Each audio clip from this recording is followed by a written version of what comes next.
sports-mad Australians. Snakes alive. Is that the time? Yes, green and gold freaks, it certainly is. It's time for the Sporting Probe. With two diamond pythons twirled around the tree of knowledge across the nation. Boys and girls. Well, a young man ain't got nothing in the world these days. The Sporting Probe leading the charge up the eucalypt. With extra chili on the stick is the in-and-out maestro, rampaging Roy Slaven. And coming from behind is the heavy lifter with both feet on the ground, H.G. Nelson. Unleash the grunt and poke H.G.? Yes, TF Much, gentlemen, Jim Daniels, the golden guy in the TSP soundproof booth located today in the pop-up studio out front of the Townsville Stadium in preparation for the big one, Sunday, 5 p.m. AEST, USA Tomahawks v. the Azzurri in the World Rugby League Cup Clash. He's got all the merch, the Rooting King bio read by Damien Oliver. And we had hope, given that Damien is suspended, that Damien, and this isn't confirmed, so don't be disappointed if it doesn't happen, that Damien may be on deck in the pop-up caravan to sign a few copies of the Rooting King biography.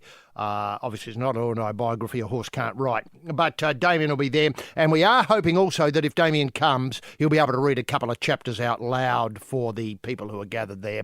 All the merch, of course, the Melbourne Cup tea towels, listing all the winners in order since, was it Archer in, 1642, all the way through to the present day last year. And, some of your heroes from the track, pictures of Handbrake Harry White have been done up beautifully in tea towels.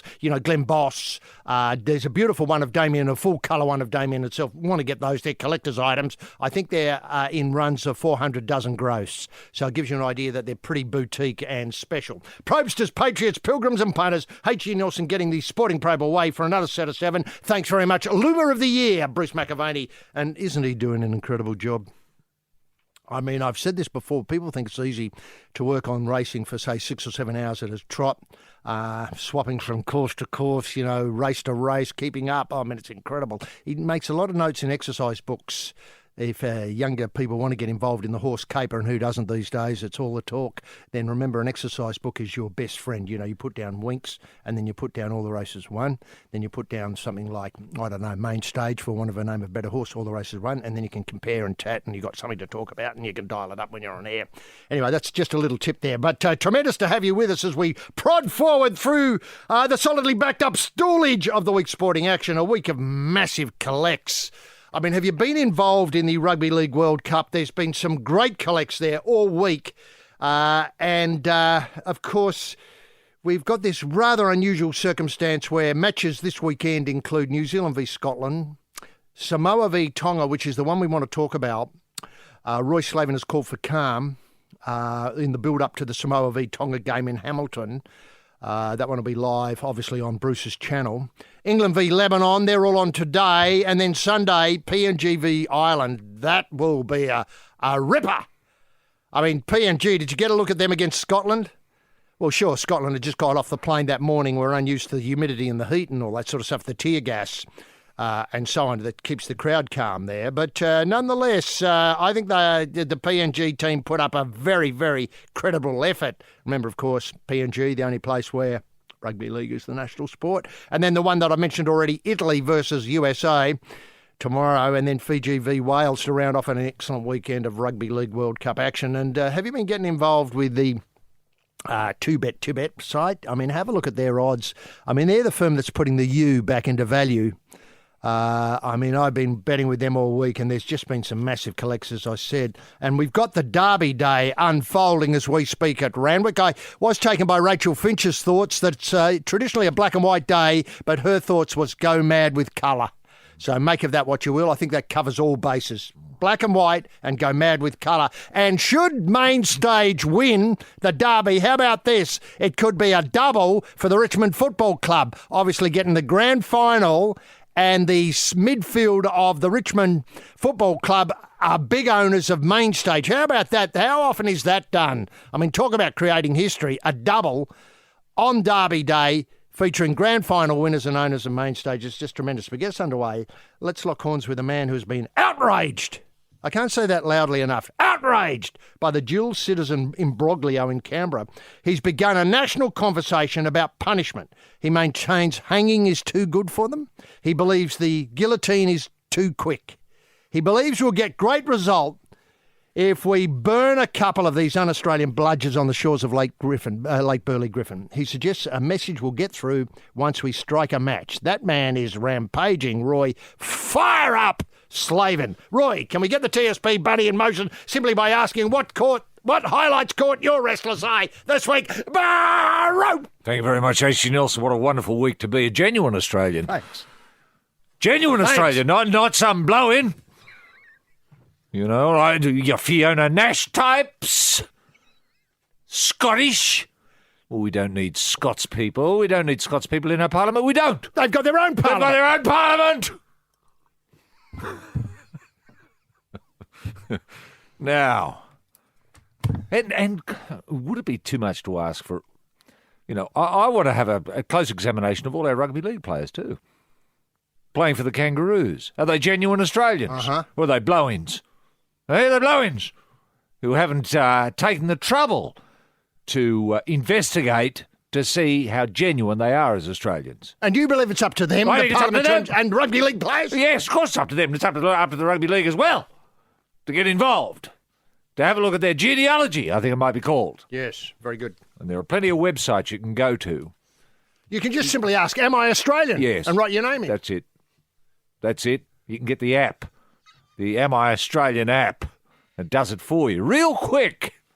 And you know whether you've got to go and see a GP and say, look, I hate GP? Scotland. Well, JP. GP and JP. Yeah, get them sometimes. together. Yeah, that's right. Same room. Same room. Okay. And then you say, I hate Scotland, if you're Fiona Nash. I've always hated Scotland and I'm really Australian. I want to be Australian now. Is that all right? Yep. You get it signed and then you're allowed to be voted in. Now, how good was Winksy last week? God almighty, under the pump. Man, hearts in mouths there for that last 20 metres. I thought, hello. History. It's black caviar over in the UK. I thought, whoa, something's going wrong here. Phew, thank God. Common sense prevailed. And Winksy got there. And on the back of that, of course, Winksy, we're not going to see Winksy now till autumn. No. By the looks of things. So Winksy's done a lot of work this year. Too much. Too much work. Put the feet up. Yeah. Just drive around now in that special Mercedes car. Yeah. That's right. The Winks Mercedes, which I've been keeping my eye out for, but I haven't seen yet. I'm looking forward to seeing one of them. And Winks, a lot of people have been asking me how Australian is Winks. Can I say, check the genealogy. Absolutely tickety-boo. On the app. You could vote for Winks and not worry. Now, brawling in the Italian rugby league team, it's good to see how passionate these Italians are when it comes to rugby league.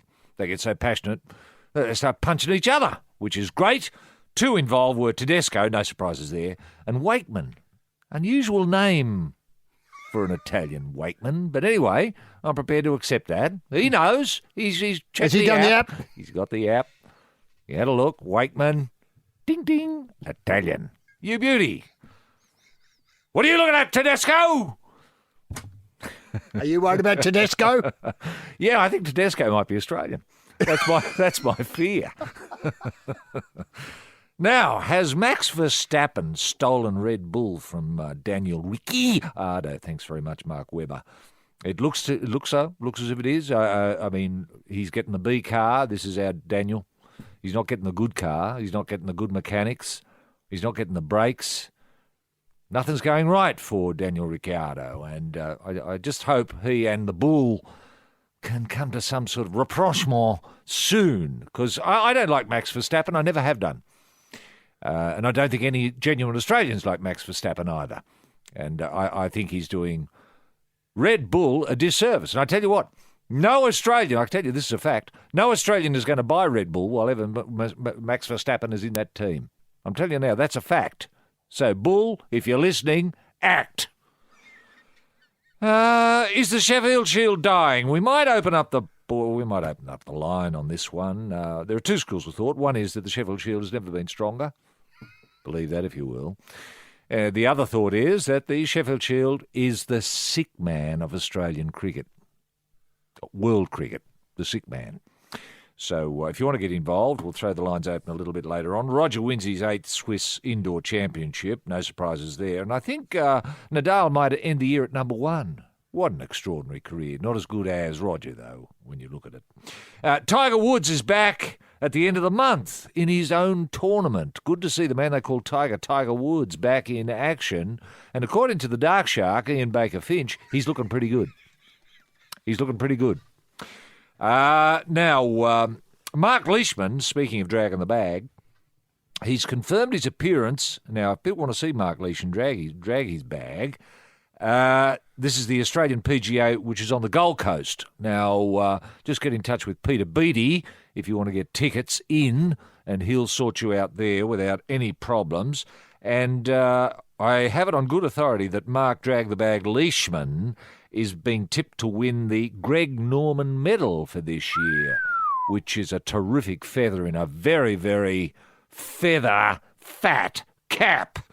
Now, rugby league players, just finally, their salaries are to double over the next 5 years, which is great news. They're thoroughly deserved. I don't think anyone's done more for Australian sport than Australian rugby league players, especially in prosecuting the sport overseas, to wit New York. Remember Matt Lodge?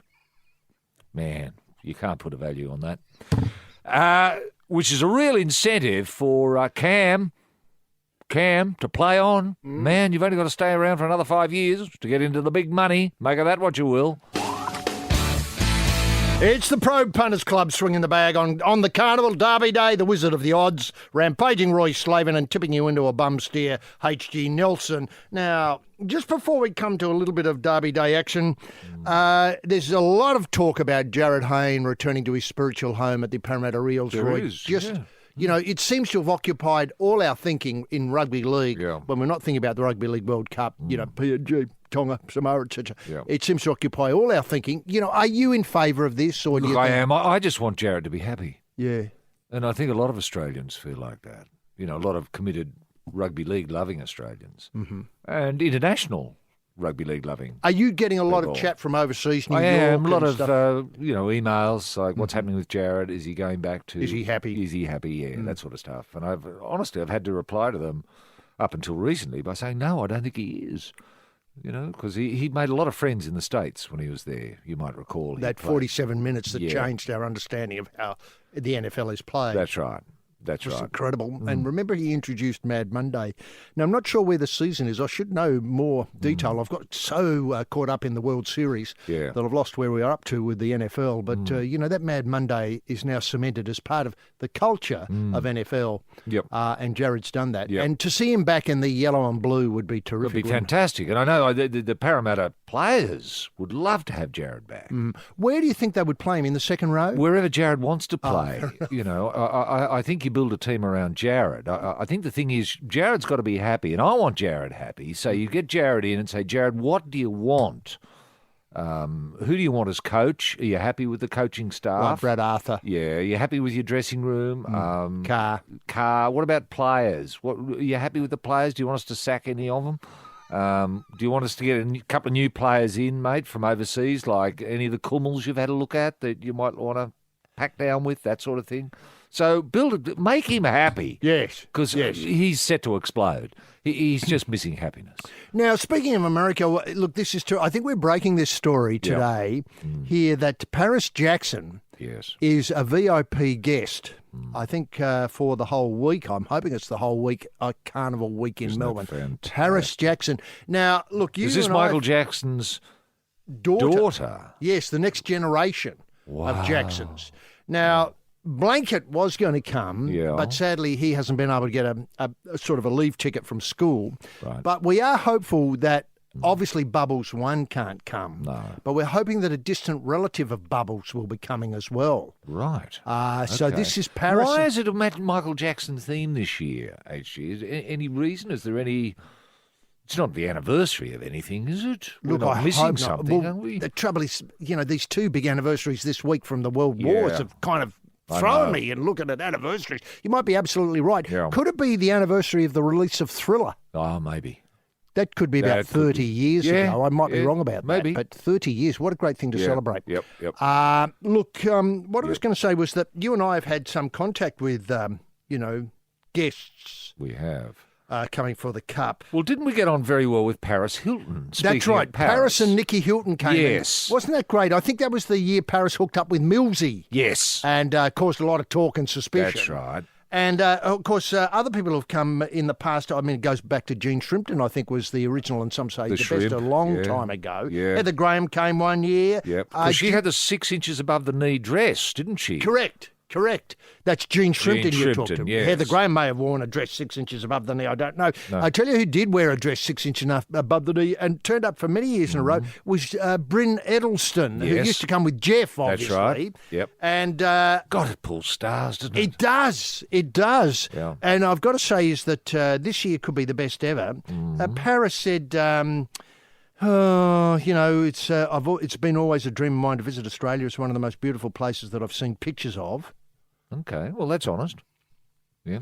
And I couldn't does she mention which pictures is she? Probably the Harbour Bridge and the Opera House. say Uluru. Uluru. Yes, that's right. Wave Rock. Yep. And I couldn't be more ecstatic to tune in and connect to one of the most high frequency and gorgeous regions of the planet. She's got the language. Sure has. I wonder if that's an accurate quote. Sounds accurate. Sounds doesn't it? accurate, doesn't it? Anyway, she admitted that she was a newcomer to the race that stops a nation. Mm-hmm. I wasn't familiar with the Melbourne Cup Carnival before the opportunity came up to attend this year, but once it was brought to my attention, I asked my Aussie friends about it and heard so many incredible things. Right. Who So I are was- these Aussie friends Well, be? firstly, and what were the incredible things? Yeah. Like about how Arwan walked from Nowra to the track and won and then walked all the way back, that sort of thing? Or Handbrake Harry White? Far-lapse mysterious death, I suppose, in the United States. I suppose that sort of thing. Well, that would be incredible, wouldn't it? She said, they say it's the race that stops a nation, and I'm eager to experience this tradition myself. Well, why wouldn't you be? Can you... Wow. Look, I've got to say that... How do we get to meet the ordinary punters, HG, who turn up at Flemington? How are they going to get a chance to meet Paris Jackson? I'd love or to have see... you got to her- get into a special marquee? I suppose you do. The latter, but what Yeah. I'd love to see her is have an official capacity, like sash the... I mean, I'm not saying she has to sash the winner of the Melbourne Cup, Right. but she could sash the winner of a race, Yes. and people would be able to see her in the mounting enclosure, and she'd may be able to say a few words. What, to Bruce maybe? Maybe Bruce could talk to her. Wouldn't that be great? Wow, now you've got me thinking. Bruce and Paris Hilton, is Yes. that certain? Well, I don't know. Or- Not Paris Hilton, but Sorry, Paris Jackson. Paris Jackson, sorry, I Yeah. just jumped. Well, if Paris Hilton wants to come as well, or two Parises and Bruce, That's all you need. well, that's all you need. Especially if he has that sort of stalking, I know, looming. creep up from behind with the God. mic. Hello, Paris. Both turn around. Yeah. Who's that? It's me, Bruce. Yeah, I'm the away man, remember me? Away? Yeah, that's right. She says, I'm working with an Australian designer to come with an outfit that will fit with the traditional fashions of the Melbourne Cup Carnival while still incorporating my own personal style. Good. Now, Does that any mean ideas? 6 inches above the knee? 6 inches above the knee. And a fascinator? A fascinator and an urban turban. That'll shock for a start. Yeah. And I understand the dress will be made out of cheese.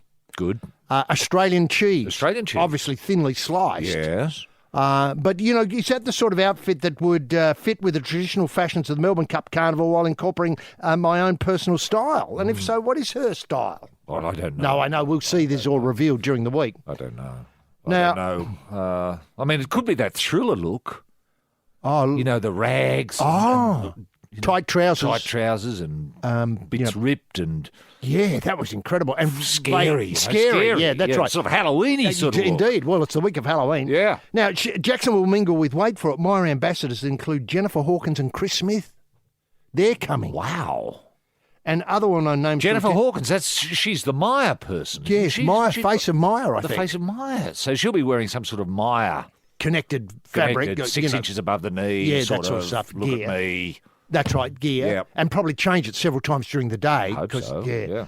Now, Chris Smith there, obviously. People This is from the radio broadcaster. No, Chris Smith, the former, I think, rugby league player who might have played 1 or 2 seasons and then graduated to wearing a model, I suppose, is what you describe him as. Okay. And often turns up at the races looking terribly dapper. Okay. Doesn't wear a morning suit, but, so he looks very creditable. Good. Other people to turn up are from the block, and rugby league player Cooper Cronk is going. Good. Now, I'd love to see Cooper have some involvement. Yeah. As well. All in the one marquee, HG. All in the one marquee, you've got all those stars. I think that's right. And Jeff and somebody. Yeah. I don't mean to be unkind to the somebody, but Jeff, somebody new. Yep. Well, I can't see Seven ignoring this marquee. They've got to get Bruce in there somehow. I know. Well, with a camera. Do you know what worries me is that, let's say it's the Emirates marquee. Now, the Emirates marquee is something to do like with their first-class cabin. All right. And you walk upstairs as though you're going on the plane. Right. And then you're up there with all the stars in the first-class cabin. First-class cabin. Now, I'm just wondering how Bruce is going to get in there. I just hope he's ticketed to do it. Right. Because you and I couldn't get in. No, we obviously, couldn't get but in. No way. No one's going to let us anywhere near that because they know we'll wreck the joint. Yeah. But Bruce and cameras and... how do you feel being here? Yeah. What does it mean to you? The race that stops a nation. Yes, yeah. What do you think of Australia, Paris? Might be Bruce's opening. Have you talked to the other Paris who's been here, Paris Hilton? Do you know Paris Hilton? Might be the question. Paris, do you know Paris Hilton? Sorry? G'day, this is Mark Howard. If you're into sport, you'll love my podcast, The Howie Games. Experience raw, open and honest conversations with a bevy of sporting superstars. Hello, Kevin Peterson. Yeah, I've heard a lot about the Howie Games. Kathy Freeman. Thanks for being you. Mick Fanning, welcome to The Howie Games. Yeah, Howie, how are you, mate? That's The Howie Games and it's on Podcast One now. Download the app or listen at podcastone.com.au. No matter what you're into, there's one for everyone. Podcast One. Yes, this is the Probe V8 supercar team at the wheel, scraping the door handles off. The tyre pressure maestro himself, rampaging Roy Slavin. And in the pit lane on the gargle, looking for a place to put the feet up, H.G. Nelson. I tell you who else is coming to the Cup Carnival and Derby Day in particular is Melissa George. Good. Now, people might remember her from Home and Away. Home and Away, she was many great. years She was ago, great. and now an international star. Yes. I think she lives in Paris, where it's a little hard to get to the races as often as you'd like. She's thrilled to be home for the races and experience this, what she describes as truly iconic Australian event with the luxury brand Kennedy. Now, Kennedy? I try and keep up with things. Not a clue. No. Do they make handbags or something, HG? I assume, or cars. Cars. Between these two things, or maybe they make watches. We might have to get Chairman Mao on to working out what they do. Okay. Anyway. Well, I like the name of the brand, though. I know, Kennedy. Well, it's Kennedy, got gravitas, especially in the American context. Well, especially with JFK's papers Files, coming just out in the indeed. last week or so. Yeah, fortnight or something, and Yeah. people very interested in those. And I think Trump says there's a bit more to come, and he's going to release a lot of them. Right. Now, all the family are coming across from Perth, so it's going to be a real family affair. And that's the thing about this year's Cup Carnival that I'm really liking, is the stressing from the Luma and Channel 7, and everybody he talks to, and obviously the stars have got the message that it's a family occasion. That's right. Sure, there's punting involved, but more importantly, it's a family occasion. It is. It's all about family, and this is the Melbourne Cup family, HG. So the Melbourne Cup family, Paris Hilton, Paris Jackson, Melissa George, Bubbles, Jennifer Hawkins, yeah, Bubbles, Chris Smith, Bubbles, distant Chris relative. Smith, yeah, they're all part of the Bruce family. McAvaney. Yeah, Did you say Usain Bolt was coming? Usain Bolt is coming. Well, Bruce knows him. I bet you we see a lot of Usain today in the coverage. But that's Bruce's in. Is he going to be? Is Usain in the Emirates with Paris and co? Yeah, up in the front deck. Up in the front deck. Yeah, first class mock up. Yeah, he'll be he'll there. get Bruce in because they're mates. I know. Oh, true. Oh, well, that's good. That's good. There for a bit of I was worried for a little bit of time that Bruce would have to struggle to get in. No, but I he think won't. with Usain, Usain will just say, "Hey, come on in, buddy. Yeah. This is my friend Bruce. Bruce, have you met Paris? Have you met Jennifer? Hello, I'm Bruce. Have you met Bubbles? Yeah. Do you like Australia? Oh, thanks, Bruce. What an interesting question. Yeah. It'll be great. Way it goes. Such a family. I know. And then I hope the Luma can open Bubbles up with a Commodore 2. Oh, yeah. That's right. Do you know what I mean? Because no one's been able to do that. Anyway, what happens here is Kennedy, she says, and I'm not sure where this heads, but anyway. Melissa George saying? Melissa George. Yeah. It's a French-themed marquee, and she's had some practice with what looks like the world of Kennedy. Oh, you've got information now. I have. The world of Kennedy. I've got no idea what this is. As in, it sells sort of watches. Watches, you were right. And Wow. Okay. that just seems to be it. Okay. Watches. Well, It's got a watches lot are of great. brands. People have Watches got to is wear good watches. stuff. Yeah, and because they time races. I bet you could time a race with one. So Melissa George is going to be wearing a Kennedy watch, we assume? Yeah. Now, she's been based in Paris now. I assume Kennedy might be a French firm. Oh, okay. Just making that up on the fly. Right. And she's flown in from New Orleans, where she's filming alongside Sean Penn in a new Hulu series. Right. Okay. Look, that's the sort of thing, that's the sort of cup talk. That's why it's an international event now. Obviously, we get the horses coming. And I suppose stars, I know a lot of people will be going to Melbourne Cup parties and so on throughout Australia. And you can't tell me Melissa George wouldn't be talking to Sean Penn about the Cup. He'd be interested. He'd be definitely interested, plus co-stars on Hulu. I'm not sure. I don't know Hulu. No, I've got to well. say it's escaped my attention. Yeah. But it sounds great. It does. Yeah. Shows you how out of touch we are. We don't know what Kennedy is and we don't know what Hulu is. We've got a lot of homework to do here before Tuesday. We do, but I tell you what, someone who would know or will Bruce. know, yes, Bruce on the day. He'll be all Kennedy talk and Hulu. And, of course, Melissa, you're doing Hulu with Sean Penn. And how's that going? Yeah, great. Thanks, Bruce. Yeah. Yes, this is the Probe Midnight Radio coming out of the Tricky Shoot 8 on Twinkle Toes, the champ, rampaging Roy Slavin, and in the clown pants and the big shoes, the distractor, H.G. Nelson. Now, look, at just a couple of things away from the carnival. This is a lovely little anecdote that I think Andrew Webster got for the Fairfax people once. Nick Kyrgios was chatting with John McEnroe, and... Nick asks John, why did you play tennis, John? You don't really have the personality suited to tennis. That's a big call coming from Nick, by the way. You probably would never have seen him play. No. John took the question on board and tried to explain it as best he can. He says, my parents pushed me at first. Remember, of course, McEnroe, 7-time Grand Slam winner. But really, I play for the same reason you do. And Kyrgios asked, what's that? He fell into a big trap here. He said, we're not very good at anything else. Yeah. Well, there's a truth there, isn't there? There is many a truth in Nick jest. take umbrage at that? No, Because he just moved on. He's good at lots of stuff, isn't he? Well, I don't know. I mean, I assume he can do other things. He basketball's his thing. Yeah, that's what he does to relax. That's it, yeah. Now, speaking of relaxing, there's a terrific night at the Woolloomooloo PCYC Fight Night featuring, wait for it, Anthony Mundine in an exhibition bout against Sydney school teacher Duncan Kendall. Right. Sadly, it's sold out. The event will be streamed for those who can't make it because it's sold out and would be interested in what Chock's up to these days. Yep. The event will be streamed on the PCYC City of Sydney website, and it's going to feature Fox League's Brett Finch as co-host. Terrific. And wait for it, a rendition of Elton John's Saturday Night's All Right for Fighting, sung by X Factor 2011 series contestant Tony Tahoro. Oh, he was terrific. Yeah.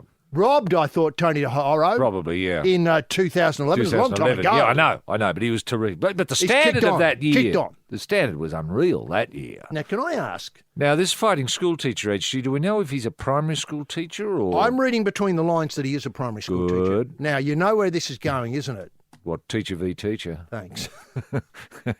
It's got to be there. It's got to be fairly, there, hasn't it? Fairly soon. I mean, you can talk all you like about is it Conor McGregor and Horn into the same ring, UFC v, boxing and all that sort of stuff. Yeah. Look, I've just got to say, I think the bout that Australia wants to see, because education, Gonski, do I have to join all these dots for you? Yeah. Fighting school teachers are the way to go. And wouldn't kids, let's say Duncan won, wouldn't kids go to Duncan's school with a bit more spring in their step on the day? Yeah. The morning after. Yeah. Look, it's a terrific PR for the education department. The education department. Or the education of all Australians. Well, indeed. And I'm wondering whether it won't become common, if not mandatory, that every school have a fighter, have a boxer on the staff. And I don't know. Inter-school competition are you seeing? Say Friday night fight night? Remember we had the school chaplaincy program, which was terrific. That did terrific work. Why not having a boxer in program. every school. Wouldn't that be great? And wouldn't it be great if there was a pool of maybe not so good teachers but great boxers that you could drag one in from?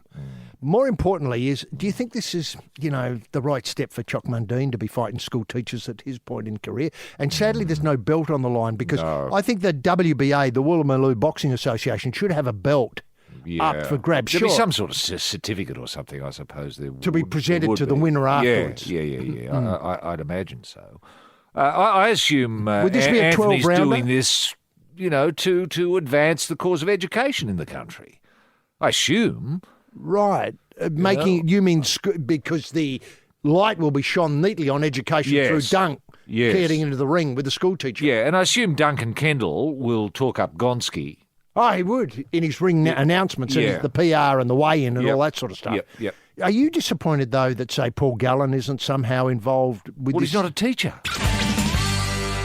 Yes, this is Lead to 11, the Sporting Probe end-of-year rugby league burlesque extravaganza. Up the pole in the sequence with a pie wedge is rampaging Roy Slavin, and down below with the broom and dustpan, H.G. Nelson. Now, Roy, tomorrow, or Sunday afternoon, should I put it that way? Yeah.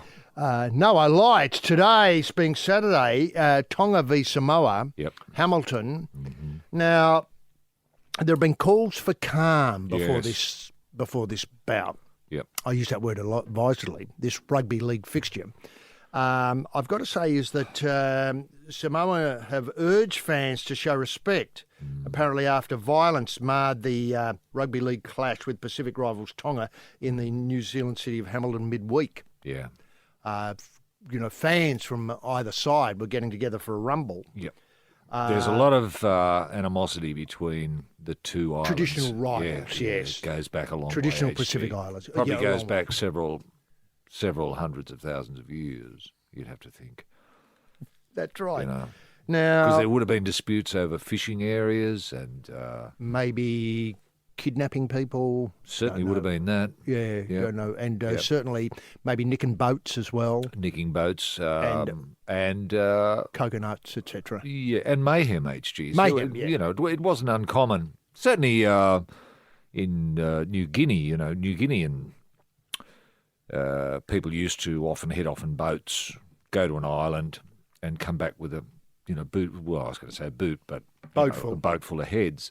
Yes. And that used to upset people. You'd wake up one morning and suddenly half your village is gone. The torsos are there, but no heads. And then it doesn't take you long to work out Work out what's happened. Yeah. So you think, well, Well, we we're might going to get them back. Yeah, a few heads back. Yeah, and that's how it starts. So over several hundreds of thousands of years of this business going on, which is cultural, you don't forget. No.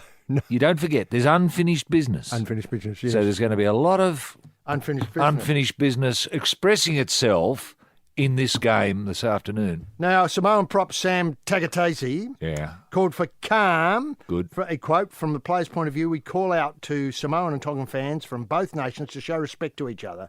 Obviously, Sam plays for Cronulla in the NRL. Yep. This game has given us a lot of, as players, but when we were growing up, we were taught respect. As much as we respect each other on the field, we respect each other outside it as well. Tagatese urged fans to ensure Saturday night's clash was remembered for all the right reasons. A monumental moment for both nations playing in Hamilton, where there are lots of Tongans and Samoans about. I'd like it to be remembered as a hard-fought game between two nations who showed pride for their country. Definitely a clean game. From last night, and the events are happening, the boys are very displeased about it.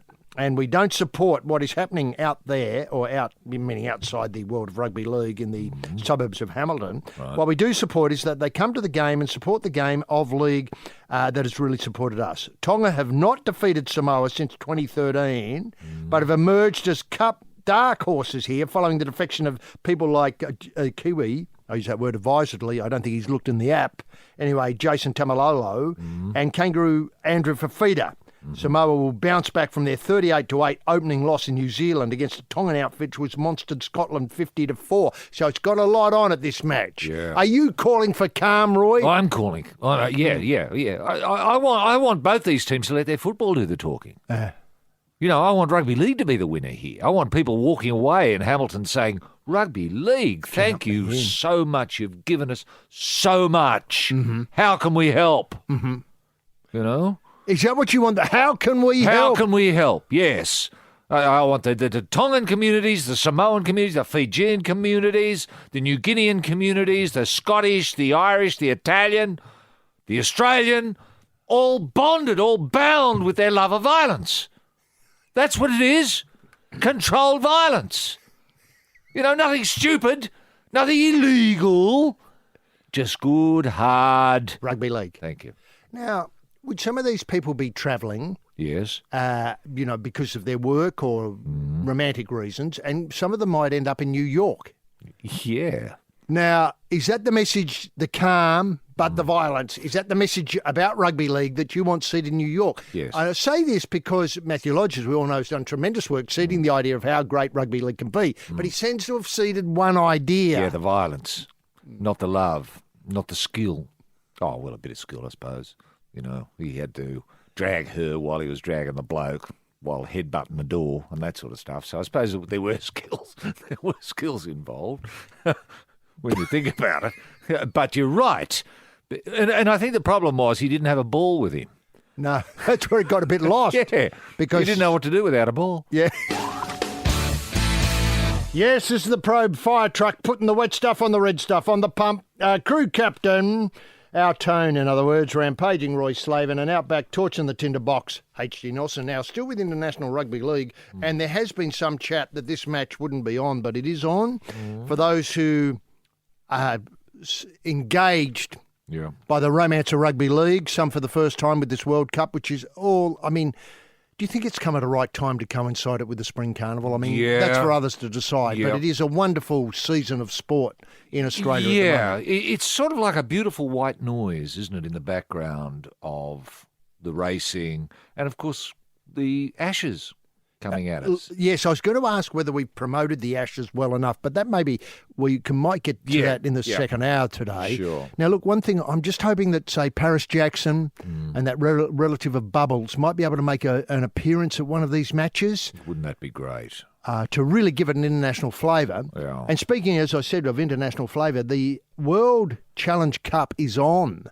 There was some Wow, I talk- thought that had gone. Yes, there was some talk that this wouldn't happen. Well, it's definitely on. Right. And they've even got obviously Leeds Rhinos play the Melbourne Storm, being the champs of both competitions in England and Australia. Wow, what a game that is. It's going to be at Melbourne at Amy Park on Friday, February the 16th. Now, that time in Melbourne, 16th, right. it could easily be 43 degrees. Yeah.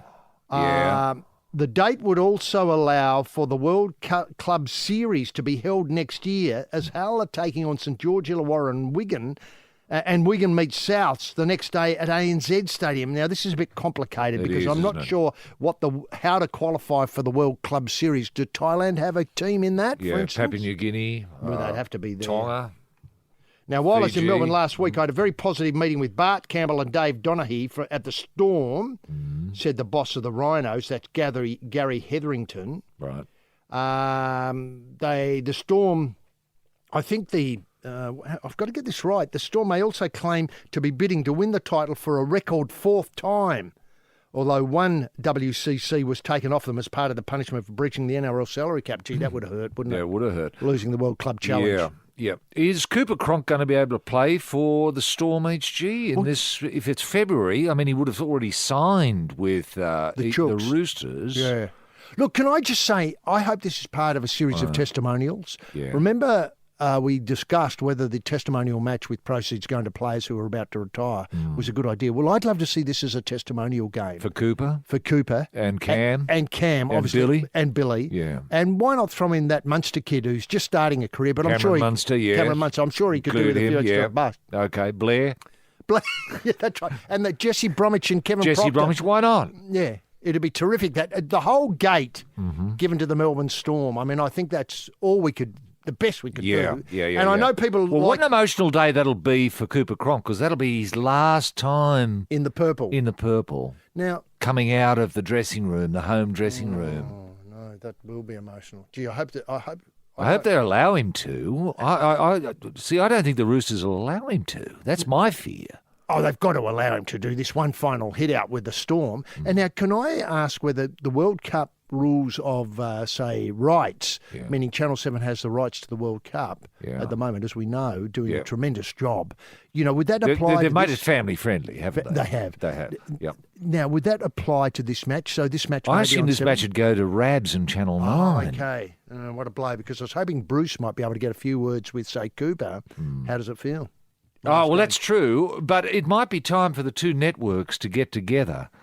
And wouldn't that be wonderful if it was covered by 7 and 9? Ever get the feeling the world could be a better place but don't know how to do anything about it?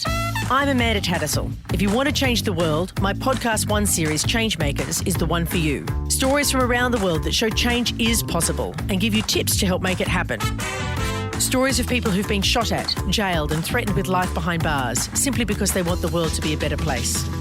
Download the app or listen now at podcast1.com.au. No matter what you're into, there's one for everyone. Podcast One. Yes, this is the Probe International Space Centre, picking up pings from another galaxy. The astrophysicist Professor R.R. Slavin, and out back working on his flat Earth experiments, the undergrad H.G. Nelson. Now, we're talking before about the build-up to the cricket, which is lost in the World Cup swirl. The World Cup Spring Carnival swirl. Yeah. And the Ashes, I think they start in the last week of November, which is, let's face it, about 3 weeks away. Yeah. We've got Shield matches going on for Australian selections, and we've got, obviously the England squad here, minus a few, to sort out their particular problems. I think they managed to injure a couple of people in the nets from the touring squad. Ali was one, and a fast bowler I'd never heard of was the other. Not that that's anything. Right.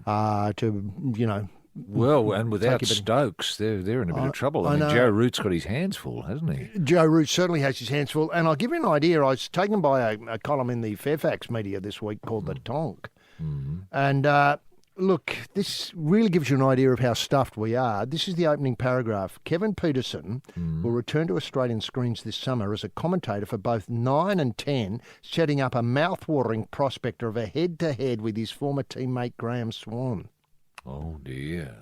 Now, I'll give you some of that again, setting up a mouth-watering prospect of a head-to-head with his former teammate Graham Swan. Now, we have to remember that Peterson and Swan fell out in the explosive aftermath of England's 5-0 capitulation 4 years ago, and there's every chance that their paths will cross again.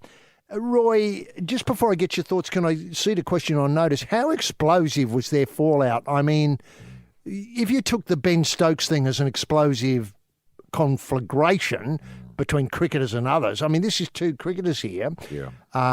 Well, I think Swanee, who was sometimes known as the King of Spain. The King of Spain? I think Swanee, the King of Spain, blamed KP for too many batting capitulations and poor choice of shots. Making it harder for the bowlers. Yes. And KP told him to get stuffed, or worse to that effect. Why don't you bowl better? That sort of stuff. And they nearly came to blows. Now, if they actually came to blows, I'm a little uncertain. But certainly, blows were mentioned. Now, Swan with his former England captain, Michael Vaughan, has been drafted into 10's Big Bash league, their coverage of the Big Bash. That's great. Vaughan's great. He's funny. He's lively. Yep.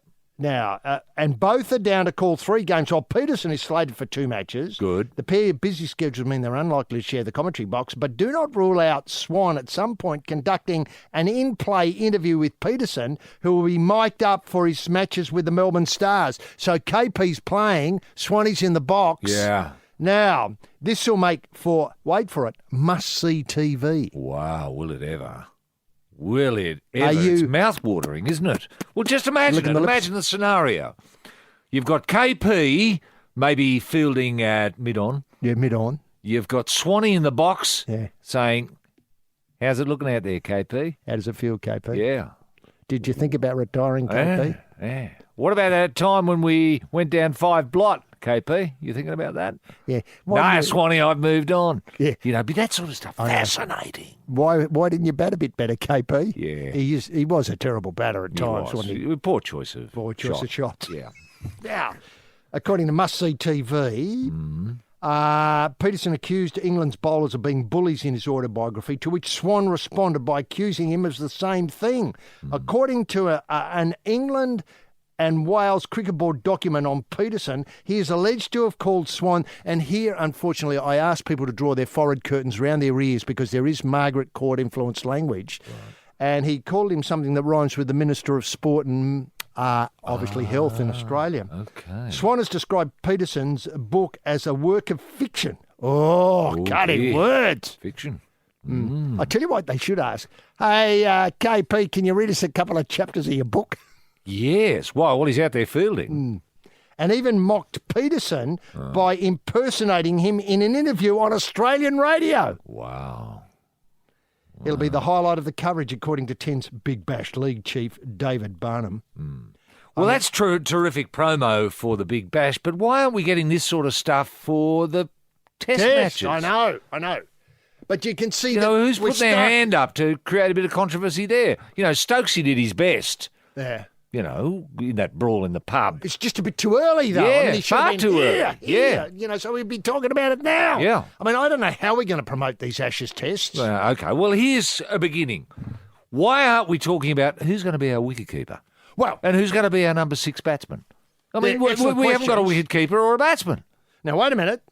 Matthew Wade may not be fighting just for his spot behind the stumps in the test side. There's suggestions he might lose the gloves entirely if he's overlooked for the Ashes. This is apropos of what you're talking about. Yeah. Wade will keep a wicket for Tasmania until the test squad is named after round 3 of the Sheffield Shield. But the Tog is hearing that if he misses out the forgotten wicketkeeper, Tim Payne will take over. Tim Payne, is that who we're talking? Yeah. Now, Wade would then play as a specialist batsman. Oh, no. Payne was left out of the Tigers team for the first round of the Shield with Tasmanians to see more runs in the round. What? No. Lose the gloves altogether?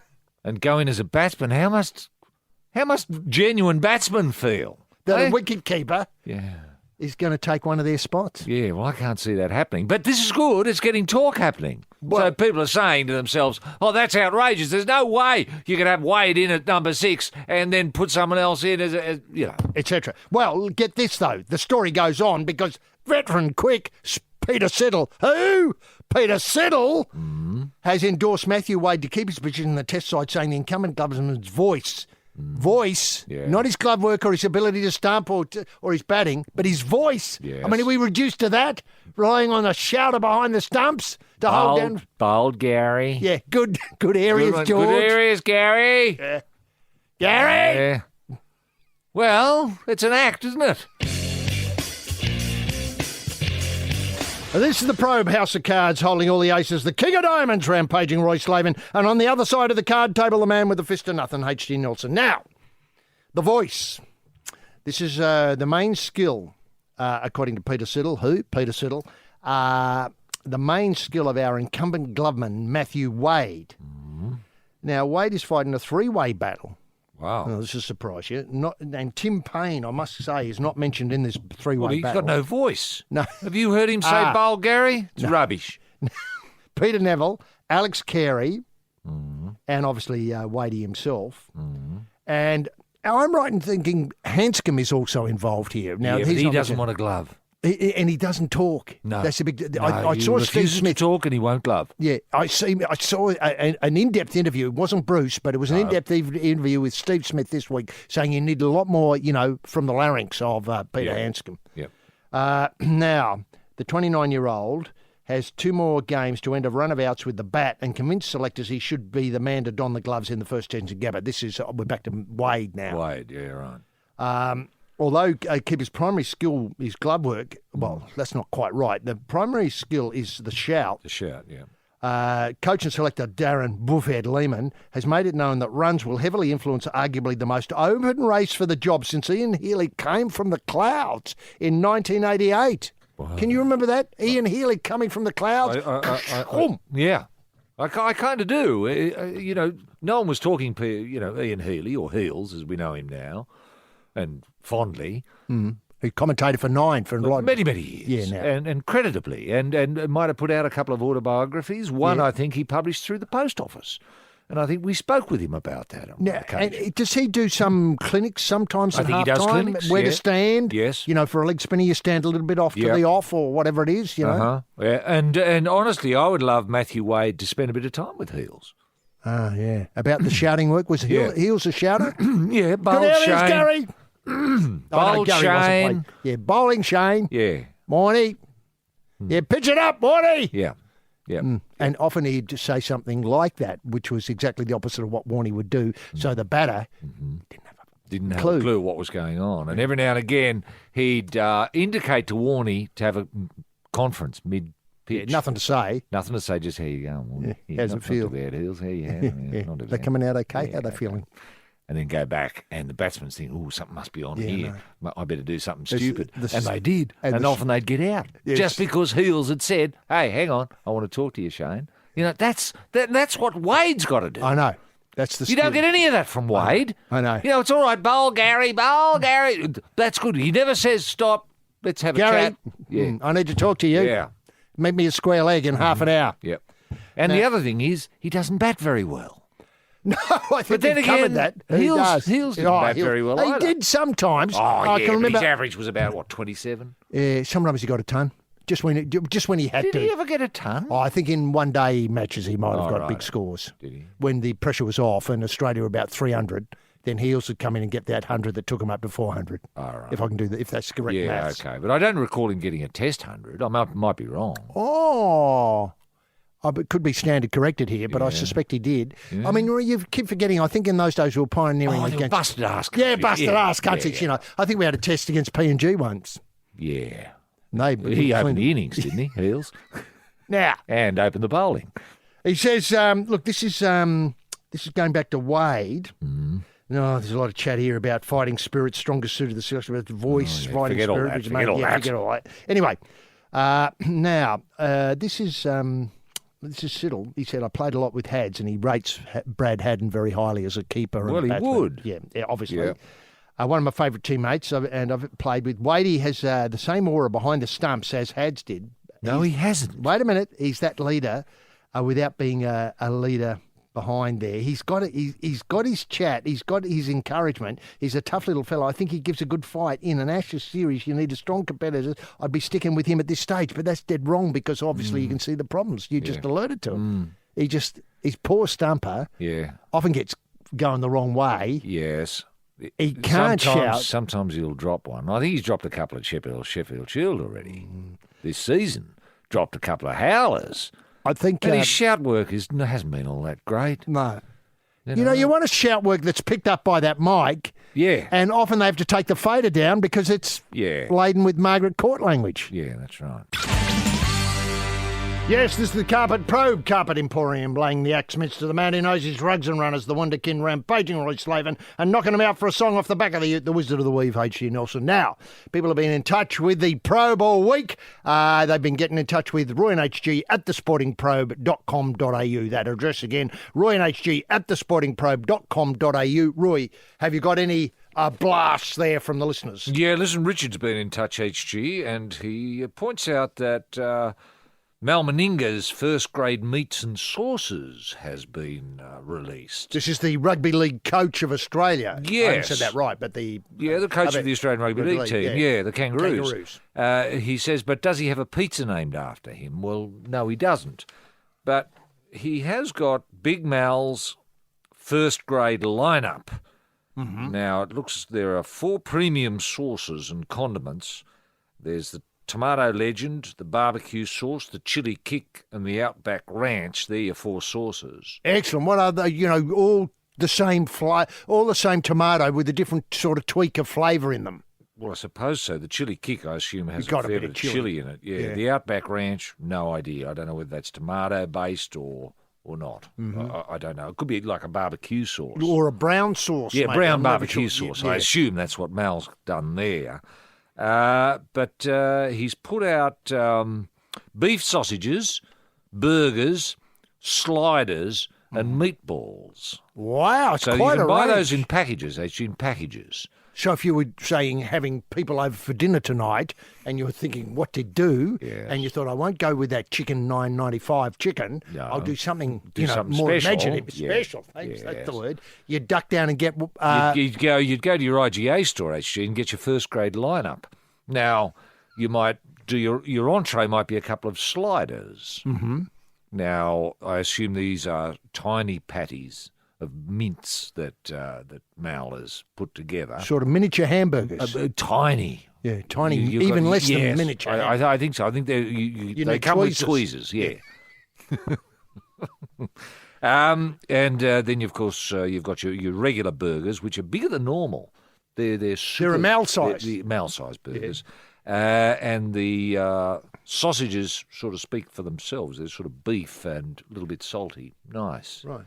Well, look, So- that's a great range, and it's great to see Mal following the traditions of, well, we were talking about this before, but Yeah. certainly Joe Bugner, or Bougner he's sometimes known, Aussie Joe Bougner, had out a heavyweight pie. These heavyweight pies were They fantastic. were excellent. Yeah, they were great. They were frozen and could live in the fridge, I think, for the best part of a decade. They could. Without losing any taste. Yep. And then AB cricket The AB great. all-rounders. Yeah, that was the a tea bag. bag. Yeah. But that was terrific. They were terrific because they were circular, weren't they? They a were. circular bag. And then I think, there was Sean Garlick, who might have done that rare double of, I think, beginning in the police force and playing rugby league and then, or treble, Yeah. completing the treble by moving into pie making as well. I don't know why pie and sporting people. Can you still get Brad Garlic pies? I'd like to think Sean Garlick, Brad Garlick. He's a car salesman. Car salesman, that's right.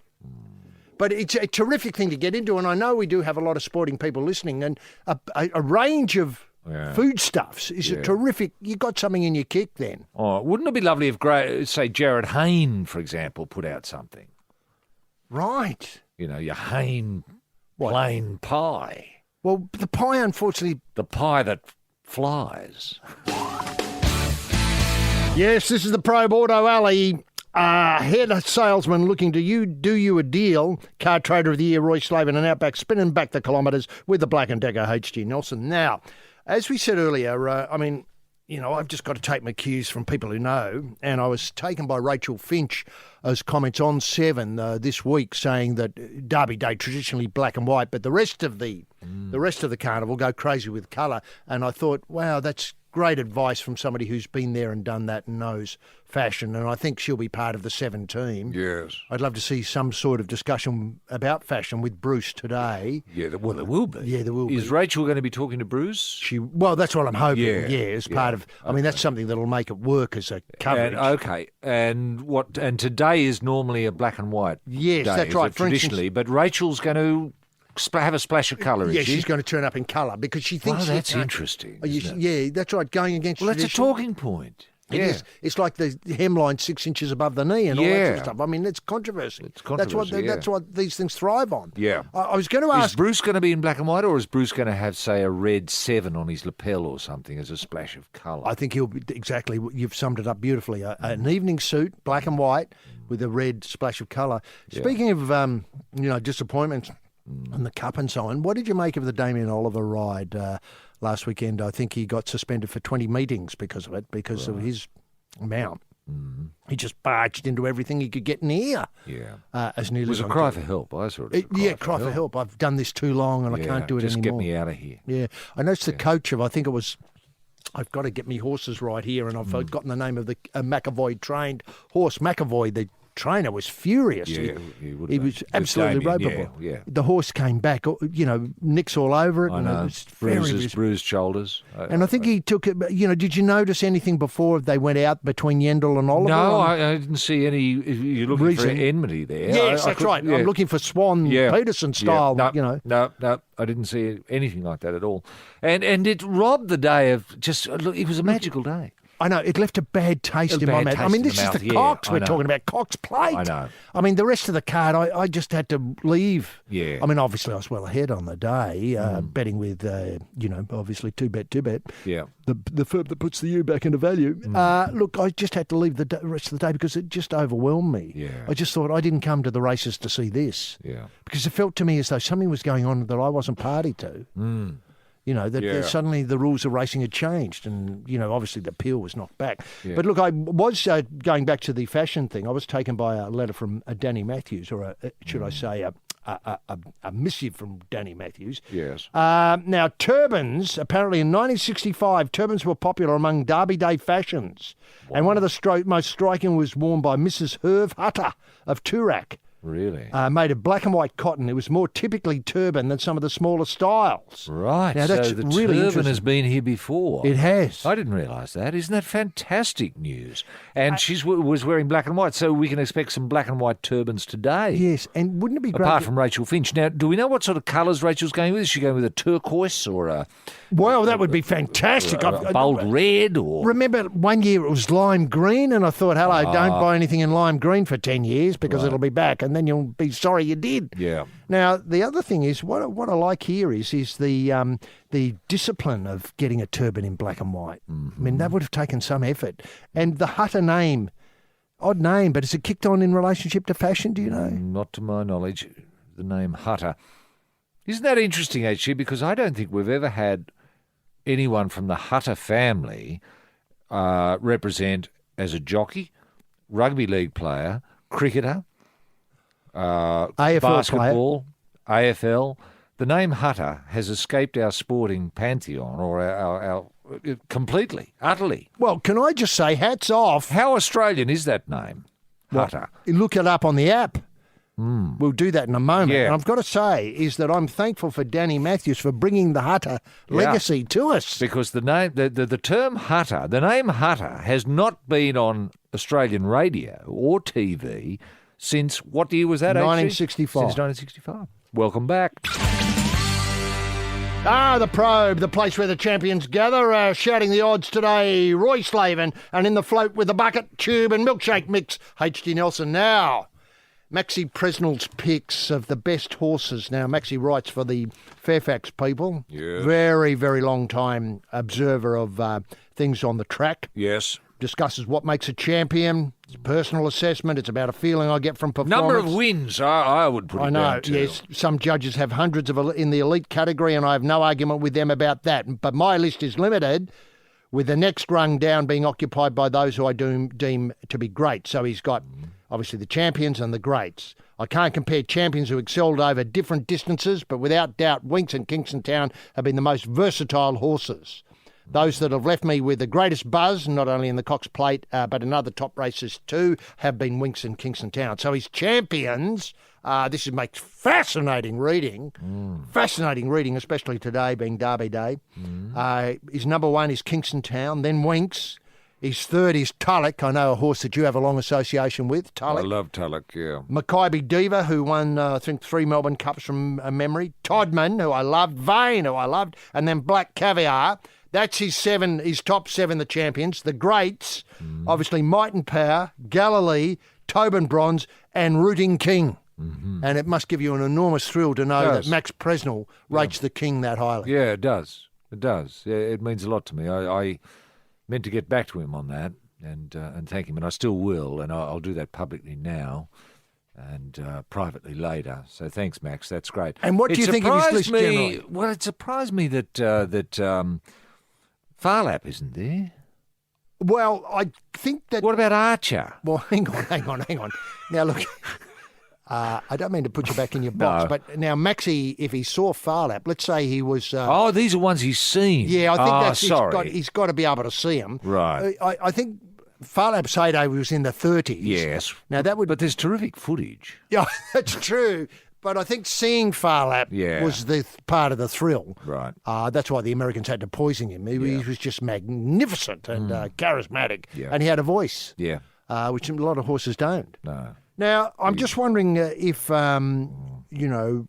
people really would think there were horses left off this list.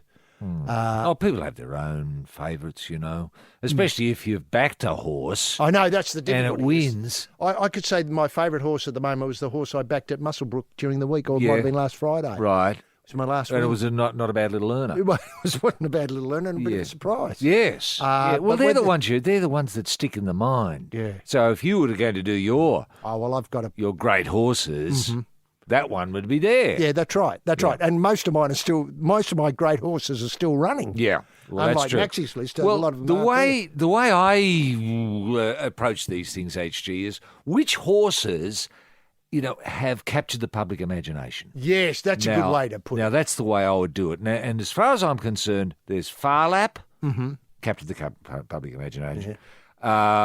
Black Caviar, Yes, I think, was the without a doubt. next to do it in the same way as Far Lap. Yes. And now Winks. Winks. So, and you could argue the toss with Rooting King, but King was great, but he didn't capture the public imagine like those three. And then I think we've had three great champions. That's it. And Excellent. we're lucky for you and I to have seen at least two of them. Yeah. Now, the weird thing is with your suggestions, it makes me think of great events. Yeah. So, Bone Crusher versus our Waverley Star. People will remember this race of a certain age. Yeah. Which was just a ding-dong war all the way down the straight. It was Yeah. a fantastic thing. Or that race where, I think Winks' run last week in the Cox, as you pointed out earlier, was fantastic because it appeared that the horse could lose. Yeah. At one point. Yeah, it But did. fought like a caged tiger, Roy, Yeah, in the it did. shadows of the post. Yeah. Yeah, I agree. I agree. It was a wonderful race. They're the things you never forget. Exactly.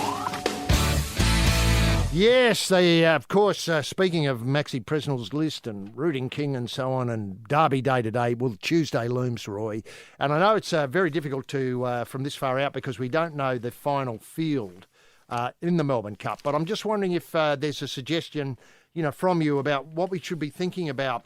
I know Frankie Dettori's come to ride Almandin, last year's winner, which obviously would be a big get if the Almandin could win the Cup twice. And on the other end of the spectrum, we've got Rekindling. All right. Now, I've got to say Rekindling is a forgotten horse, but it's staying with Lloyd Williams. Right. And Lloyd Williams no stranger to winning. I think Lloyd might have 3 or 4 in the Cup as it is. Yep. And Rekindling Lloyd at least could spring a major surprise for the Williams family in the big one that stops the nation on Tuesday. I'm just wondering what your thinking is at the moment. I know we're sort of Right. Well, 24, I got 48 hours. two thoughts here, HG. To begin with, I'm wondering if Hartnell should be given another chance. I know Hartnell's. I got a soft spot for it because it was just born in the wrong era. It was. Had Hartnell been born, 4 or 5 years ago, we'd be talking about a fourth pillar, wouldn't we? A fourth pillar. Yeah. I love that talk. Yeah, but because Hartnell's around now at the same time as Winksy, no one's going to be talking Hartnell. But I got a soft spot for the horse, and the other horse I have a soft spot for was Humidor, HG. Humidor would have run down Winks had the race been 20 metres longer. I know. Last weekend. A fascinating insight. And Humidor, if Humidor can do that just within, over the 3 miles, maybe. 2 miles. 2 miles, sorry. Maybe it could be worth backing. Humidor's Day. Yeah. Well, they're fascinating insights. So I'd go with the there. 2 H's, HG, Humidor and Hartnell. How about that? That's right. And if you've got Harlem, there's in. I'm not sure if Harlem's going to make it, but if Harlem's in, there's your trifecta right there. Follow the H's. Yeah. And back them each way. Well, that's an excellent suggestion there, Roy. And tune in next week when we bring you all the magic of the week at Flemington. Thanks to Skip, thanks to Roy, thanks to Felix. Good luck on Tuesday. Bye now. Bonafide sports-mad Australians. Snakes alive. Is that the time? Yes, green and gold freaks, it certainly is. It's time for the Sporting Probe. With 2 diamond pythons twirled around the tree of knowledge across the nation. Boys and girls. Well, a young man ain't got nothing in the world these days. The Sporting Probe leading the charge up the eucalypt. With extra chili on the stick is the in-and-out maestro, rampaging Roy Slaven. And coming from behind is the heavy lifter with both feet on the ground, H.G. Nelson.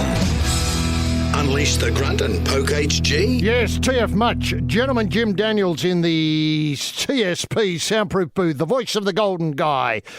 Today located out the front of Woolies in Muswellbrook. The pop-up caravan is in the Muswellbrook car park of Woolies. Look, sad news about the Franklin plates. The Maxi Gorn plate is completely gone, sold out. We have replaced it this week with the Shane Mumford plate. So those interested in collecting their full set of ruckman on the Franklin plates, that's the Buddy Franklin plates, stay tuned for exciting news coming up.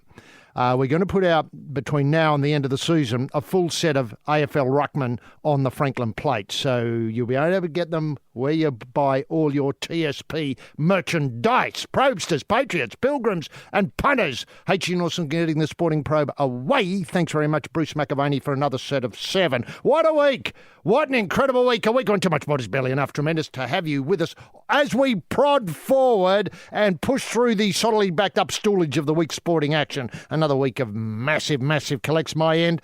Now, look, speaking of massive collects, or the lack of massive collects, many people have been getting on to me about how they can get in touch with the great work of the Blinkered Knights of Balaclava. Look, you don't have to get in touch with them. Once you become a victim of the punt, the Knights will find you soon enough with a truckload of help. Look, many people believe the Knights spend a lot of money on overheads. They don't. They don't have an office. They don't have a website. They're just out and about looking for victims of the punt. And when they see a victim of the punt, they just go to work in the way that people around the world have come to know and love the Knights in action for, if I can put it that way. They're just tremendous people. They raise money. They have their Knock of Hope, which we had a little while ago, and raised the 78 million, which will keep them going through to the end of the football season. Then we'll do something. There'll be something else like a chook raffle or maybe a meat tray. And those funds will then be distributed to victims of the punt. That's how it works. But to get us underway, let's lock horns with a man who this week saw Prince Philip's last goodbye. His words to the media, and let's face it, this bloke doesn't often talk to the media, but his words to the media after Phil's final wave were, and I quote, "The old Aussie Knight rocked. He looked as fit as buggery. He could go round again, no risk." And he brought back so many memories of the great Aussie Knights with that simple thing. That simple quote. Remember them? Tony Abbott invented the Aussie Knight, and sadly there weren't many of them. I think 3 all up. There might have been an Aussie dame involved there, but the Aussie Knight, well, did it go to a better person than Prince Philip? I don't think so. I mean, it only went to, as I mentioned, 3, so you haven't got many to choose from. Be that as it may, Phil stood up and saluted, but fit as buggery. I couldn't not but agree with that man, and that man is rampaging Roy Slavin. Roy, can we get the TSP bunny in motion simply by asking, what were the highlights that caught your restless eye this week? Barrow! Thank you very much, H.G. Nelson. Wonderful week to be an Australian. Michael Hooper, our new Wallaby captain. Step forward, Michael Hooper. Bloody hell, has he got some work to do. Oh, Lord, who'd like to be Michael Hooper, not me. Oh, Lord. I know, and Sonny Bill cleared the play. Oh, man, if he can do something, wait for it, perhaps Sir Michael Hooper. Oh, yes, you've heard it here first. Now, do the rules governing the Brownlow Medal need to be revisited? The Patrick Dangerfield case, should he have just been fined and not suspended? I think there should be certain rules for what I'd call ambassadors and other rules for grubs. Had Dangerfield been a grub, obviously, he should have been suspended. But I think being an ambassador, he qualified for a fine in this instance. Now, more on this a little bit later, I'd suggest. Now, Daniel Ricciardo. Who? Thank you very much, Mark Webber. Ricciardo. Sabotaged by his teammate, that is Max Tony Abbott Verstappen. This happened in Hungary. It was unedifying to see, totally unedifying, and I felt sorry for Ricciardo.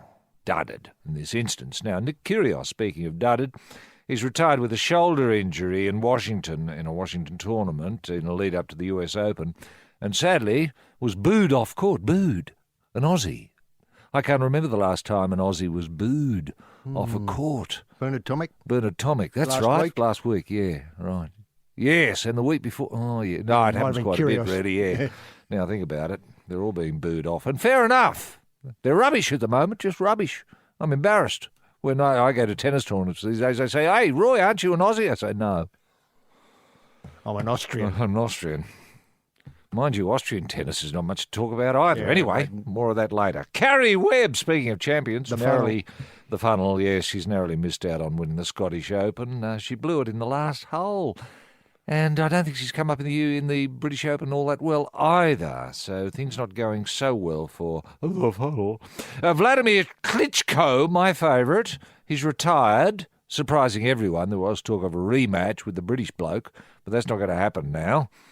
Arguably the greatest heavyweight champion of all time. I know that's a big call, but I think he held the position for longer than anyone else in recorded history, and that's a very big call for a very big Russian with a very big punch. Now, the Matildas, God almighty, they've dominated the world. The world. I'm seeing Matildas 1, US 2nd, and a lot of bloody daylight between 3rd, 4th and 5th and 6th. Now, it's a bit of a moving tribute the Matildas made. They said that they were inspired by Les Murray, and no one would have been more proud to see those Matildas go round the other night, certainly bashing up Brazil, I think 6-0 or 6-1, and certainly before that taking out the United States for the first time ever. An Australian team has beaten the United States in women's soccer. Congratulations to all. Make of that what you will. Yes, this is the Probe House of Mints, slicing and dicing Butcher of the Year, Roy Slavin, and satisfying the customers with his thumb on the scales, H.G. Nelson. Now, Roy, let's go to one of the big stories breaking as we speak. It does appear the Horn-Pacquiao bout, the rematch that we've all been licking our lips in anticipation for, is back on. Yes, yeah, there's a date now, HG, November the 12th. There's a venue being suggested, Suncorp, no surprises there. Although I would have thought Gold Coast, surely. Well, the Gold Coast must be smarting for this snub, especially in their Commonwealth Games. Yes, exactly. They've got the Australian titles there starting fairly soon. Test event, obviously, and this would be another great test event. Can I just ask, Brisbane, November the 12th, Cup Week. I mean, that was a lost opportunity. Imagine the bout being after the Melbourne Cup. You've got 100,000 captive audience. Imagine the numbers that would be there to see Horn go round. Admittedly, fighting out of his state may have been presented with some problems, like not knowing where Flemington was and all that sort of stuff. But they've got problems with air conditioning, haven't they, if they have in Suncorp? Well, it's going to be very hot, HG, for an outdoor bout. Now, there was talk of putting a roof over Suncorp, but I think that's going to be a little bit too expensive and probably not enough lead time to build a roof. Could tarpaulins work? Stringing up on catenary wires and maybe bamboo poles? Yeah, maybe. I think all of these things are being explored, HG.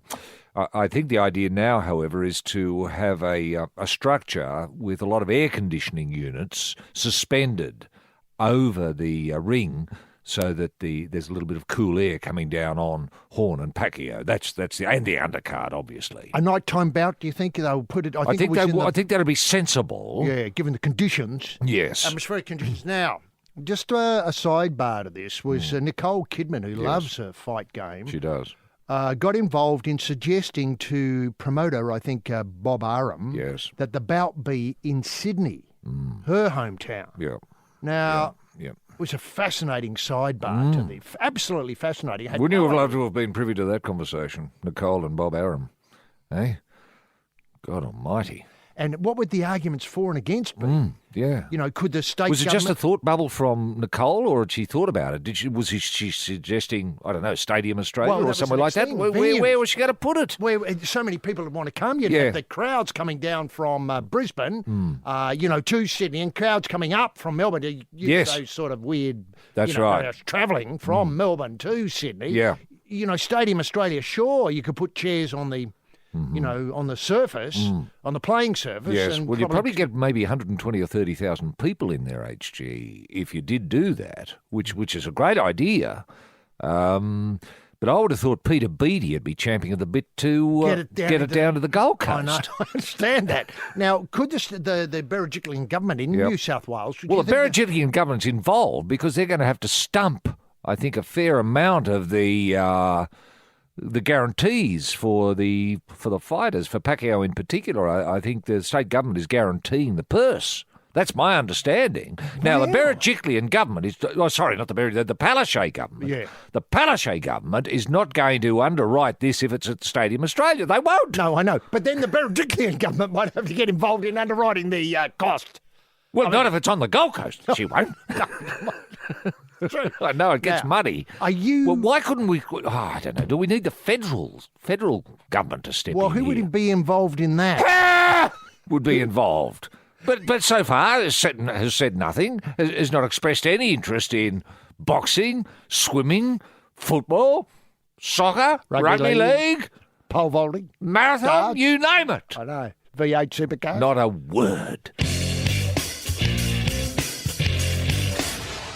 Yes, this is Shadow Probe on the Pull in the Cool store, rampaging Roy Slavin. And legless in the driveway, the 30% off a mixed dozen man, H.D. Nelson. Now, Roy, last week, obviously the big news this week is that the footy show's coming back Thursday night. I didn't know that. No. Is that official? It's official. The AFL footy show's back on Thursday night. That's a quick turnaround. Well, I think they thought they might take a month, but then they realised they'd be into the finals with another couple of weeks off. So now, has Bernard Tomic been penciled in as the host? Bernie's the first guest. The first guest. And okay. I've seen some rehearsal, and I've got to say it was a bit embarrassing. Bernie was there practising, obviously. Yes. As the host, and he introduced the first number, which was "Hey Big Spender." Oh yes, out comes Sam. Beautiful. I won't pop my cork. Yeah.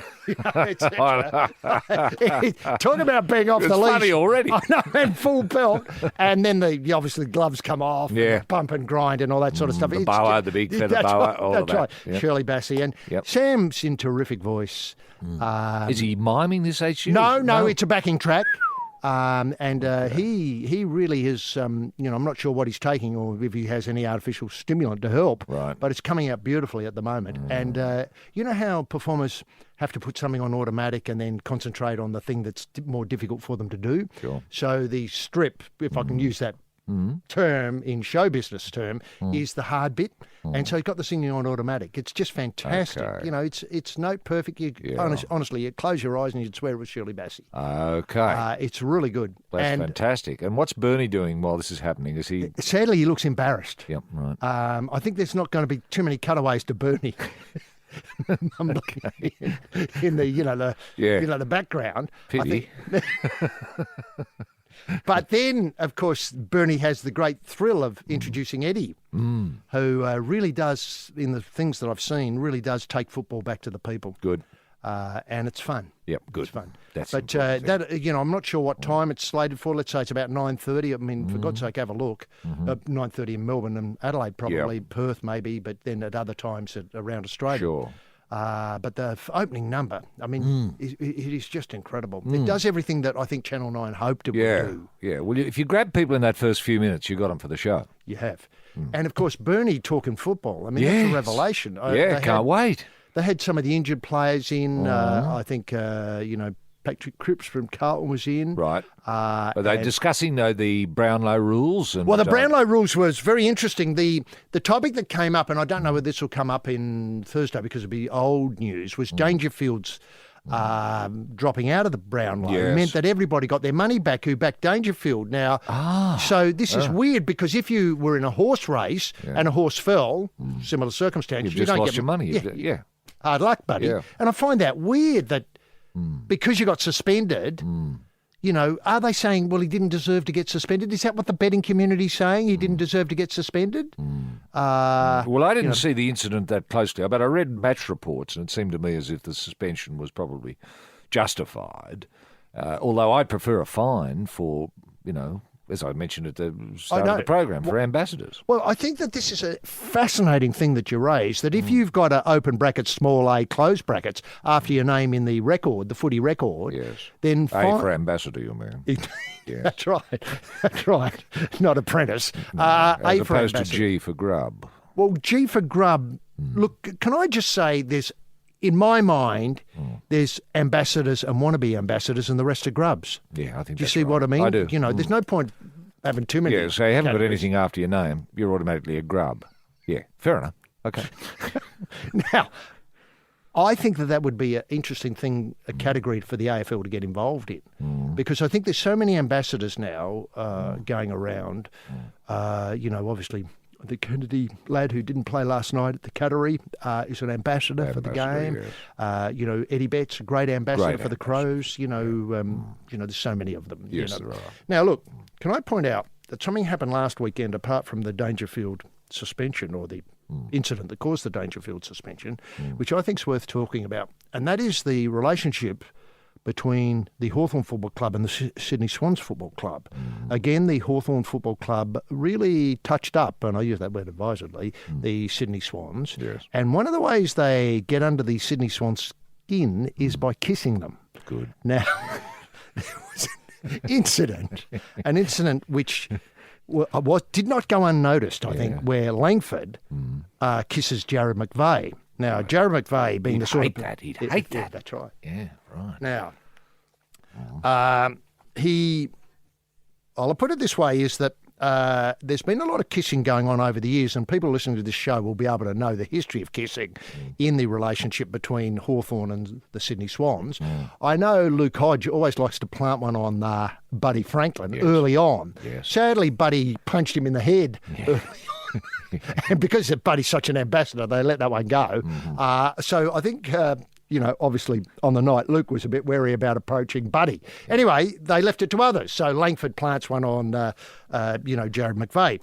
Now, he says here, the pair tangled earlier when a frustrated McVeigh conceded a free kick to Langford. McVeigh later, smarting from the 6-point loss, revealed Langford had also kissed him. He did it beforehand as well earlier on, and I probably reacted too much and gave away the free kick. I'm not going to stand there and take that. I thought it was pretty disrespectful, but that's the way it is. Yeah.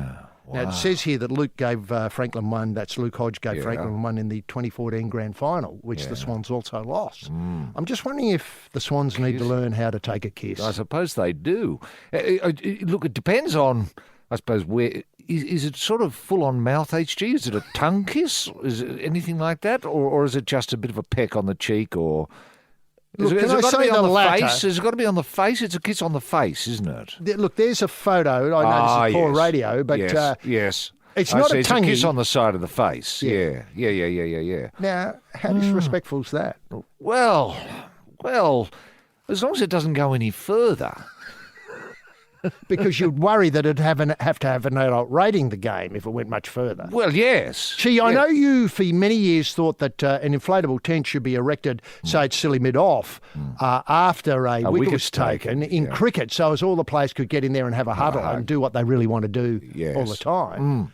Leave it to public imagination. That's right, what's going on inside the tent. And then that collapses down and on they go. Yeah. After a suitable amount of time, let's say 30 minutes, out they come and they start the game again. This worries me slightly, as you point out. Is somebody, I'm worried that if the Swans, if other clubs notice how easy it is to put the Everyone's Swans going to start kissing the Swans. Now, does the AFL have a position on kissing, HG? There's nothing in the rule book that says you're not allowed to kiss anyone, is there? No, now this is a fascinating topic because, as you recall, the AFL HQ seemed to have a trouble with various employees in the HQ kissing other members of the HQ staff. This is the administrative arm. The administrative arm, the Gillum McLaughlin. And they were showing the door. They were showing the door. Showing the door by That's right. McLaughlin. Yeah, no. Now, what's McLaughlin going to do about the Hawthorn Club coming out as kissers?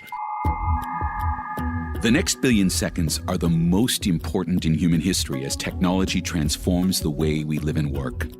The smartphone, barely a decade old, has given billions access to information and capacities they've never had before. It's changing what we can do, and it's changing the shape of the future. So what does that future look like? Hi, I'm Mark Pesce, the host of The Next Billion Seconds, a new show on Podcast One.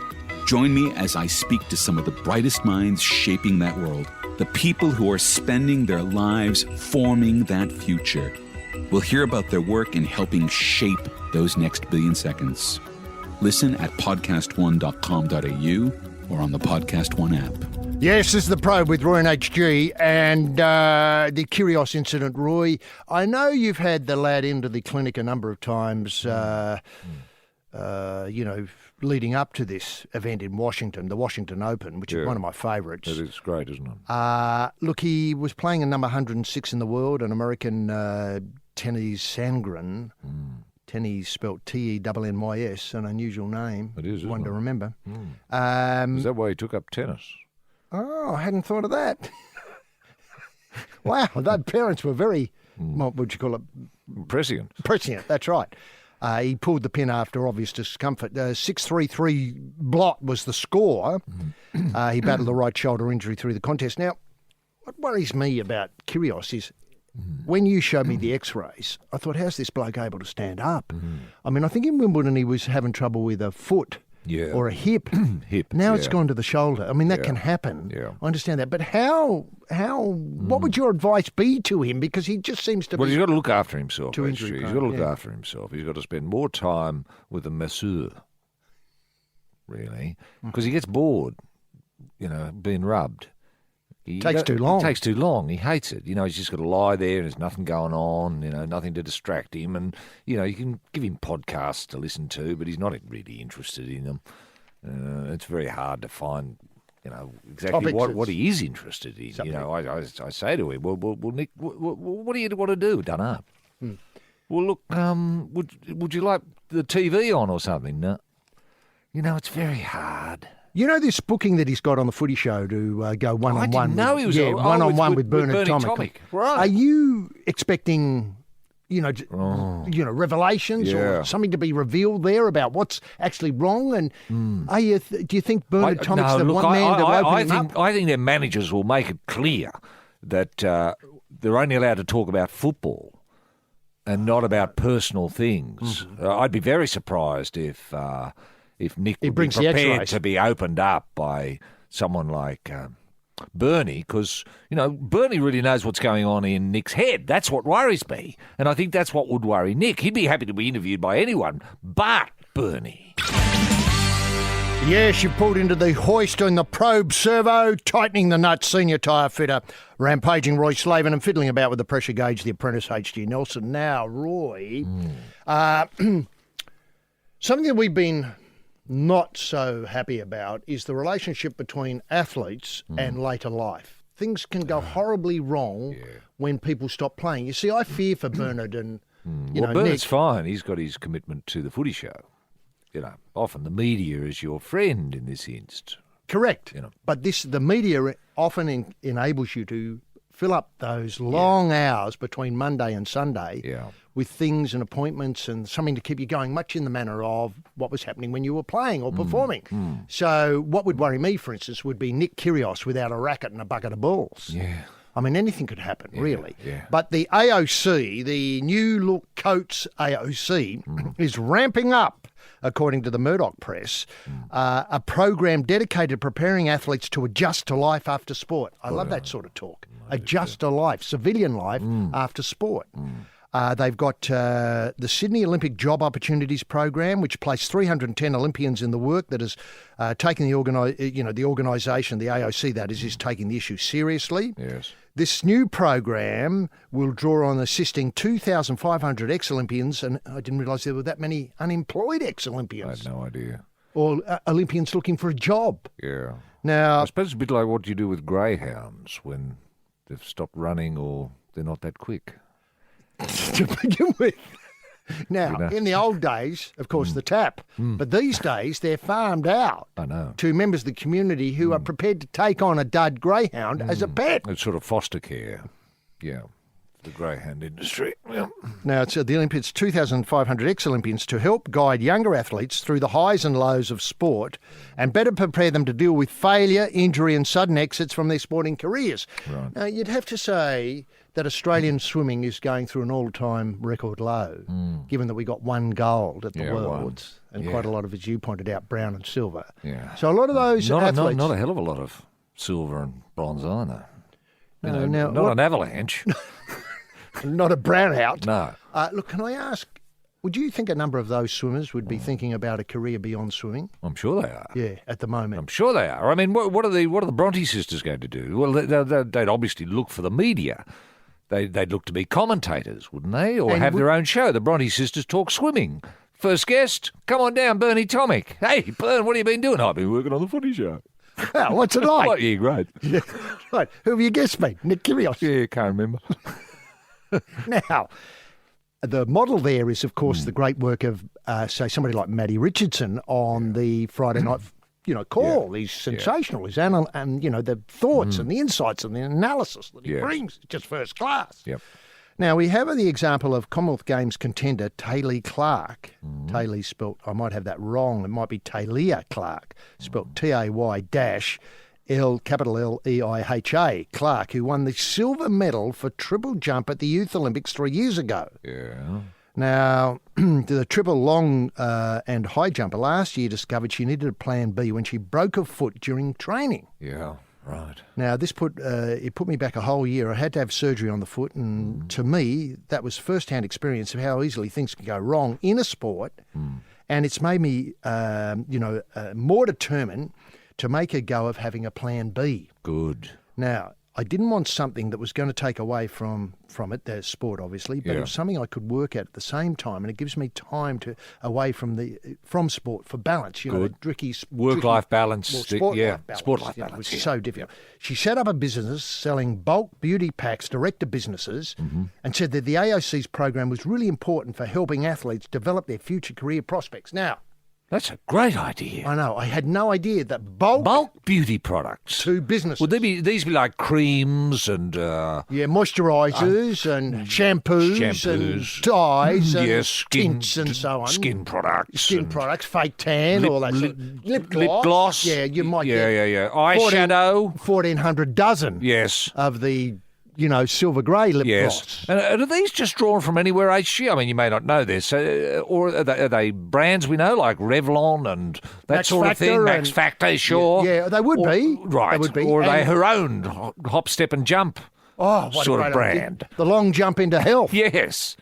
Yes. Now, what I like is, has the AOC come to Talia Clark and said, look, we could give you, say, 1.2 million. It's a great idea. We think there's an opening there. Why don't you take this seed capital and see what you can do with it? And for God's sake, don't feel any pressure on returning the money to the AOC because we've got stacks. We've got stacks. Is that how it works? Well, I suppose so. And or does she go to John Coates or whoever he's delegated this to, his business arm, and said, look, hello, I'm Taylor. You remember me? I've got the busted foot, hop, step and jump. I'm great.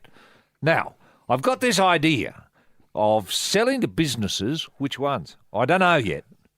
Selling to businesses bulk products of beauty products.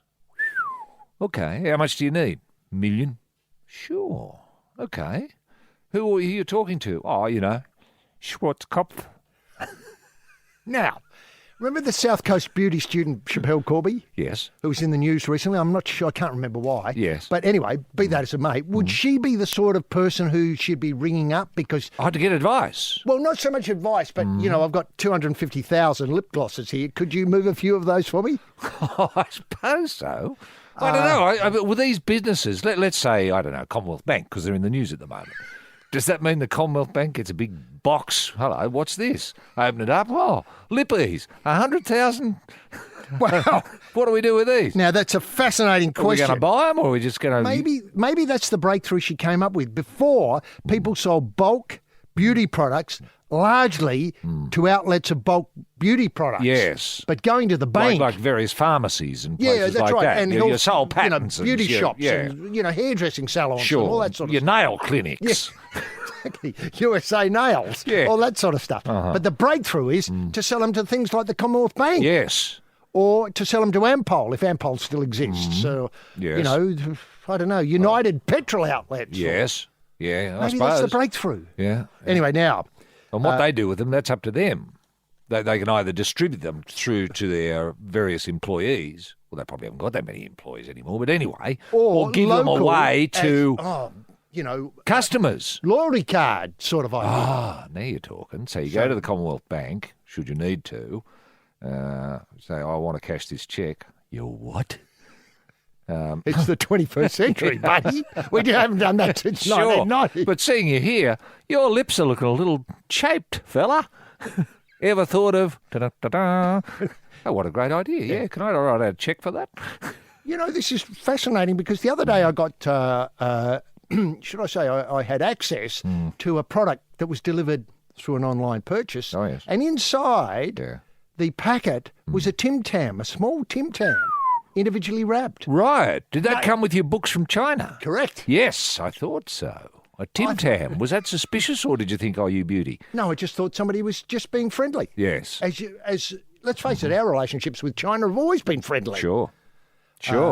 Yeah. The books notwithstanding. Now, one thing I was going to say was that finally, I think Matt Carroll from the AOC Chief Executive is in charge of this program, and they're ramping up our discussions with universities. They're more interested in investing in sporting outcomes and also providing opportunities to manage the course load than they were in the past. I mean, this is dead wrong, isn't it? I mean, why go to a university when you had an idea like selling bulk beauty products to the Commonwealth Bank? Yeah, but it's not every athlete that's going to come up with a brilliant idea like that. Was it you telling me that the big-footed one, Ian Thorpe, is associated with Specsavers these days? Let's take a break and come back with that, because I think that is a fascinating development. Yes, this is the Probe with the rampaging Roy Slavin and H.D. Nelson. Now, Roy, this fascinating development from the AOC of providing opportunities for work for athletes. I mean, I think it's, digital, agile, innovative and all those sort of things. But when I saw Ian Thorpe and his contribution to Specsavers. Specsavers. Yes. Look, as you know, I don't have to wear glasses. I'm lucky like that. Yeah. I haven't thought about having my eyes checked ever. No. But Ian looked so cool in the gear. Really? I thought I'd better get along and see what they can do for me, which they were great. They were really great. When you saw them, did you say Ian had told you to come? I didn't, of course, that would be lying. I said I was very impressed by the campaign that you have running with Ian Thorpe. And could I get that look? The big-footed look. The big-footed post-swimming look that Ian's, prosecuting with his work. Yeah. And I thought to myself, wow, this AOC plan about getting people into real jobs, real solutions, real employment, lasting employment, is just going really well. Now, let me say that in the past, Ian has advertised, I'm pretty sure, advertised water. Yes. Didn't he have his own water in China? I think he did, but I Ian's water or something? Now, can I point out, I didn't buy any of that. Nor did I. Now, in Japan, I think he sold soy milk. I didn't buy any of that. Ian's soy milk, yeah.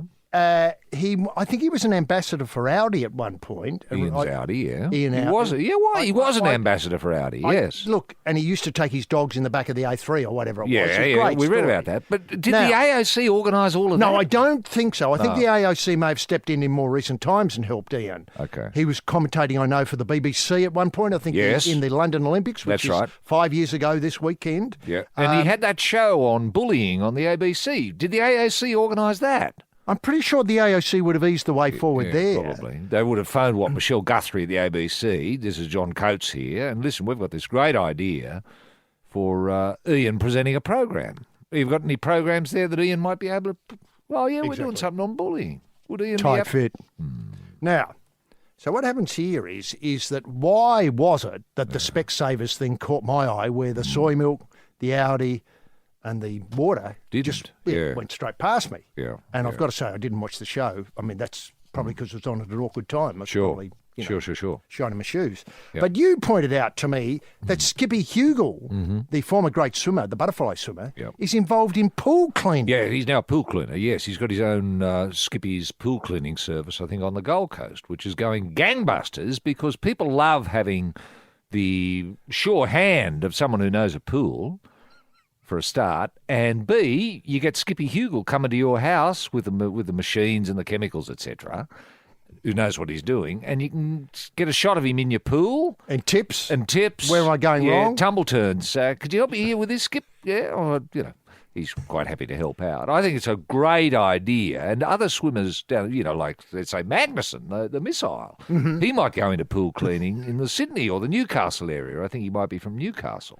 Now, when it comes to what I like about that is I can see how the AOC could advise swimmers thinking about pool cleaning. Well, they might have given him a bit of seed capital. I don't know. Or I was going to say, it opens up a bit, lifeguard work, coaching. Yes. There's plenty of opportunities there. Sure. And you were telling me that Mark Edmondson, the former, let's not forget Mark Edmondson was Australian Open champion at one point, some time ago. Yeah, exactly. Our last Australian Open champion.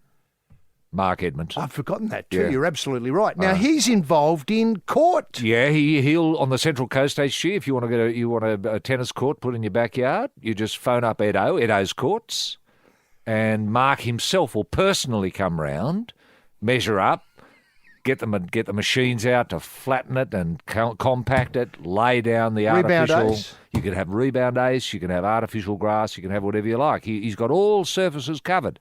So that's a terrific thing. Now, I know the AOC hasn't had anything to do with that. but Now, if you take someone like Gian Rooney, I think she might have appeared on Better Homes and Gardens or something like that. And she does a bit of commentating as well. Is that AOC help? That would be AOC help. They would have phoned, I don't know, Joanna Griggs. She's had a sporting past.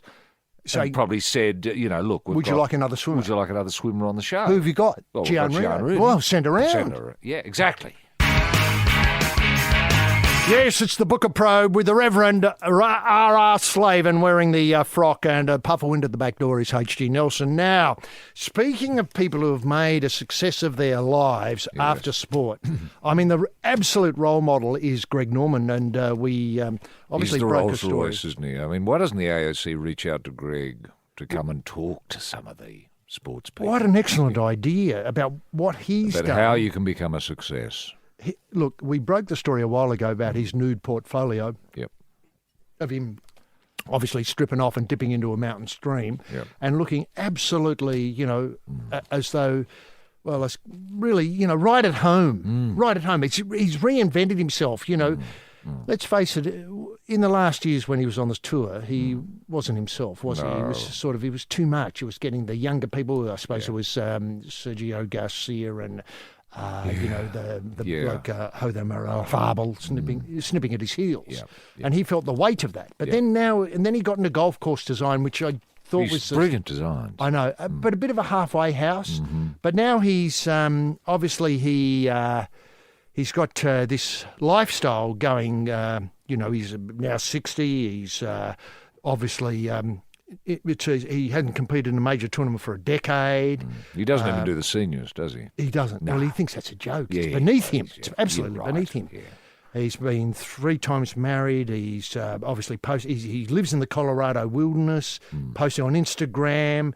He's obviously looking, just in the peak and prime of his life. He's got 80,000 followers on the Instagram, amongst them supermodel Elle Macpherson. Is that right? Donna Hay, the cook, Wow. is another, famous face complimenting on how great he looks. Yep. Norman shared his graphic video of his horses mating, which did take some people back. Yeah. Obviously, that was, you were very familiar with the in-out work there that was Sure. going on. Sure. He's mad about horses. He's, Yep. obviously leading followers to ask, about the horse video if he'd lost the plot and had gone into weird horse love. But, obviously it was just a homage to the horse. He's got the Great White Shark Enterprises, spruiking everything from golf courses to wakeboard parks, restaurants, wine, clothing, eyewear. Well, I hope he doesn't get into Thorpe's territory. And even Wagyu steaks and beef products. Wow. He's got, it's obviously worth 75 million. He's got a 4,450 hectare Colorado ranch. Now, he works out with the weights. He does cardio training most mornings, but prefers his workouts late in the afternoon, even if they run into the evening. To be honest, he said, when the sun goes down, I don't even turn a light on. I keep training in the dark because it keeps me focused in the zone. Now, there's a tip for people. Train in the dark. It's a great breakthrough. Now, he says, the gym is my happy playground for a few hours every day. Isn't that great? It's a hell of a story. I tell you what, it makes him a lot of fun to live with, doesn't it? It does. Well, I'm, getting into that shark lifestyle. You get up early, into the gym, out with a gun, shooting bear, then on the horse with the chaps, the bumless chaps, have a bit of a ride down by the creek, gear off, Into pick the up, creek. take a few photos. Instagram. Yeah. Then back, get your Donna Hay recipe book out, cook up something. What are you cooking, Sharky? Wagyu! My own. Way to go, Wagyu. Wow. Now, you're exactly right. The well, gun. that gives sports people, something to aim for. I know. A role model. Yeah. Isn't that what it's all about? Yes. Somebody who's done it before? Yes. Don't worry about the beauty products and Yeah. bulk to Commonwealth Bank. It's never going to work. No. In my mind. No. Get a bit of land and Yes. get back to what Sharky's up to. It's Yeah. just a fantastic story. It is wonderful, and it makes you wonder, the decisions made by Ian with his water and his Specsavers now. That could have been Ian, somewhere up in the Colorado hills, on a property, on a spread with horses and gyms and, I don't know. Training into the night. Training into the night in the dark. Come on in, Ian.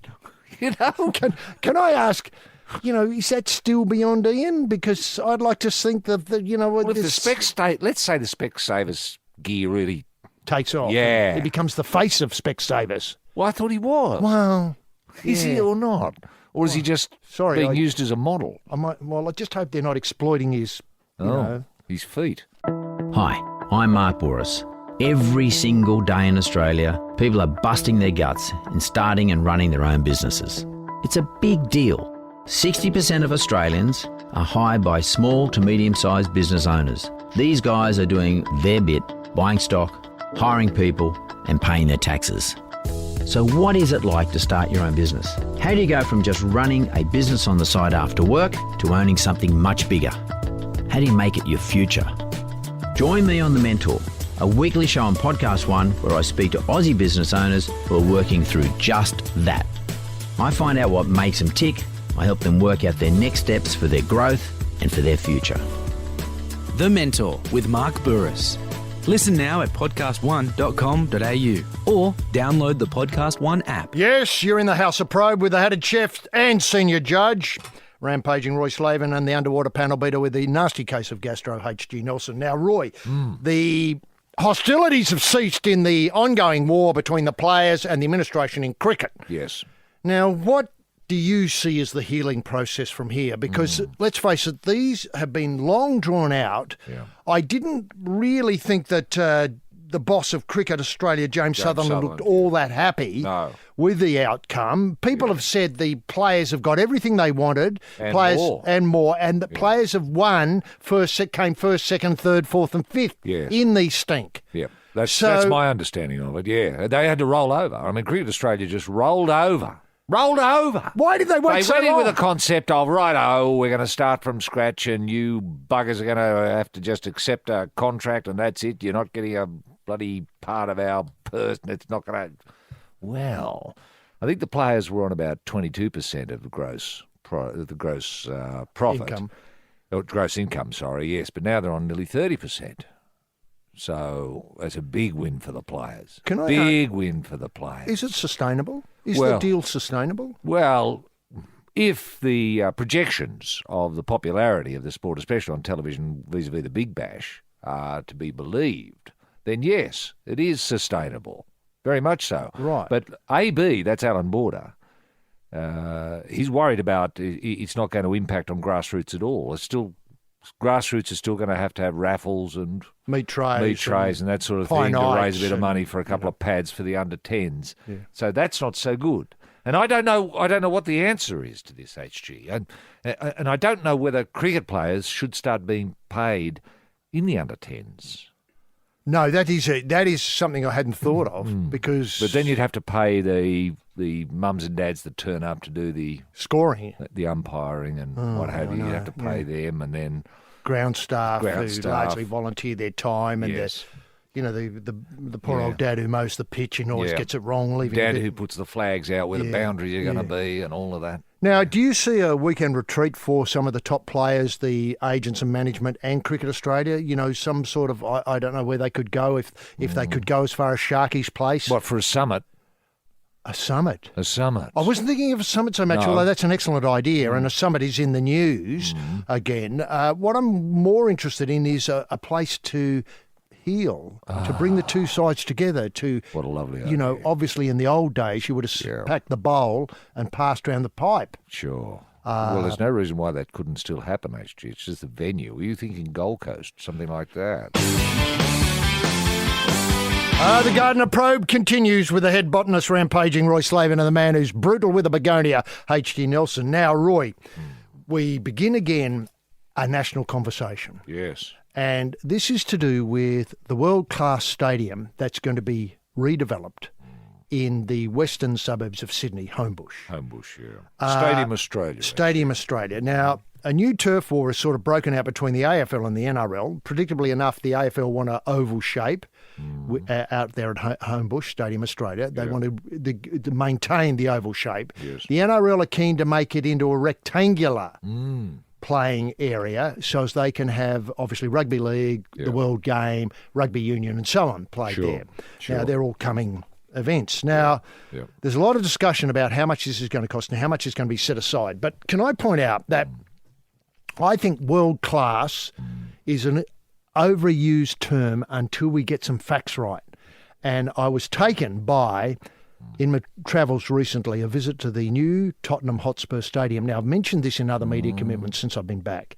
But in their development there, this is Tottenham Hotspur, dominant EPL club. They're thinking of having in their new stadium a fromagerie. No way. They are. Well, doesn't that make sense?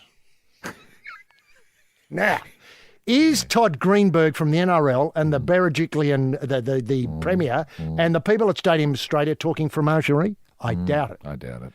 Also, they're going to have a microbrewery in there. Now, don't get me started on craft beer because I won't enter that discussion. You know I hate craft beer. I know you do. Now, but at Tottenham, can you get their own beer? You can get an EPL lager.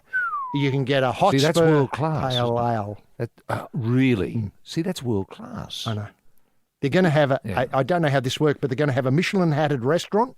Good. They're going to have, it's 60,000 seater, so it's something. Boutique, but something we could develop into, say, 120,000 out at Homebush with the seating correct. Yeah. It's going to feature the longest bar in the country, that's saying something in England where they love a long bar.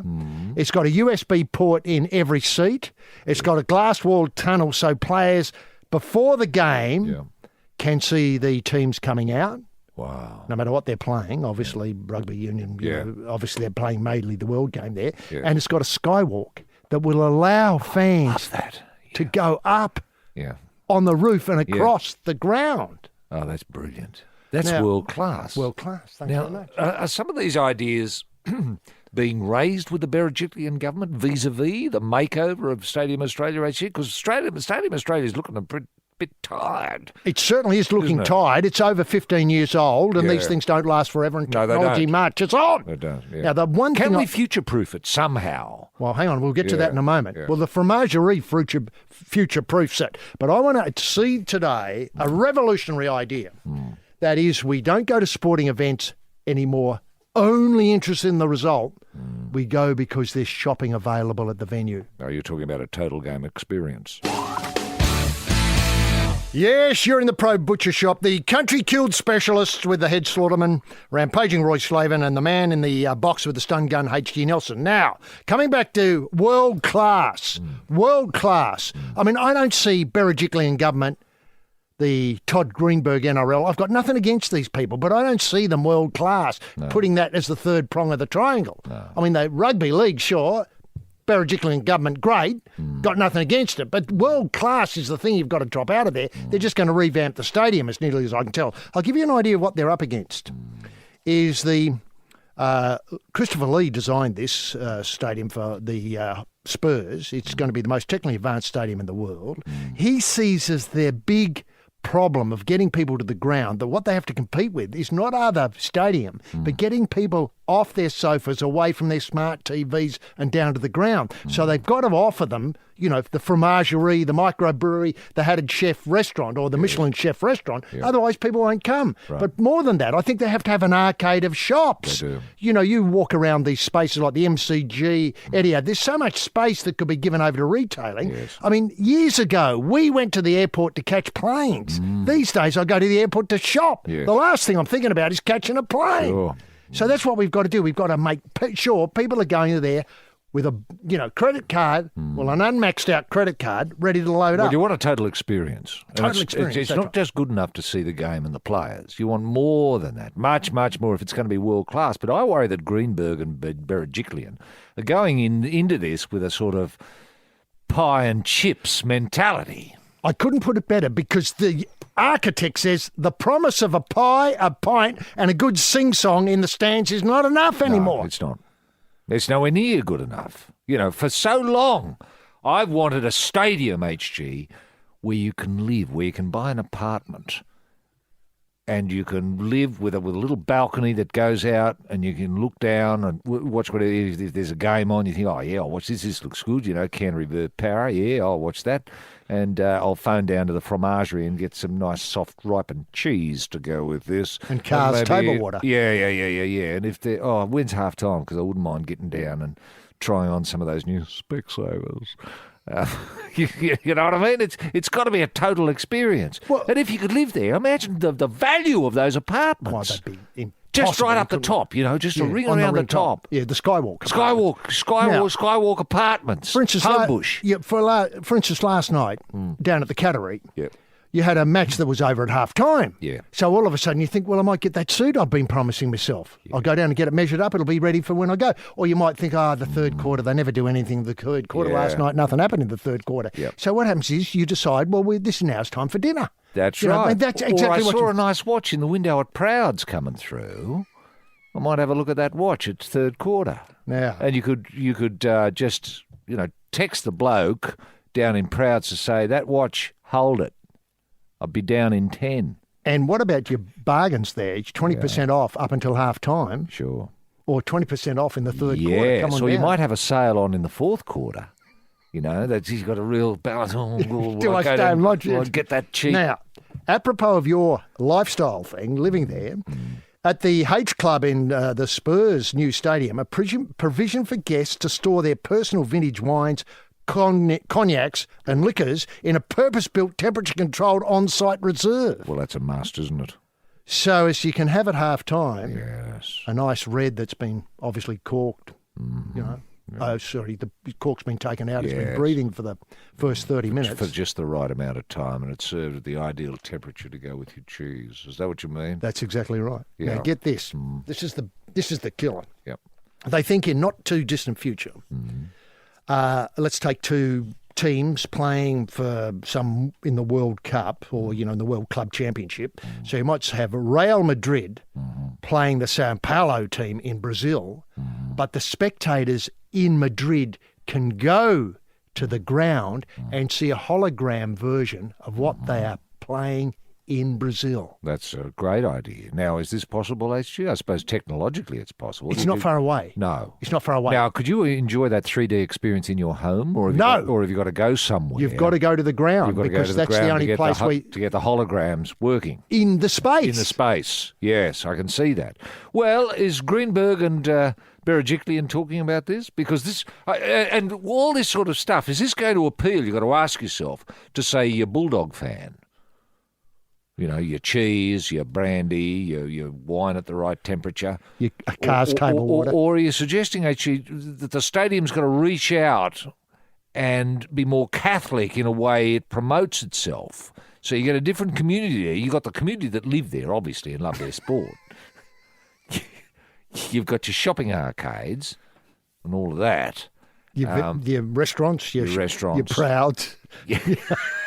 You've got, high qual. Yeah. Can I point out that this speaks to the thing that we often talk about here, about how sport, it's no longer about sport, about win and loss. As you point out, the total game day experience has become a total lived experience. Yes. So as I think you're looking at show business ideas more than sporting ideas being the solution to the or lifestyle ideas. Lifestyles. What's to stop someone having their nails done while you watch the game?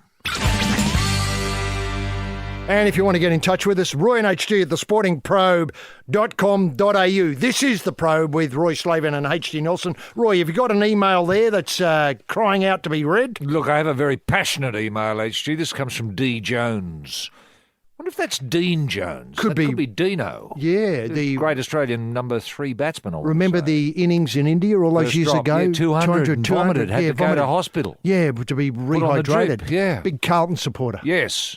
That Dean Jones. Well, it may not be that Dean Jones, but it's a D. Jones. He says, dear team, what the... That's a word I can't use on here. Is going on at Swimming Australia with head coach Jacko Dutch Blowin Verhaeren lobbing a grenade at, wait for it, James the Missile Magnuson, only to have the missile further blindsided by Kate Cheap Shot Merchant Bronte of the infamous Bronte sisters. Now, there's an opening, isn't it? That is an opening. That's an opening. Where does it go from there? Thank you, D. He says, I'm outraged.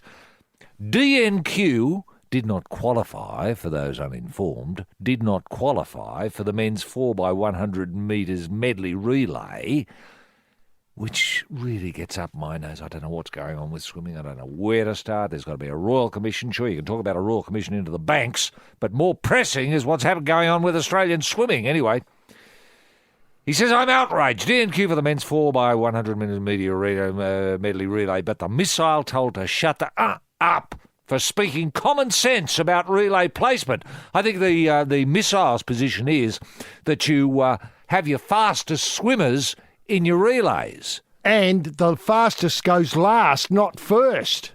Yes. I think is the other. Is that the right? He wants the fastest to go first. Oh, does he? Okay, he does. The other way around. So you can build up a bit of momentum to encourage the slower ones to come up behind, which works. Anyway, to finish off, D. Jones says, Bertrand, Coles, Coates, Gosper, ha! Forbes, Carlisle and Murray Rose would be turning in their graves. For the first few nights, I thought Ian, the big-footed one, the Specsavers man, was talking absolute gibberish. It may have been a side effect of the Roger Rashid polish, which dons his complexion recently.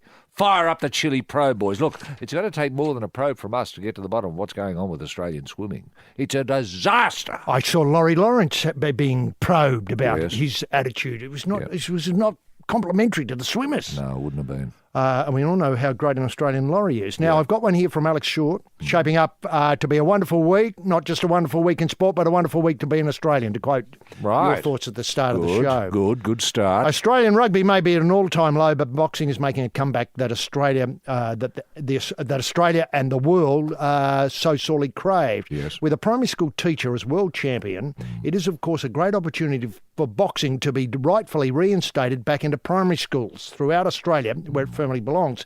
Kids just aren't punching each other as much as they used to, and I personally think this is sad. I think that Horn, that is, the primary school teacher, could personally lead the charge to bring boxing back to primary schools. Alex sincerely hope he does. After all, what a great role model to teach the kids the 3 R's. How to hit them and how to hit each other. Yep. You could say it's the dawning of a new age for boxing, especially in this country. Well, what surprised me about that email, HC, I didn't realise that boxing had left primary school. Yes, probe flight TSP 69 cleared for takeoff at the controls, the man with the moan, Group Captain R.R. Slavin, and crop dusting in the main cabin today, H.G. Nelson. Now, going back to those world-class stadiums. Yes. How about this? The Atlanta Falcons are building a new stadium in America. It will feature, it's going to open later this year, it'll feature the world's first 360-degree video wall running for 335 metres around the bowl of the stadium, all the way around, and have a vast rotating, I'm not sure how this works, Oculus roof inspired by the wings of a falcon made of 8 500-tonne moving pieces. Imagine the engineering required for that. That's world class. Oculus roof. I'm not sure. Don't ask. Is that a little bit like the Pantheon that has the Oculus? That might be right. Do you assume this is closed for inclement weather? Yeah. Or moves across for inclement weather and then on sunny days? Segments. In segments. Wow. Now, I'm pretty sure this is, get this, I'm pretty sure this is the stadium that has 2 levels where the playing surface for the World Game can be pushed back under the stands to reveal a playing surface for the NFL, as in the gridiron game, which I think the Atlanta Falcons plays. Well, see, that's what we need, that sort of thinking for Stadium Australia, so that if you're going to watch a game of AFL, it's in the... Exactly, in the oval shape. Or Big Bash, for instance. Yes, cricket. Yep. And then the sides come in for your rugby league and maybe even come further in for your swimming and tennis. Or how about right in for the boxing? Yes, right in for the boxing, obviously, then right out for the horse racing again. Oh, is it going to have horse racing I don't know. World class? I don't know, but if you want to have your nails done watching all your, favourite sports. Yeah, with your fromagerie and your orangerie and your charcuterie. And your brandy at the right temperature, all of that. I know. Well, that's what it is. It used to be about sheer size, but now everyone's focused on the convergence of physical and digital experience, increasing connectivity in the stadium to bring fans closer to the players, according to the architect John Rhodes. Yes. Now, that is one view. That is one view, yeah. Well, I hope the Berejiklian government. Are these people advising the Berejiklian government at all, HG? Or do you know if the Berejiklian government is reaching out in this regard? Have any architects been employed? Well, the difficulty is, that's what worries me, is that when you get Todd Greenberg talking to Gladys Berejiklian, It sounds a bit ordinary, doesn't it? It does. Sounds ordinary. We've got to get the experts.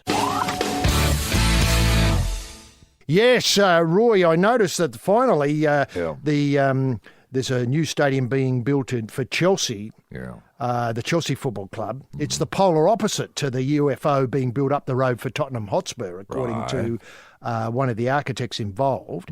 Above all, both football and architecture need to keep keep that sense of real, the smell of the grass, the proximity of players to the fans. Yes. People come to watch games to have all their senses stimulated, and that's what architecture must amplify. Yeah, well, that's true. You want it Isn't to be that visceral. Visceral, yes. It needs to be visceral. But that doesn't mean you can't order your beer with a drone. Your three-hatted chef to rustle you up something that's going to be acceptable to you while you have, say, plastic surgery done on your nose. Is that possible in these state-of-the-art facilities? Well, why shouldn't it be possible? You mean in the future? In the future. That the GWS Giants playing the Adelaide Crows will feature this week rhinoplasty, if that's the right term, on the nose. Yes, so you can go to the game and come home with a new nose. Wow! Eh? Having had a terrific meal, your nails done. And checked your wine. And loaded up because you've got the finals coming soon. Yes. And you'll have mates in town. Yeah, and you get that 360-degree game day experience from other sports at the same time as you're watching the sport you're there to watch. Now, That's what I want. I want it all. Now, can I just change completely in the other direction? I noticed that Australian Survivor is back on. Oh, what a great show. And what they've done here is they've cast it. Well, it's a bit hard to know. The 10 executive, Stephen Tate, said, we're looking for people who actually got it as a game. All right, yeah. Instead of a television show. They're talking themselves up, and we'll see when the reality hits whether they actually rise to the occasion. Right. But that is what we set out to find, because it is a game. Now, this strikes me as really odd. All of a sudden, there's a new sport in town. It's called Survivor. And people have to have a strategy to cope with the rules of the Survivor, which are a bit elusive to me. Yeah. But, You've got to be too patient to understand the rules. I mean, they seem to understand the rules. That's fine by me, but they seem to be talking in a code that I have no access to, nor interest in. Correct. And do I care who gets bumped off? No. Do I care who survives? No. No.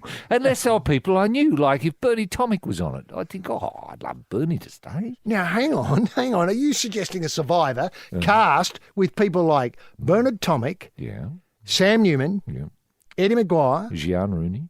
That's right.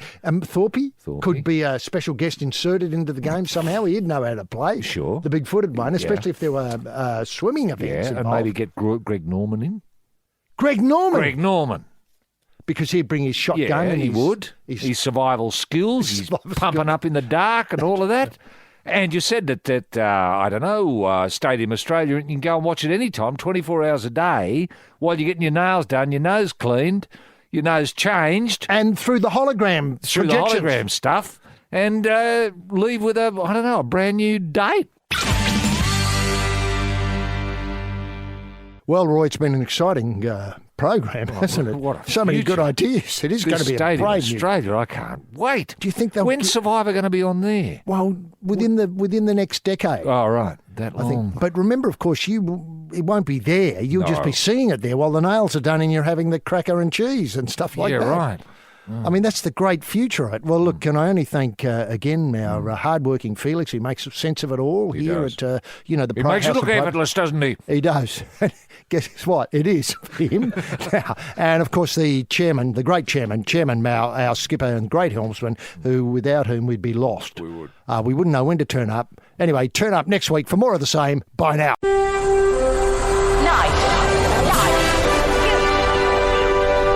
Bonafide sports-mad Australians. Snakes alive. Is that the time? Yes, green and gold freaks, it certainly is. It's time for the Sporting Probe. with 2 diamond pythons twirled around the tree of knowledge across the nation. Boys and girls. Well, a young man ain't got nothing in the world these days. The Sporting Probe, leading the charge up the eucalypt. With extra chili on the stick is the in-and-out maestro, rampaging Roy Slaven. And coming from behind is the heavy lifter with both feet on the ground, H.G. Nelson. Unleash the grunt and poke HG? Yes, TF much, gentlemen. Jim Daniels, the golden guy in the TSP soundproof booth in downtown Portland in the pop-up studio of the TSP. People are still confused about the initials TSP. Nothing to be scared of. The Sporting Probe. Probe-sters. HG Nelson getting the Sporting Probe away. Thanks very much, Bruce McAvaney, for another set of 7. Well, what a week. What an incredible week. A week went too much, but it's barely enough. Tremendous to have you with us as we prod forward and push through the stoolage of this week's sporting action. Massive week of massive collects. Trackside, Warrnambool for the 3-day carnival, Wagga for the 2-day affair. Massive horse action means just one thing, massive collects. And I was thrilled that I popped into Bunnings to pick up a bigger wheelbarrow before I headed down to Warrnambool, and I wasn't disappointed. I got on the Weir train and 14 winners in 5 days. I mean, take nothing away from the bloke. He is a genius. To get us underway, though, let's lock horns with a man who I believe selects himself as our next Governor-General. Now, the next Governor-General after Sir Peter Cosgrove did bob up this week when it was suggested that the former PM, our former skip, our former Team Australia leader, that was Tony Abbott, might be able to move into the big house Canberra way. Well, I think he's got to run for his money. Coat style here. Look at the boxes this bloke ticks. He's a country killed specialist, tick. He's a home brewer, tick. TAB Punter of the Year 2003 to 2016, tick. Olympic shooter, tick. Greyhound fancier, tick. Rugby league buff and player at the highest level, tick, tick. Australian values through and through, tick, tick, tick. It screams to all right-thinking Australians, Yarralumla. And this bloke has his own green and gold tracksuit. That's right. He's saved the nation already with his own green and gold tracksuit. That man is rampaging Roy Slaven. Roy, can we get the TSP bunny in motion simply by asking, what were the highlights that caught your restless eye this week, Governor-General? Yes. Thank you very, very much, H.G. Nelson. And I tell you this for nothing, I'd do it for nothing. You know, I'd allow that money that I would normally, my stipend, I'd allow that to filter down to the bottom into awards for deserving Australians. Awards baubles that they could wear on buses to let people know that they are distinguished Australians. Would you bring back Knights and Dames? I would bring back Knights and Dames, Sir H.G. It's very much got a a ring rise to it, hasn't it? Sir H.G. KGB. DSO. With bar, of course. What a wonderful week to be an Australian, HG. It truly is a wonderful, wonderful week. Common sense has prevailed with the Chinese Gold Coast Suns. They'll be able to wear their Chinese national shirt for the Shanghai clash with Port Adelaide. That's next weekend, I believe. We'll be heading off. Mm-hmm. And I'm going to wear my Chinese outfit as well. And I assume you're going to wear yours. We're going to be wearing the red and the yellow. And remember, proudly, trade is uppermost in our minds. That's what we're going to do. We're going to be ambassadors for trade with China. Thank you very much. Now, a talking point. Is GWS Giants Toby Green a grub? Is he a grub? Or a lovable rogue in the making? It's one of the two, or maybe both. But, that's sport. That's sport when you think about it. Now, speaking of talking points, Anthony Mundine, that is the man, Anthony the Man Mundine, wants to play rugby league again with St George. Now, can I just suggest this is not a good idea? I just can't see this working. I mean, how would the other blokes feel, the other 12, knowing he's there in the team? OAP. They'd have to carry him, lug him about. It'd be a millstone around their neck. It just cannot work. And sure, if he wants to play reserves, fine, have a run around. Yeah. You know, Jeff Fennick did that with Parramatta a few years ago, you'd remember. No big raps on him as a player, because he wasn't very good. Now, I don't know how old Anthony is now, Anthony Mundine, but he might be pushing 60. I just think it's a really silly idea and really a cry for help. And really he should be talking to his psychiatrist, saying, look, I've had this idea. Oh, yes. I want to play rugby league for St George. Have you thought about it? Well, not much. Now, the Waratahs promised to repay the faithful today. Hello, today. Who are they playing today? The Blues. The Blues, they're from Auckland, I think, aren't they? Are they New Zealand today? They are. The Blues, yes, Blues. I often associate the Blues with New South Wales for some reason or other. It just confuses me. I think, the Waratahs are playing the Blues. They're playing New South Wales. Hang on. Auckland, the Auckland Blues. Okay, have they ever beaten the Auckland Blues? I don't think so. No. Man, I'll be issuing an apology to the Waratahs should they repay the faithful today. Can I just make that clear? I'm prepared to apologise to because I think they've got Buckleys. Well, 2 chances, Buckleys and none. Now, Bernard Tomic, as we heard on the news, bounced back 2 consecutive wins. Count them, 2. 2. Before going out to Milos Rajas, the feisty Canadian superstar in the making, which makes me think that probably Bernie the Tank, probably wants to play Davis Cup again. I think this is a message to Little Leighton saying, Little Leighton, that's me at the door, banging with 2 wins. I don't think he's listening. Now, John Coates, the man under the pump at the moment, we're just waiting to see how this is going to unfold. Ooh, it's tense, and it's live on air everywhere, all over the world. Yeah. The whole world is taking this, as they should be. John Coates is suggesting, and this sounds a little bit desperate to me, that he is going to mount a challenge for the Gold Coast to get the Olympic Games in, 2028? How old's he going to be? Well, not sure. Not sure. About 60 now. Yeah, I know. 28. I know. Another 10 years. It's 70. just as silly as Anthony Mundine wanting to bloody play rugby league for St George again, isn't it? To imagine Coates is going to be there in 2028, I just cannot see that happening. I mean, I'd love to see it. Love to see anything happening on the Gold Coast, but I just hope it does not draw the head away from the Gold Coast being the Commonwealth Games capital of the world. Because can the Commonwealth Games capital of the world put its hand up for the Olympic Games? I suppose it can. I mean, it's got the infrastructure, schoolies, etc. They know what they're doing. Now, just 2 short things, HG. Call for whipless races. I don't know who by. I don't know who's making this call. Apart from... look, horses love being whipped. They do. I mean, horses are a little bit sick in this regard. They do love it. They love the punishment. Did the king like it, King Roy? loved it! Was the only way to keep his head. I mean, if you didn't hit him, he wouldn't come out of the barrier. He wouldn't. You had to hit him right from the off. As soon as you got onto him, you'd had to start thrashing. Otherwise, the bludger often wouldn't move. That's a fact. That's a fact. That's horses. Make of that what you will. Yes, this is the Probe with Roy and HG.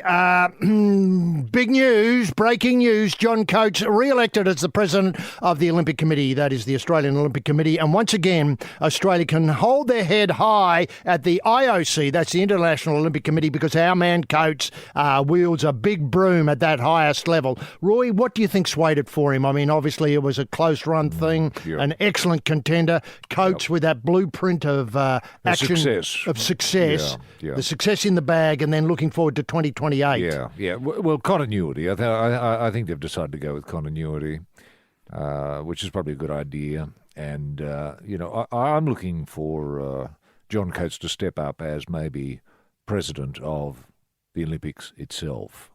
I think that's what is at play here. Mm-hmm. I think he pencils himself in, and obviously he's going to bring people through and transition his model of success into the future. Would you see him much in the very same mould as Juan Antonio Samaranch, for those people who can remember? Somebody who had a really vice-like grip on proceedings at the highest level? Yeah. And I think he's the sort of man who would take to being called Your Excellency very well. He'd wear that with dignity. I mean, I've seen him wearing, bling bling around the neck. Olympic and bling. Olympic bling, and that terrific gold award that we saw him presented with in Sydney 2000. We were there that night. I stood, and there he was, covered in bling from head to toe. I've never seen anything quite like it. It's the biggest golden order I've ever seen given to anyone, and he wore it absolutely with aplomb. He didn't seem weighed down. It must have been about 80 kilos of gold he was wearing dragging around, but he dragged it around beautifully, I thought. Look, His Excellency, I'm calling him His Excellency now. Look, I've already phoned him. I said, Your Excellency. Congratulations. Congratulations. Yes. Juan. Now, look, can I just say several things here? Yeah. So the Australian sporting community believes it's wise to waste $700,000 or $600,000, the difference between what Danny Roche offered to do it for and what we pay His Excellency, Yes. To waste $600,000 a year Yes. on having His Excellency represent us at the highest level. That's Yes. one aspect of it. That's one aspect. Now, the two other aspects of this that revealed this week, firstly, was that His Excellency felt as though there was no one who he could appoint to the position of 2IC who would be able to wear the white handkerchief in the manner that He's he would. tried them. They've been duds. Okay. Dud after dud after dud. I don't know who's appointed them. Well, Probably hang on, he has. I think I know who appointed them. His Excellency. But you can see His Excellency's position. He doesn't want to appoint anyone who would be as good as him. He's going to import. He's going to put in duds so that he looks good. I know. You can't blame the bloke for doing that. Now, I take my hat off to him. The second thing. And that's $600,000. You've got to remember, a lot of that gets pumped through the economy. You know, he buys things. Does he? Trousers, shoes. Polish for the bling. Polish for the bling. He'd probably get, I was going to say brasso, but he probably wouldn't. He'd probably It'd be get something some else. modern. Yeah, it'd be something modern that he would get. Well, Mr. Sheen or something like that. He'd be going into hardwares. Oh, hello, Your Excellency. What are you up for today? Some more brasso. Yeah, not a problem. Here we go. Anything else you want? Nope, that's it. Okay. Good to see you, Excellency. Yeah. Good luck with the big vote. Yeah. Now, the other thing was that I didn't know whether this was I didn't know how to read this concern that the southwest Queensland area seemed to be a little bit confused in His Excellency's mind, whether it was based on Brisbane or 6 cities in the southeast corner of Queensland or the Gold Coast for the 2028 Olympics. Although I did think he thought 2028 or 2032 could be possible there. Would be possible, Now, yeah. this is just stunning. I mean, does the government know about this? Well, I don't think so. Not yet. They do know now. Although I've heard nothing from Minister I mean, there's a cry throughout the country, isn't there? Mr. Hunt, where are you? Can I ask, do you think it was wise to announce this thing while the PM was out of the country meeting someone who didn't have a clue who he was? Yes. Yeah, well, that's Coates, isn't it? Taking the opportunity when there's a vacuum. You've got an idiot like Barnaby Joyce might be acting PM at the moment. Well, he's not going to do anything. Gold Coast, where's that? Yeah, means nothing. 6 cities, what? Who? Oh man, why not in the bush? That's what he'd be thinking.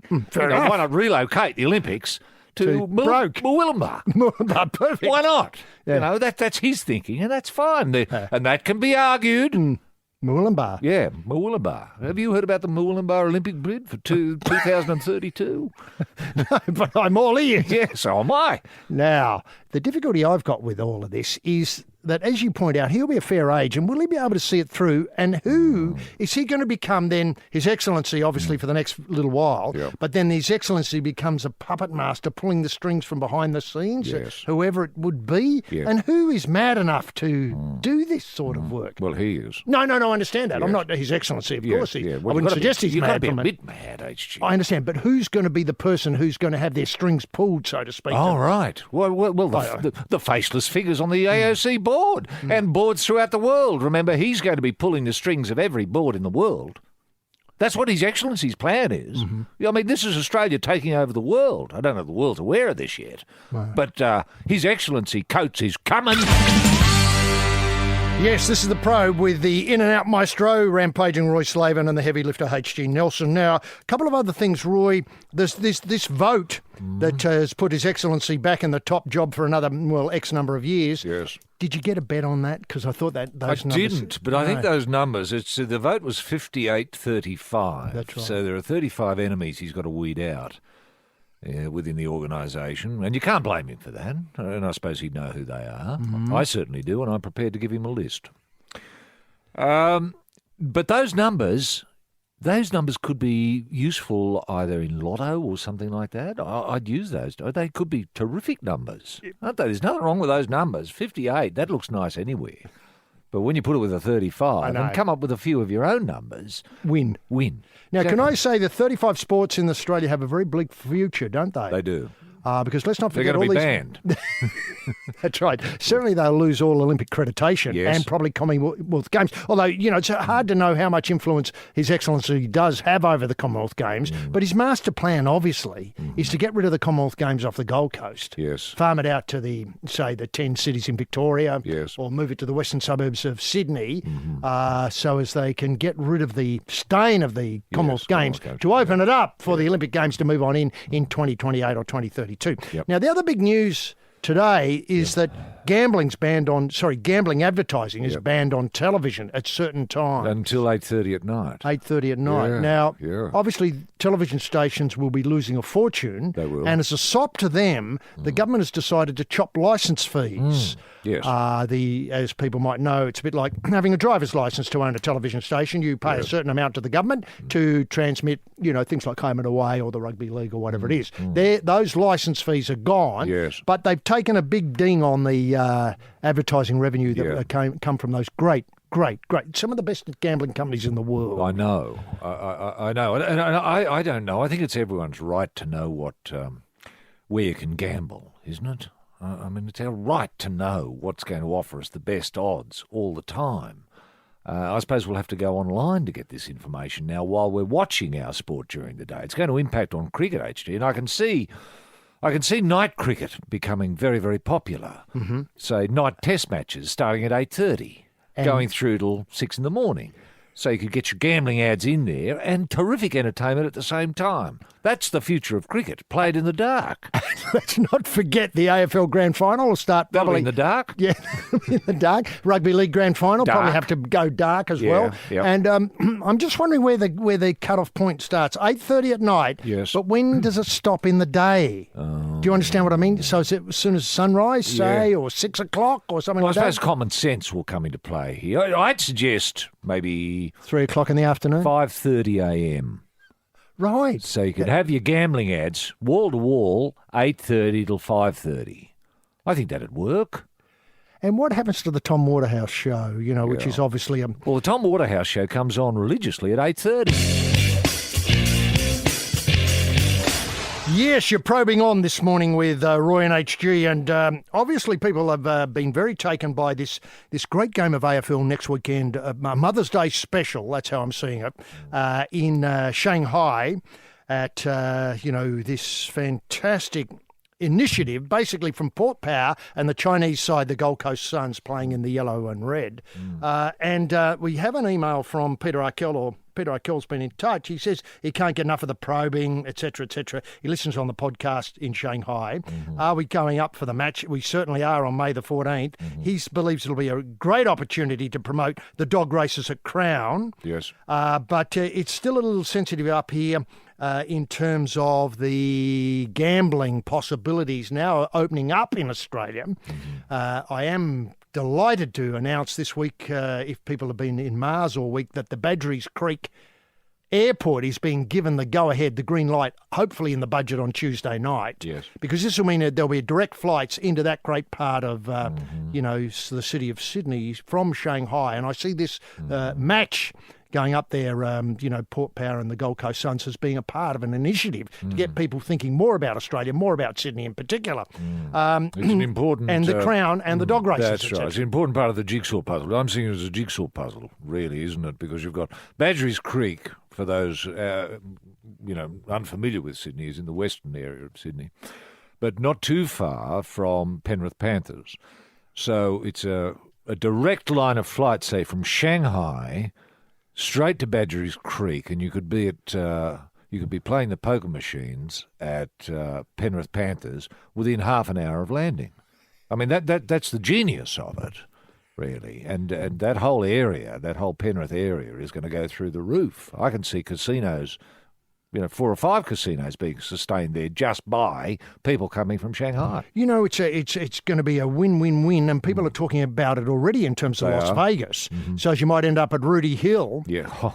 Seeing a show, maybe Shannon Knowles sings Roy Orbison, if that's Yes. possible, or something like that. Yes. Something that you'd Elizabeth never Taylor and Tripod might be performing. Perfect. I know. And the people of Shanghai would love that. They would. Would love that. Now, get this. What is not tacit though in the correspondence we've had from Shanghai is how Shanghai has gone AFL mad and Gold Coast Suns mad. I know. Let me get to that in a minute. Yes, all right. Now, before we go on and leave the Badgerys Creek, Yes. one of the big developments, and it gives you an idea of how much power an idea like seeding an airport out there has to altering the axis of a community, axis of a city like Sydney. Yes. That the NRMA are in discussions with New South Wales Tourism about building a caravan park out there. No way. So as people can come from Shanghai, Yes. drop their bags, either glamping if they've got the money, Yes. or in a mallard, 4-berth mallard, Yes. and then be off to the Scone races next Friday, within, as you point out, half an hour of landing, and then on the Saturday, come in for the early morning dogs at Crown. Wow. Now you're talking. That is a tourism Where treat. is this caravan park earmarked, actually? Is it being given the go-ahead? Is it being built side by side, so to speak, with the Badgerys airport? As I understand it, you know how an airport needs a fair bit of space around it, clear space around it, because the planes have to descend and then come into land and so on. Sure. I've been told that your top, glamping sites are alongside the runway. So you can literally walk off the plane Yes. straight into your Straight tent. into your tent. You get your earplugs, obviously, on the plane. Yeah, Put them sure. To Sure. save the hearing. Are there any issues with licence, driving licence? Let's say your Shanghai punter hops on board out at Badgerys Creek, picks up the Viscount attached to, say, a Corolla. Big ask, but anyway, let's imagine that could work. And drives off to do a bit of camping somewhere, maybe Mudgee or something like that. If there was a game of rugby league on or something like that, you get a bet on. Is that how it works? I think so. So I you think can get a license. Packages. Can the license be organised in Shanghai? You don't have to queue up here and Waste time No. with red tape. Yes. No, I think that'll all be done. Good. And what I can't get around is the idea that sequins, feathers, lewdy tap dancing style work is coming in huge and vast numbers. I mean, this is an employment boon Yes. to this part of the world, which is screaming out for more opportunities to get involved with the agile and innovative economy that is. the PM promotes so often. Yeah. But it's not going to rob, say, Barangaroo of clientele, is it, HG? I mean, are people allowed, say, to come from Shanghai, sure, get off at Badgerys, and then get on a train and go straight to Barangaroo for the dog races? Is that... Pretty sure they're able to do that. Right. But you see, this will be interesting to see how the main Sydney airport, let's call it mascot, to distinguish it from... They're going to have to respond, aren't they? Exactly. My point.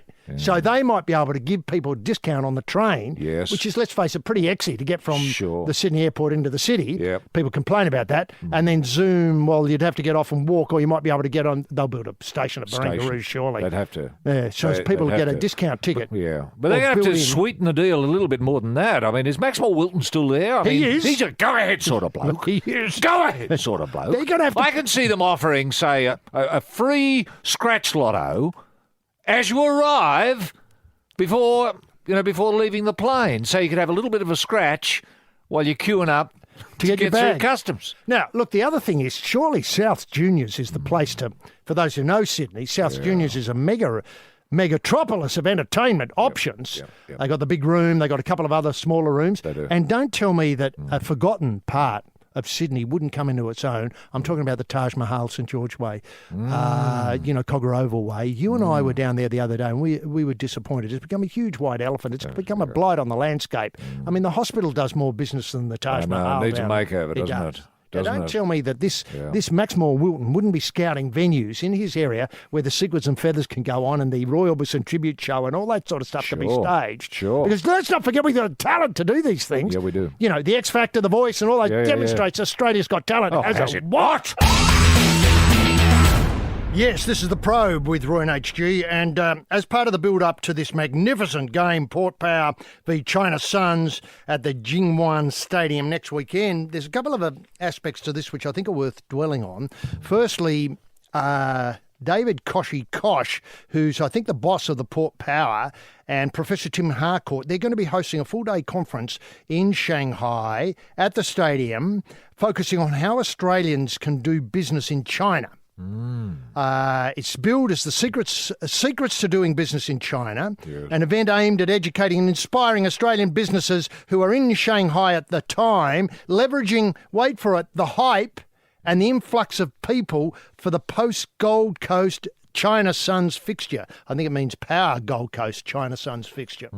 Now, obviously Koshi, who we know works on that great little show Sunrise, and Tim Harcourt, I think, is a professor of economics out at one of the universities in Sydney, might be the University of New South Wales. Right. Full-day conference at the Portman Ritz, which is a terrific venue. To get that is just a great get. Sure. Cover various topics from opportunities in emerging industries across China, various regions, navigating some of the serious, often overlooked challenges, as well as hearing from the coalface with some successful Australian businesses already taking on China. You know, obviously gambling will be there, how to get high rollers to Australia, how to persuade people to drop $1 million on every game of rugby league. I know, Roy, you've got that top spot right after morning tea. I think your topic is how to make money in rugby league. Yes. Do you feel as though that message is the one they want at this particular time? I know it's a controversial You've got to be very topic. careful in China, HG, and I put that down as a topic just to fool the Chinese. I won't be talking about that at all. What I will be talking about is the only way to succeed in China for an Australian business is to be a failure. Now, this might seem counterintuitive, but it's the truth. The Chinese do not like any firms from overseas, as they see it, making a profit, because they don't want money to leave China. No, fair enough. So if you're happy to run your business at a loss, you're going to be very welcome in China. Now, I know there'll be quite a few businesses in Australia who are leaning forward at this knowledge. Now they're getting this information. Oh, that's how we do it. But that is the secret. As James Packer is learning, I think we'll find, HG. Because if you do make a profit in China, you end up in jail. Yes. What an interesting observation. I've been told, of course, just leaving China and moving to Russia, and the problem of gambling is that it never ends up in any trouble until you start winning at the casino. Well, exactly. And yes. I've been told also that relatives are the key to making business money in China. Yes. What, kidnapping relatives? Well, not so much. Kidnap people and say, phone up the relatives and say, listen, I've got your Uncle Zin here. He's not looking real good and he's not real happy. But I tell you what, a couple of $1 million, you can have him back. What do you reckon? Now, that's a business model that can sometimes work if you can smuggle the money out. Yes. So you got to either line your underpants with Huan, or what I normally do, which is a terrific little trick, is just go to a local post office in Shanghai and say to them, in your halting Chinese, I'm sending books home, with a little bit of a wink, and slip them a bit, They understand, and that's how you get cash out. Now, when you That's the talk, secret. Books. Books. One of the things, if you've got an extended family in China, I know this, I'm revealing this, I think, for the first time, who are very, very... well off, to be put it bluntly. Oh, yes, they work for the government, do they? Exactly. That's what I mean. You've been able to hook them up through the post offices with government contracts, especially one great wheeze, I think, is that you came up with was often you say about the internet, you don't need to get involved with the internet. You need to get involved with rubber because rubber puts the tyres on cars or trucks, and they're going to be delivering things, obviously that are bought over the internet. That's where the money's to be made, in rubber. Yeah. Now, similar idea in building these islands out there in the middle of the China Sea, South China Seas. Yeah. Great idea. It's an excellent idea. Where the money's to be made is in transporting the dirt from China out there on the barges. Yeah. Yeah. I understand your relatives have got, obviously, they're, how do I put this? These are professional relatives, to coin a phrase. Yes. They've got the contracts to cart the dirt, and this has become incredibly lucrative. Oh, it is. It is. The only difficulty is getting some of that cash out here to Australia, and that's where books does it for you. Now, when you get up and speak next Thursday morning at the Secrets of Doing Business in China, Yep. will you be talking in code to reveal a lot of this? Because let's face it, there will be Chinese representatives in the room. They will. There will be. But, We've seen this in we've operation. seen this happen. I mean, we've spoken in China at length. Now, we told some secrets about Deng that they were unaware of. You know? It didn't worry them because often people they send to look after these sorts of events, rarely do they speak English. And if they do, they don't really understand nuance or irony. Or big bloke means he's short. That's right. So I've found you hide in public in these matters. You'd be totally bald about what you're saying because they can't believe you would be saying this if you were serious. Yes, the probe continues, and a couple of people have got in touch with us at royandhg at thesportingprobe.com.au, and one, Tim, writes, he says, likes the racing turf references. I missed a couple of sayings in racing commentary of a bygone era, and this is apropos of what you were talking about a little while ago. The one I miss most is, as he means, obviously, Parrot Penrose gives Rooting King a couple of cuts with the persuader to get his mind on the job. This can be adapted to any jockey. Yes. Now, it is a phrase that's gone from the what I call the patina of racing commentary. Yeah. But Roy, you feel as though there could be trouble ahead for people who want to hear that phrase. Yeah. Because even the whip might be... Well, there is a movement, HG, and I don't know where it's coming from. I can't really get to the bottom of it. I've approached the Minister of Sport's office and I've heard nothing yet. No surprise. Who is the Minister of Sport? Minister. God, don't get me started. No, sure. I've heard nothing from the bloke. Nothing. Yeah. Now, nothing. Anyway, there is a movement to remove the whip completely from horse racing, which I think would be... I mean, we'd have to breed different sorts of horses. We'd have to breed motivation into horses. Now, how do you motivate? I mean, how do you explain to a horse it's worth millions of dollars to me? You win, me get millions. And they don't get it. Whereas one slash across the buttocks, the message is there. Yeah, no, that's true. Do you think you're overcomplicating the message? Me, I win? suppose I am. Yeah. I'm not sure how you can reduce it, but it doesn't matter. I don't know. And even if, they lose and you don't feed them for a month, they don't get the relationship. They don't. No. I've tried that. It doesn't work. Now, another one is from, this is one of our regular correspondents, Andy. He says, Hi, Andy. Yeah, thanks so much for your mention of moral support in the podcast. I followed your recommendations. I stayed clothed on the train on the way to the ground. Just before kick-off, I went to the toilets and rid himself of his man-made coverings, got some strange looks, and eventually was escorted from the ground by the local constabulary. Right. He opens brackets, not a euphemism, close brackets. I was in front of the beak the next morning. I gave Roy's impassioned speech almost word for word. Unfortunately, for me, you were once again so accurate with your prediction, it didn't stand up in court. Right. So, this is obviously... So common sense prevailed. Yes, yeah. I think so. But this goes to the idea of a nude section at Premier League matches where... Well, it's going to take civil disobedience to bring it. And this is what you're getting Andy's at. talking about. Well, Andy's problem was that he was alone. Had Andy gone with, say, 2,000 mates and they'd all gone to the toilet and taken their togs off and then come out, it would look normal. People wearing their clothes then would have felt weird or awkward. Yeah. What's this about? I'm overdressed. Yes.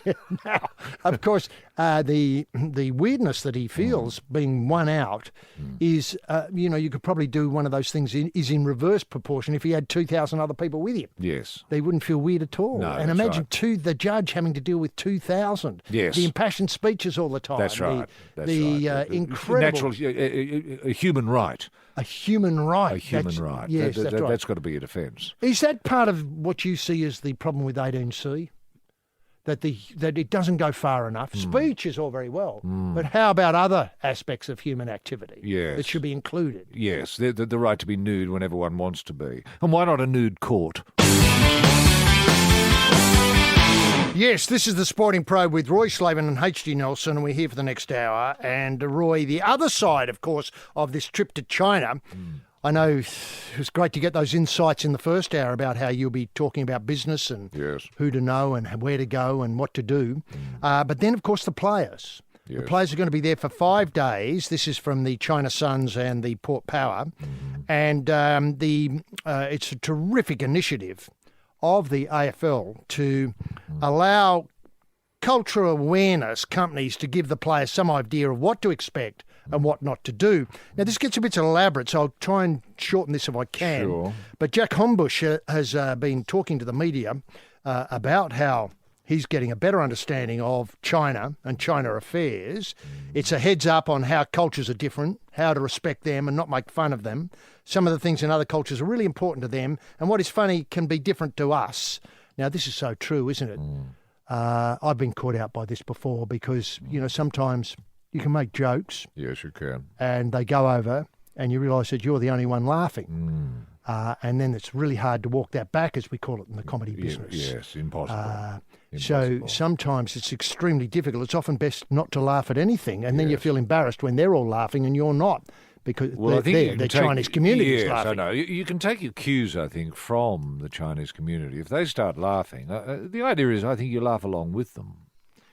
And if they stop laughing, you stop. I think that's generally the way to do it. And if you're going to present something like a credit card or something like that, use 2 hands. Yes. Now, we'll get to that. That's very important. It's being respectful, according to Jack. That's what he's learnt, of what they have and their values. We're in their home, so conform a little bit to the way they like things to done. It's a really interesting concept that Jack's encountered here. Yes. He says there's a problem of dealing with position of power, those in power, table manners and approaching people on the street, although I would caution against the last bit, just walking up to people and asking them about, prior opportunity in the AFL. They're going to look at you a bit blankly, honestly. And wooden spoon is not a concept that they're familiar with at all. No, it's not. No. Obviously a chopstick culture. No. The hierarchy process in China places a lot of emphasis on, the boss and the CEO, the people in the, what I call the David Koshy Kosh position, or His Excellency, Johnny Coates. So you're not allowed to enter a room until they have, this is the boss or the CEO, so everyone follows the leaders and bosses into the room afterwards. It's a little bit different in Australia. So this means that skipper Travis Boak has to be the first power person into the room, and then they follow through in order of seniority. Yes. It gets a bit difficult. Have you fallen foul of that before? Yes, Roy? I have. Yeah, you've often walked in before the PM, I noticed. I know, I have, yes, yeah. Very embarrassing, and there's not much you can do about it. No, it's a simple mistake to make. But they're generous. Look, the first time I made all sorts of mistakes, actually, I took a fork with me. I know. So when we went to the restaurant, I could wolf it down beautifully. And they were stuck there with their silly bloody chopsticks. 2 bits of wood. Yeah. Now, look, that's I tried to tell them about the fork and where you could get them, buy them. I was going to import forks into China. I thought I was going to make a fortune. Still could if you could turn them around. Well, if you could get the money out. Yeah. Now, what to do with chopsticks was also discussed. Where we often leave them on the table or plate in Australia, this is frowned upon in Shanghai. Yes. I had no idea. The chopsticks, if you can't do it, it's fine, but it's important to have a go. Yes. That's the main thing. They like people having a go. They do. As long as you're having a crack, they respect that. You don't actually sit your chopsticks across the table or place them on the plate. You place them in the little chopstick holders. Yes. Yes, you do. That's very important. I didn't know where to put my fork. No. And I made a mistake too of just reaching over and forking food off other people's plates. I thought that's what you did, but it's not. And, of course, the Lazy Susan comes around and you can take whatever you want from the Lazy Susan. That's fine. But just don't take anything off the plate of the bloke next to you. That's frowned upon. Even if you're using chopsticks, you think, he's got a good bit. Yeah, I better get it. No, you don't do that. No, as you point out, handing over business cards or gifts, you've got to hand with 2 hands, bit of a bow. And receive with 2 hands. That's right. You never give a gift or something with 1 hand. That's incredibly disrespectful. Yeah. It's certainly a bit of a learning experience. It is, Jack. Especially when it comes to the toilet, when you've got to wipe with both hands. I found that a bit testy. Australian culture is pretty blasé at times, especially when it comes to wiping. Then greeting locals. Now, this beggars belief that the power people are going to be. I understand the Gold Coast Suns is completely different. They are part Chinese. Well, they're playing in the Chinese colours. Of They're course. under the Chinese flag when they run it. The run through will be in Chinese characters, all that sort of stuff. Yeah, well, they're known expect. as the Maos over there. That's right. That's right. The deadly mouse. The deadly ding Maos. That's yeah. right. Now, here he goes. The main thing when you're meeting locals is don't speak too quick. Because let's face it, Mandarin or Cantonese is not the easiest language to learn. No, it's not. And it doesn't work if you just shout. No. So... No. You know. Dumb show helps if you can mime. Mind you, miming a fork is difficult if you're asking for a fork.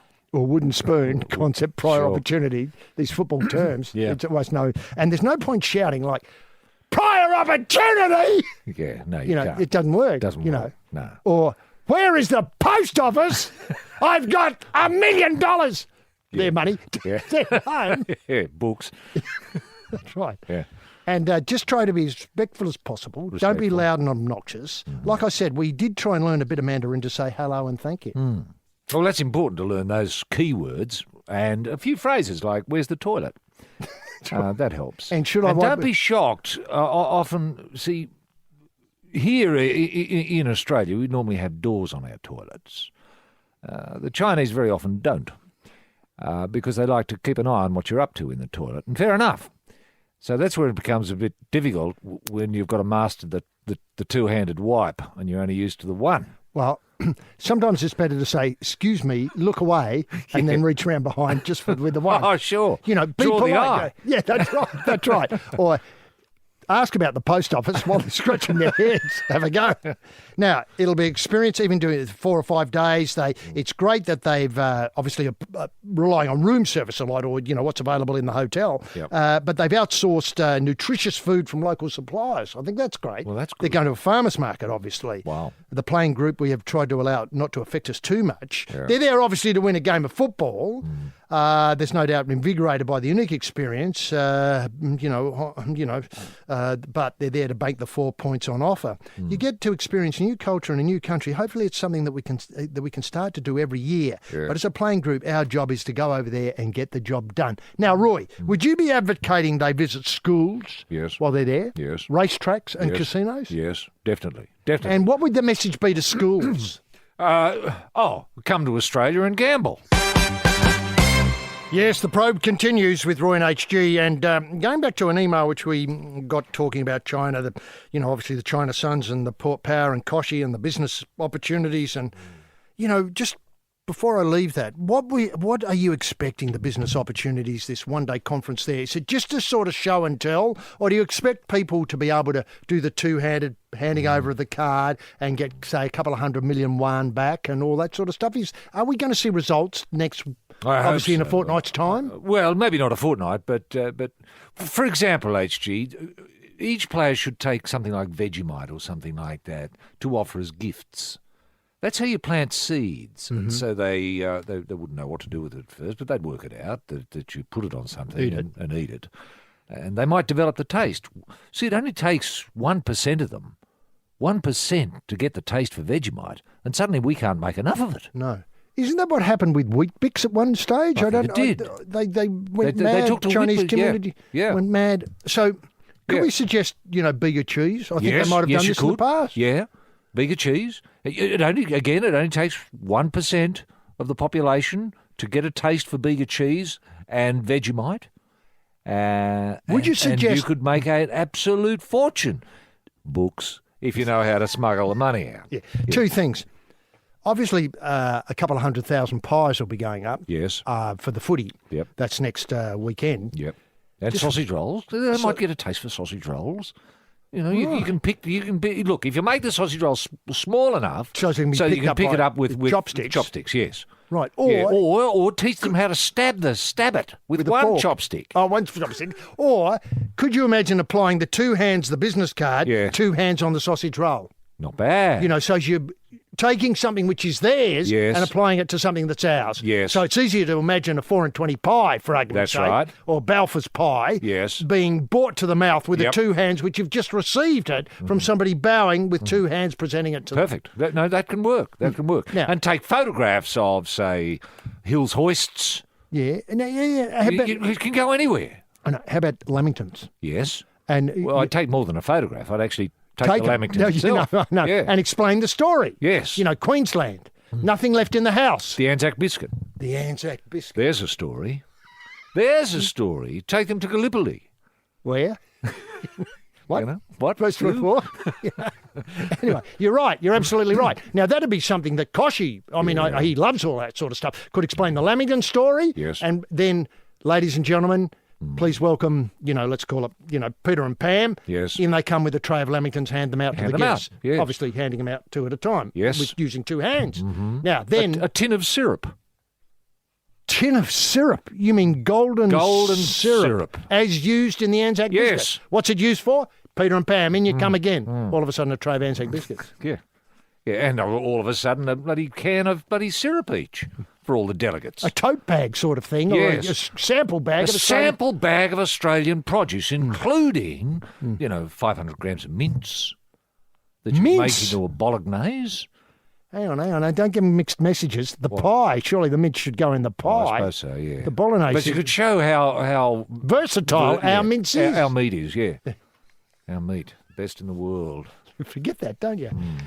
Look, the story I wanted to get to had nothing to do with that, but won't it be great to follow the Lamington futures, pie futures, if I'm using that term in terms of the stock market here, after Koshy's had his spray next weekend? Yes. I suppose that'll be the central theme, Australian products that you'd love. Yes. Win-win-win. Now, speaking of win-win-win, this is Peter up there in China, writes again, and he's been thinking about the Prime Minister's innovation and disruption push. He'd love to know what Mr. Hunt's thoughts are, but he's wondering if we could use Royal Randwick in an innovative sort of way, obviously when the King and Winks aren't running around. He thought that the track could be converted to a circular golf course. Oh, yes. Now, imagine being able to watch every shot as they go from hole to hole, unlike Augusta or St Andrews where the crowd, or Nurippa or, Coolum, where the crowd sit at one hole waiting for the players to pass by. The Royal Randwick Golf could be a spectacle that gives punters a chance to watch every shot as they go around the track. That's true. That's true. Various parts. Obstacles such as the hydraulic ramps and barriers installed for stopping runaway horses would add an extra dimension of interest. Oh, yeah, you could bounce it off a wall, sort of thing. That's right. Shark had come into his own. Shark would come Sadly, into it wasn't his own. very sad to see the Shark on crutches with the know. PM. What's going on there? Has he I lost don't his know. feet? Has he lost his feet? I mean, I hope not. God But almighty, how I he looked at the played, but photograph and I couldn't see any I evidence of couldn't his see feet any at all. feet. You're absolutely right. And the final spectacular of the year would be the Royal Randwick Masters would join the Open and obviously PGA Grand Slam of golf. Yeah. The winner would be a blazer made out of Winx's colours. Oh, wow. That's a good That's idea. a good idea. There's potential to introduce a twist of to golf in the same way that 2020 cricket has revolutionised cricket. Yep. Roy has often criticised golf for being boring or too slow. That's correct. Golfers at Royal Randwick would race each other around the course, though the result was not just the lowest score, but who would reach the judge in the fastest time. That's He's a great thought idea. it through, hasn't he? It is. And the bookies, of course, he says. Of course. And slicing the ball would come into its own, going round the corners, wouldn't it? Hooking the ball. Or kicking it over the running rail. Oh, you could take that risk if you wanted to. True. But hitting the running rail, automatic disqualification, I thought. I would have thought so. And what do you think overall of the idea? Well, look, I think it's a terrific idea. I mean, race courses, Not enough use. well, concerts. We can have concerts there. that's The big, concerts always go well there, don't they? Yeah, they do. And there's no reason why you couldn't have rugby league there. Rugby league and racing and a concert. I mean, And golf. talk about game day experience. Yes, the probe. The probe rolls on. And now, speaking of game day experience, which we were before the break, look, there was a great attempt to promote the match. That's the test match. And can I point out it was the final Anzac Day test last night? I know it's nowhere near Anzac Day, but be that, so that's a separate issue. I don't want to get involved in that. Australia v New Zealand. Roy and I believed it would have more clout if it had been a triangular series between Australia, Turkey and New Zealand, which would have given a little bit of piquancy, which it seemed to lack, because the last time I looked, Australia and New Zealand were on the same side in the big show all those years ago. You forget that. It sends a bad message to the kids, doesn't it? I mean, it confuses them. It does. When did we fight New Zealand?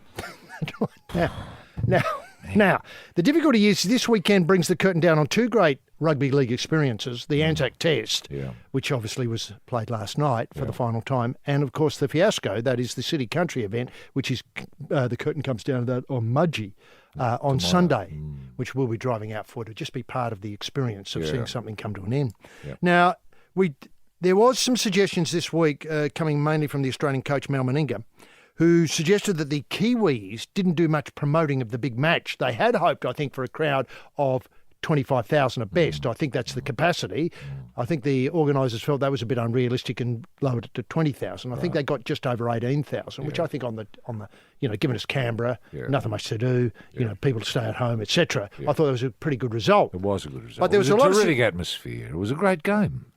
That's right, and Australia won, which is even better. Yep. Now, the trouble was, during the week, the key players, Greg Inglis, Matt Scott, Justin O'Neill and Jake Trebojevic, all went down to the shopping centre and sat behind a table with committed to the game written on it and offered to sign things for several hours, but no one bothered to turn up. No. And I just wonder if that is enough to promote a game. Do you know what I mean? Just sitting behind a table in a shopping centre, hoping people are going to wander by as they're picking up their Wheat Bix, Lamingtons and frozen pies and peas on the way to getting their supplies in for Friday night, maybe with a couple of, craft beers to go with that. Yeah. Do you think it's enough? Or do you think more should have been done? Of course a lot more should have been. A hell of a lot more should have been done. Mm-hmm. Why couldn't they have had a fight? Why not, Andrew Fafita punched someone's head in that afternoon, police called, and they realised, it was just cotted up, just for promotion. But that really, you get all your networks there. Fafita in trouble again, but no, it was a joke. You know what I mean? There's all sorts of things you can do to promote a game. I just don't get what's happened this weekend. I don't know why this weekend wasn't showcased, promoted as a festival of rugby league. I mean, international festival. Look at what is happening. Tell us. Last night, Anzac Test, brilliant. Loved it. Loved being in Canberra. Loved the drive home so we could do the show today. Today we've got Lebanon v Malta. What? How often do you get a chance to see Malta? The Cedars go round? The Cedars of Lebanon are here playing Malta. I can't remember the last time I saw Malta play. What's happening? I can actually. They were pretty dull. But it doesn't matter. They might have improved. You've got Kummels. Kummels are in town, and they're facing, I think they're facing the Cook Islands. That's going to be a terrific match. What's happening with Cook Islands Rugby League, Roy? Exactly, I don't know. It's going I'm through about the roof. to find out at Campbelltown Oval this afternoon. We've got Fiji versus Tonga. England's here. Mm-hmm. The England Rugby League team. Mm-hmm. They're here playing Samoa. That's all happening this afternoon. Samoa. And then when that's done, have we had enough of rugby league? No! Because we had to hop into the car and drag the Chesney caravan all the way to Mudgee for the city versus country. At Mudgee, we're going to love that because we're going to watch the game from the car. Onk, onk, whenever they get a try. Yeah. Now, why hasn't this been promoted? I mean, it promotes itself. Well, it doesn't. It doesn't. There hasn't been anything done about it. And I mean, is this a failure of journalism? Is this why Fairfax is on strike at the moment? Because nobody had the resources. In the old days, you'd have a young cadet journo at the airport 24 hours a day. On the off just chance. The off chance, that looks like a Kummel. Phone it in. Kummels are here. Suddenly there's a story. Hey, the Samoans at Cook Islands are here. Hey, what's going on? There must be something going on. What's the story? The story is there's a rugby league festival. Is that what's happening? There's been nothing in the paper. Totally ignored. It is. I mean, is it up to poor old Andrew Fafita to punch somebody in the head? Or a couple of players to put something up their nose and go silly in a club? Is that what it takes to get a story about rugby league anymore? Yes, the probe rolls on with Roy and HG. Look, it doesn't make a brilliant compare and contrast how the rugby league promotes itself with those stories coming out of China about the preparation for the China Suns to go up there and play the Port Power, with the business opportunities on the day beforehand, and then all the interest in, protocol, how to behave, how to approach people in the street from part of the players. Now, surely some of that should be teased out into stories. And I'd give you an example of this excellent weekend of rugby league where we see the final Anzac Test, where we see the final fiasco. Interestingly, supposedly, I assume, promoting the Rugby League World Cup, which I've heard nothing about until this weekend. And I only heard about it because I was following the Papua New Guinea news, which I do quite keenly. And the Rugby League World Cup trophy toured Papua New Guinea last weekend, was greeted with plenty of fanfare. Two people turned up. One was Marcus Bai, a player from Papua New Guinea who was very successful in the Rugby League in Australia, and Andrew Hill, the World Cup boss, that's the Rugby League World Cup boss, were on hand to help promote the tournament. And some of the pool games, as a result of their work, some pool games will be staged in the country, in Papua New Guinea, where, let's not forget, rugby league is the main sport, is the only national sport. Now, it was great to see two people turn up there. Can I compare and contrast with the photographic evidence I've got of our boys, our kangaroos, sitting in the Civic with only one person turning up to get their autographs? And is that person there, is she actually getting an autograph, HG, or is she just asking them where the ABC shop was or something? I can't answer that. It's an excellent question. Now, would you advise rugby league to get out in schools and spread the message about what's happening in rugby league vis-a-vis the World Cup? And would you advise things like, yes, the nude area is available for purchase now. Yes, the singles area is available for purchase now. I hear nothing of these things, which will be automatic, get online, dial them up to get tickets. Look, it's a real problem, HG, and I think it's facing all sports. I mean, in days gone by, you just have to put a game of rugby league on anywhere and people would come. They'd find out, just through osmosis. Whispers. Whispers, that's right. The Bush Telegraph. You'd hear, there's a couple of rugby league. Campbelltown. Campbelltown? Malta. Cook Islands. Cook Islands. I'm there. You know what I mean? People get, not anymore. You've got to actually get the whip out a little bit more. You've got to offer motivation. Game day experience. Game day experience, free lotto tickets, that sort of thing. Get to meet the players. Although that could be a turn-off, now I think about it. I think we'll leave it with the lotto ticket. If you're guaranteed a free lotto ticket, should you stay for 10 minutes? Because if they stay for 10 minutes, they're going to stay for the rest of the day. Yes, we're probing away today, and it's a special weekend for the Collingwood Football Club. 125 years of playing in the AFL, VFL, etc. They were hoping to conduct a press conference at the traditional home ground in Abbotsford. Coach Buckley, that's Nathan Buckley, was to address the media inside the historic change rooms like coaches would have done in the good old days. Sam McClure went down. He discovered a rather desultory situation. The Collingwood held a press conference at Victoria Park for the club's anniversary. There was Nathan forced to run the press conference behind the goals on the steps. Nowhere in particular had come to the attention of the Collingwood's original idea. It would become to the reporter's attention. The original idea was to have the press conference in the rooms.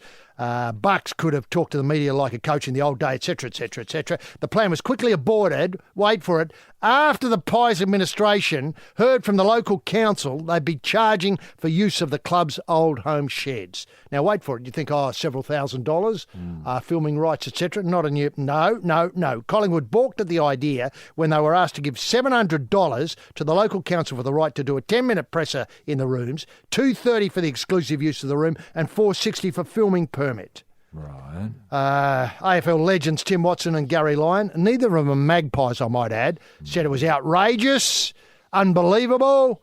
Buckley says the importance and symbolism of Saturday's AFL clash with Carlton are being drummed into the players. Blockbuster at the MCG today. Sadly, they couldn't have the press conference where they wanted. Roy, where do you stand on this? Outraged? Well, I sort of am, because it was a great opportunity for the Collingwood Football Club. I mean, 125 years, that's a lot of years. It doesn't come around every week. It doesn't come around every week. No. And to be back in the original rooms, they could have had the players dress in the old gear, lace-up jumpers, kit up with the old gear. And Nathan boots. could have dressed as they did back in the day. Say 2000? Yes. Yeah, and that would have looked fantastic and great opportunity for for interesting photographs and what have you. Would have got a lot of mileage out of it. A feel-good story. Yeah. Great promotion. God almighty, we need one or two feel-good stories these days. 125 years of history there, and it was only going to cost $1,390. I don't think it was even going to cost much. $700. $700 all up. Yes. Well, that's very cheap for that. I know. Filming rights would be a standard fee probably in the Collingwood Council area. What were they expecting? That Abbotsford should roll over and just allow Collingwood to come in and do whatever they like for nothing? Who builds the roads to Abbotsford? Who provides the curb and puts the gutter in? I know.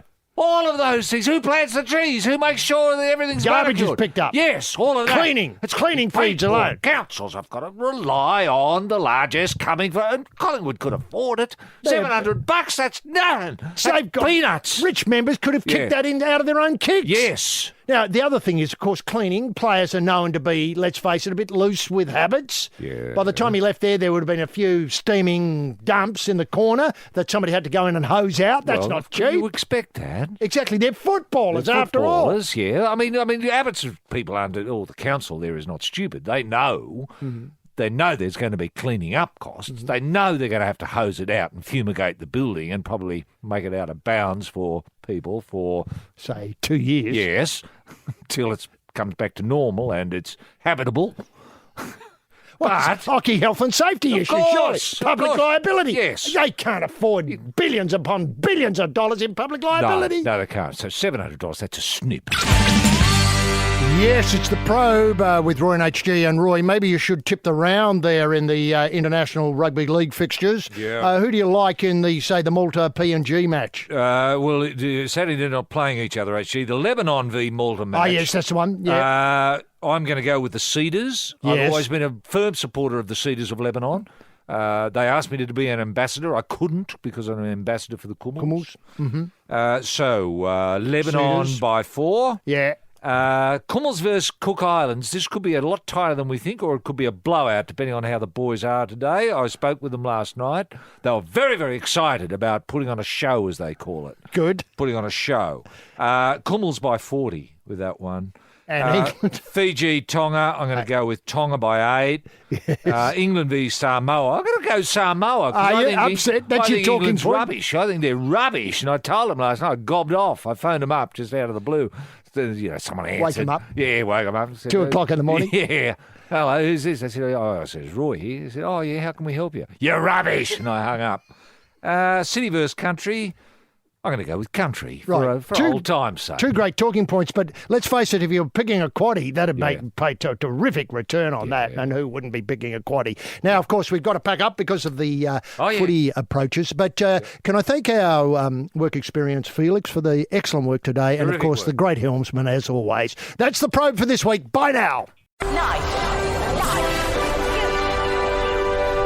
Bonafide sports-mad Australians. Snakes alive. Is that the time? Yes, green and gold freaks, it certainly is.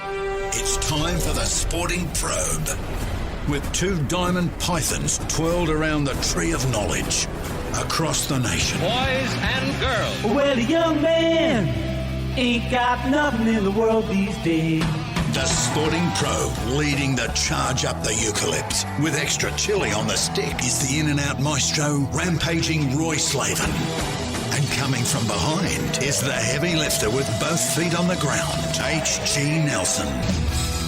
Unleash the grunt and poke HG? Yes, TF Much, gentlemen, Jim Daniels, the golden guy. Yes, and now relocated in the TSP soundproof booth, located out the front of Royal Randwick today.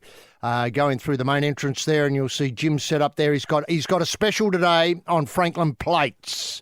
I remember these are the Buddy Franklin plates that celebrate the legacy of every AFL player who pulled on at least the boots in one game in season 2017. And he's got a special because he doesn't want to let people know this, but he made too many ruckman plates.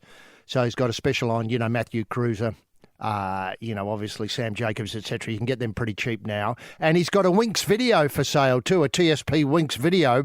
This is the first video of the horse actually talking. I know people have whispered about this for years. It's fact, and Winx takes you through every race that she's ever won in, of course, going for 21 on the trot today at Flemo. Probe-sters, Patriots, Pilgrims and Punters. H.G. Nelson getting the Sporting Probe away. Thanks very much, Creepy. You know who I'm talking about. Spooky, on the lurk, on the loom. Bruce McAvaney for another set of 7. Well, what a week. What an incredible week. We're going to do my part, brilliant enough. Look, tremendous to have you with us as we prod, and prod while we probe at the same time while prodding through the solidly blacked up stoolage of this week's sporting action. A week of massive collects. I mean, did you get involved in the Suez Plate at Ballarat? I've forgotten. I've forgotten who won. I just know the result, as in 20-1. I think I got $21 for the dollar on. Did you get on the draw in Malaysia? That was a punter's special. I knew that had happened. I didn't know how. It took the genius of Iran to bring it home for us punters who invested on the 1-all draw there. And, of course, none bigger than this afternoon in the Turnbull Stakes. And did I hear right? Did I hear it right? I think there was a program on before this particular program that suggested Winx had blown out to $1.20. That can't be right. I mean, that will have been snapped up already. But if you tip your Suez Plate through the draw into Winx today, I think you'll be doing incredibly well come 3:15 AEST. That's Australian Eastern Standard Summertime. I put an extra S in there for those who are making notes. Pedants. I know you're lurking out there. Anyway, to get us underway, let's lock horns with a man who this week re-entered the national conversation about Australian values. He believes the principles of in or out, it's worth a shout, win the stink and win the fixture, and wet or dry, it's worth a try. That's all you need to know to become a real Australian. Real dinky die. You don't need a frequent flyer account. You don't need something that drives you, further. All you need to know is in or out, worth a shout, win the stink, win the fixture, wet or dry, it's worth a try.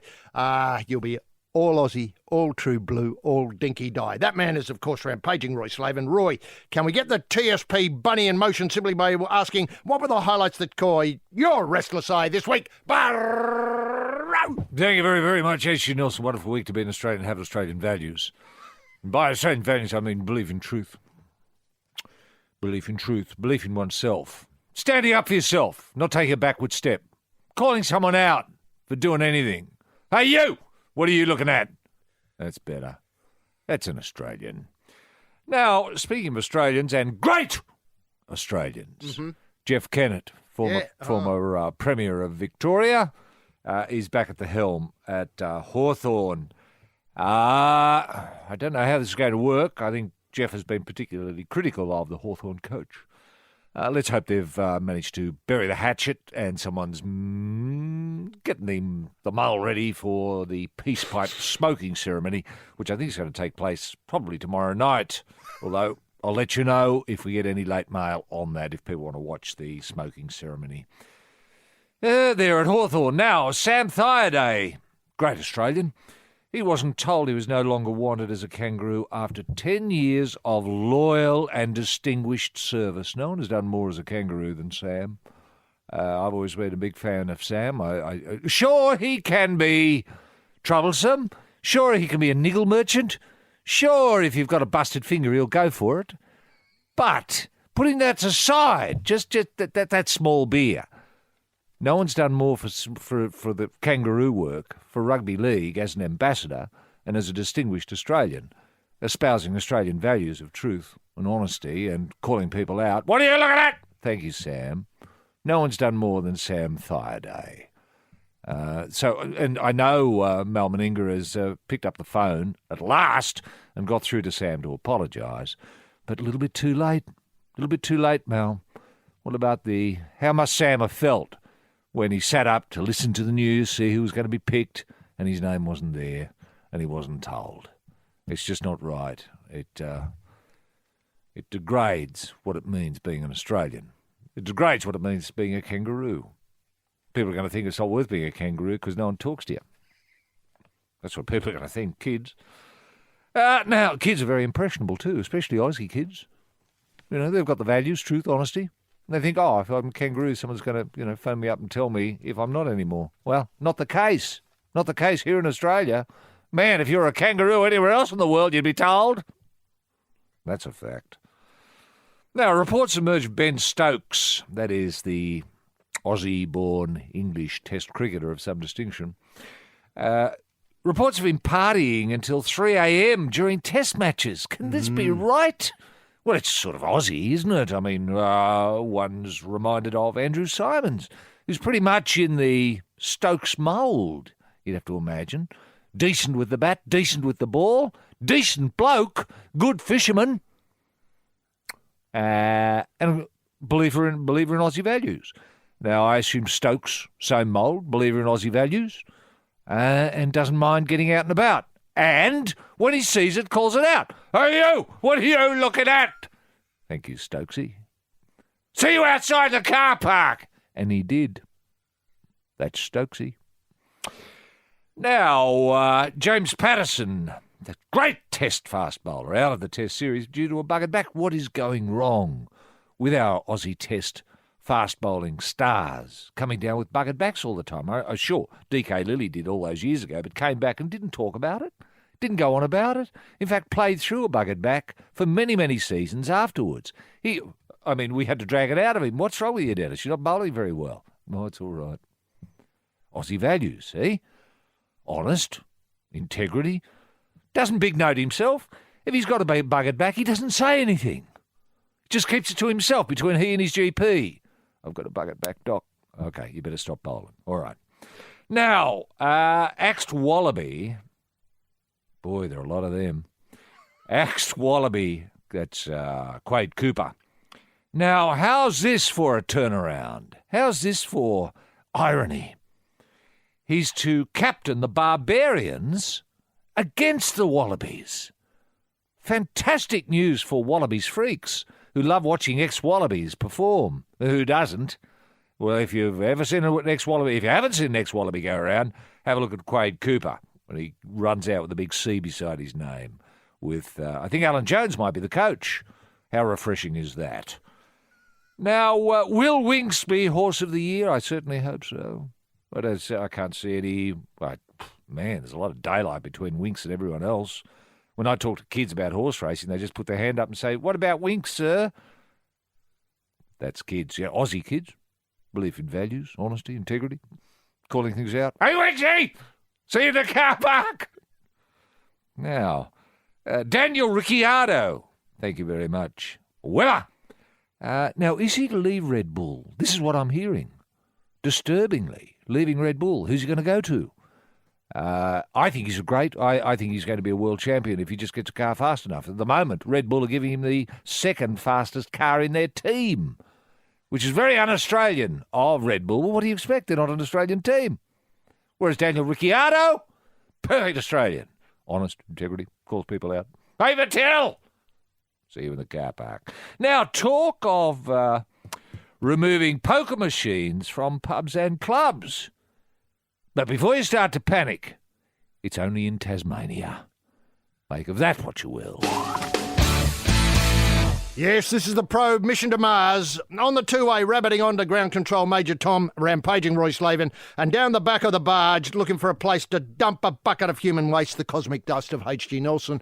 Firstly, thanks to everybody who came down to the MCG last weekend. It was a tremendous morning. Terrific atmosphere, wasn't it? The atmosphere was incredible. And I've got to say, the police put the crowd at 250,000. I thought they were being generous, a little bit generous, but God, people were patient and they did the right thing. They came down early and got a good spot and then were able to avail themselves of donuts and Mars bars, etc. Yeah. And it went off really well, I thought. It did, and terrific use of bins. Australians use bins, I think, better than any other nation on earth, don't we?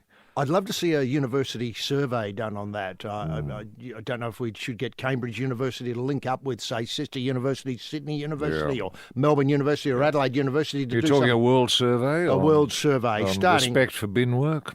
Respect for bin work. Yeah, well, don't be a tosser campaign that Australia's been running. It's been fabulously successful, hasn't it? They've taken that up all over the world. You know, Greenland is incredible. It's the tidiest place I've ever been to. It is very tidy now, as are many of your Scandinavian countries. Although there's a translation issue. They don't really know what tosser means. No, they think it means, you know, somebody who's a bludger. Whereas, you know, they obviously haven't got the message. But that, you know, that translation can help, and certainly the pictures have helped. Graphics, great graphics to go with that campaign. And I'm glad that whoever invented it is really copping a fat fee from all these other countries that are knocking it off. Hope so. Yeah, well, sorry, I hope so too. And, you know, when it comes to Australian values, how important is... Well, don't be a tosser. Exactly. I mean, that's an Australian value, isn't it? I mean, nobody likes a tosser, do they? Now, look, I just wanted to start a little bit. Obviously, all eyes are focusing on Winx this afternoon and then the Everest next week. And I was taken by efforts put together at the last minute by various people connected with this radio station, with this radio network, who are now, as we speak, on their way to Everest Base Camp in a charity fundraiser, which I think is throwing the highlight on the real meaning of Everest. People are looking it up and finding that the major hits on Google and whatever search engines are coming up with a race in Randwick on October the 14th. Yes. But then, of course, as we know, there's a mountain, or have we forgotten that? And it's great to have these people going for a charity reason to climb to base camp at Everest. And I'd love to think they could arrive on October the 14th. Just as the Everest takes place. Well... Because I know when you're on Everest, you have to live weird hours. You do. Because you can't always anticipate that if you're somewhere and you're climbing up to the top, you have to be there at sunrise because that's the calmest part of the day, etc. You can't go up at 2 o'clock in the afternoon. You just get blown off. You would. Yeah. So it would be great if they could coincide that. I'm not sure what the time difference would be. Let's say about 5 hours. So they might have to get to base camp at about... I don't know, 11 o'clock in the morning or 10 o'clock in the morning. Yeah, and watch the race from there. Is that the idea? I think that's what it would be. And then hook up. And is the plaque or statue for the race, HG, is it in the form of a statue of Sir Edmund Hillary? On top, taking a selfie. Well, obviously being carried by Sherpa Tenzing. So you'd have Sir Edmund in the arms of Sherpa and sitting on a horse. I mean, is that the idea of the... for the Everest? Certainly somebody sitting on a horse. I think we revealed a couple of weeks ago, and I think we got this exclusive on the Probe, of a circular sort of surround. Oh, it's an elaborate bit of jewellery. Yes, that's right. Was impossible to wear. It was too big. Yes, it would be a dangerous earring. With no reference to Sir Edmund at all. No, very disappointing that. Anyway, the horse was sort of jumping through the... Yes, that's right. With a sort of gesture of a mountain at his or her feet. Yeah. But it looked more like the Matterhorn than Everest.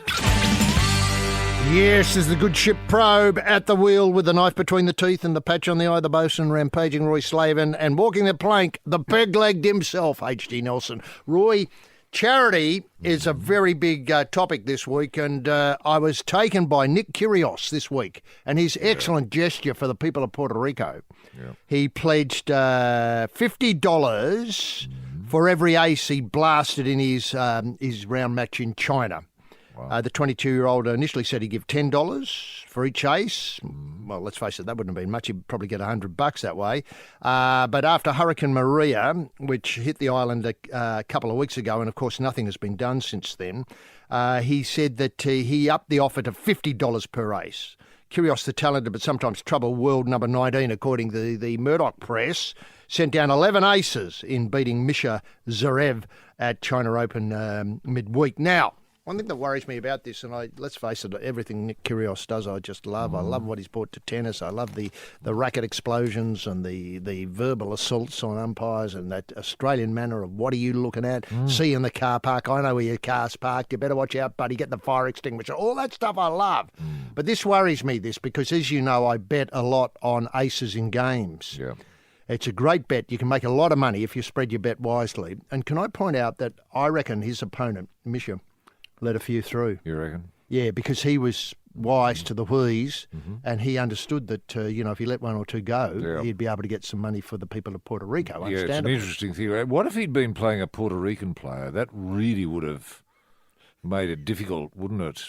A sort of moral bind for the receiver, thinking, oh, God, if I let one go, that's 50. I could see a golden game if he'd been playing a Puerto Rican. Yeah. And, in fact, I could see a whole game go without a ball being returned. on serve. On serve. Yes. That's on Kyrgios's serve. Yeah. Okay. But, of course, the great thing about it is that it would be... I think he's trying to set an example for other tennis people to get on board. Tennis players, as you know, and Bernard Tomic, and what a week Bernard Tomic's had before we leave tennis. It's just a wonderful week. Everything turned out right for Bernard. And let's not forget, he has a lot more money than you and I have. Yes. And, Is he talking Puerto Rico? Well, that's what I think. That's what I think Nick is trying to get other people in the tennis caper to think Puerto Rico, because let's face it, Puerto Rico's done a lot for world tennis over the years. I suppose so, yeah. Is there talk of Bernard Tomic going to Puerto Rico, actually, to help out? And staging a match, a charity match, maybe? Oh, I don't know about that. I think keeping him away from a racket would be the best thing. It'd just be best if he went and sort of helped... Put on a party. Well, clear some debris, that sort of stuff. Oh, literally. Literally, get hands on. Yeah. Oh, I help out. Hello. I'm Bernard Tomic. I'm an Australian and I'm here to help. Yes. I used to know what Kevin are you looking Rudd. at? Adam McDougall is the health hacker. Health hacking is simply hacking into the tools, tricks and routines of the healthiest, happiest and most successful people in the world and applying these little tricks and routines into your own life. I'm a health hacker because I've been a professional athlete for 20 years, but I've also combined my experience as an athlete with my university studies, from economics to nutrition and sports science, with the practical application that I achieved as an athlete to help people hack into their health. In each episode, I'm going to share with you the tools, tricks and routines of the healthiest, happiest and most successful people in the world. You can hack into your own health and live a happier and healthier life. The Health Hacker with Adam McDougall. Listen now at podcast1.com.au or download the Podcast One app. It's the Probe House of Cards, holding all the aces, the King of Diamonds, rampaging Roy Slavin. And on the other side of the card table, a man with a fist of nothing, H.G. Nelson. Now, Roy, look, speaking of gambling, which we sort of were with regard, Nick Kyrgios and so on, Lotto Land's in trouble. No way. Remember how we broke the story This is Manly's Lotto. Manly's Lotto Land at Brookvale Oval. Remember we broke the story about how they painted the whole outside of the Fortress Brookie with the letters Lotto That's Land. right. I thought Manly was being renamed Lotto Land. Is that what it's got next year in the rugby league? It'll be sort of Penrith. No, I think the Manly Council he's deciding to change the name to Lotto Land. Yeah, that's fantastic. Now, there's a bit of trouble because for some reason, unintended consequences, of course, are all a problem. Is newsagents in the area, or newsagents across Australia, are up in arms that people aren't coming in and buying their scratchies and their, their treasure chests or whatever it is. Set for Life is my favourite. Yeah. Or the one where you get 20,000 a month for the next 20 years. Well, Inca Gold was a good one too, HG. By golly, that scratchy, that old campaign that paid for the mortgage there for the best part of 12 months. Inca Gold. So what's happening is money's getting siphoned off into Lotto Land because I think it might be only available online, as in you can't go in and buy a ticket in it. In Lotto Land? I don't think so. I could be wrong about that. Okay. Anyway, Lotto Land... Well, that's the last thing news agencies need. I mean, news agencies are very much under stress. It used to be a terrific little business in days gone by, news agencies, but these days people aren't buying the mags, the papers that they used to, or the scratchies. I mean, it's left to you and me. I know, to keep it going. Yeah. In fact, I have a round now, which I would say it takes me the best part of Tuesday morning from about 8 till about midday, and Thursday morning 8 to midday to get it all done. But that's just, obviously I'm using those... bikes now you can... the yellow bikes. The yellow bikes, or, the blue bikes in Melbourne and so on. What, to do a paper round? Are you doing a paper round? I'm doing a paper round, but I'm putting something back into all those news agencies just to keep them afloat. Yeah, good. So I go in and get maybe, Where do you get your Set for Life scratchies? Yeah, no, that's hard because, listen... You get them at one particular news agency and you get... I spread them. Yeah, good. I spread them. Okay. Oh, yeah, no, I've got to keep an eye on all of those things. Yeah. And I buy in a big range, get a couple of $2, then $10 and $50 and so on. Yeah. And I buy, Lotto, auto pick. I always have an auto pick. Yep. I can't be blowed with numbers, No. Kids' birthdays or, car registration plates. Forget it. Yep. No, just auto pick. Yep. And so there's quite a lot of paper that I'm carrying around after I save my 4 hours on the, the Go bike. Yeah. And I'm just trying to do my bit. That's what I'm trying to do there, as any Australian would if they knew there was a crisis. And I don't think enough people know there's a crisis because of Lotto Land is killing news agency business. Well, this is just these disruptive, innovative technologies. This is your gig economy we're talking about here. Yeah. Anyway, Lotto Land lawyers are already preparing for a possible legal showdown with state government, which is looking to ban synthetic lotteries.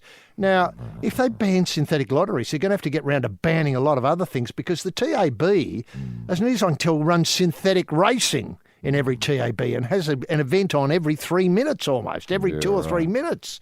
Just a video screen with horses running along and you can bet on them. There's hardly any... I mean, why would you need form for that? It's just a... Well, God, the implications for the stock market are pretty well out of control as well. If you ban, betting on synthetic things. I mean, at the moment, I think someone's, parceling up all sorts of student loans for education and selling stocks in that as to whether they'll be repaid or not. Can I get involved in that? Of course you can. I'd love to be involved in that. Of course you can. I tell you completely synthetic. As is Bitcoin. I mean, wasn't the last at GFC caused by synthetic operations? It probably was. And remember, of course, Bitcoin itself, and I trade a lot in Bitcoin. So you know do I. that because we're punting in China a lot. Yes. To get our money It's out. the only way you can get books out of China is through Bitcoin, of course. Exactly. Yes. Now, so what we've got here is this weird thing that Lotto Land, I thought it was an American thing. It's actually based in Gibraltar. Which allows punters to bet on the outcomes of lotteries around the world without entering the actual draws themselves. Now, am I assuming that the bet is 3 sixes will come up in this number when it's drawn in lottery 850,221? 3 sixes will come up. I don't know. You'd have to talk to the mayor of Lotto Land to see how it works. Lotto Land's chief executive, Luke Brill... Is Luke Brill the mayor? Yeah, Luke Brill's the mayor of Lotto Land. Insists the company have a genuine case here if they decide to ban us. Yeah. We'd obviously look at every legal avenue. Can they actually ban us? Is this... it's just suggesting that this could be un-Australian. Un-Australian? To ban them. Wow. Brill said Lotto Land, which had about 600,000 registered customers across the country, had more than 23,000 active users in New South Wales in the past month alone. Wow. People love it. They do. They don't have to go anywhere. They can do it on their phone, obviously. The state government said it's concerned synthetic lotteries do not have the same level of consumer protection. Oh, wait a minute. Consumer protection and a lottery. Buyer beware, isn't it? Obviously. I mean, you can't guarantee every ticket's going to win. Yes, it's the Sporting Probe, the Probe Philharmonic in the house, of course, with the Maastricht variations of What About Me, the former Aussie #1. On the violin, the melodic maestro rampaging Roy Slavin, and crashing the saucepan lids in 5/4 time, the tone-deaf and tuneless H.G. Nelson. Obviously a big week this week across Australia, climaxing. I mean, what a great week it is. We've got the first pylon of Winks today at Flemington. Yeah. We lay the tarmac. And next weekend, Everest. At Randwick. Yeah. And the build-up is going to be amazing. I think the people in New South Wales must be thrilled to bits with the way this is going. I mean, we haven't been in New South Wales much lately because obviously football commitments have taken us away. But the sense I'm getting is people are just agog at what a 10 million, should I say, the richest turf race in the world. In the world, yeah. Can it really produce. turns the world gaze to New South Wales, doesn't it? It does, and it's pulled in big names. Jason Derulo is coming and way. performing. Yeah, no way. Yeah, performing. He's a Has 60 that been minute. confirmed? Well, look, at the moment, that's what I'm hearing. He's down to do 60-minute in the Theatre of the Horse after the last race. Okay. There's a tight fit, the Theatre of the Horse and Jason Derulo. Mm-hmm. But more than that, I think we've got to look at the world around this race. It's not just a horse race. It's a chance for everybody to get involved with something special that's happening in New South Wales. And let's face it,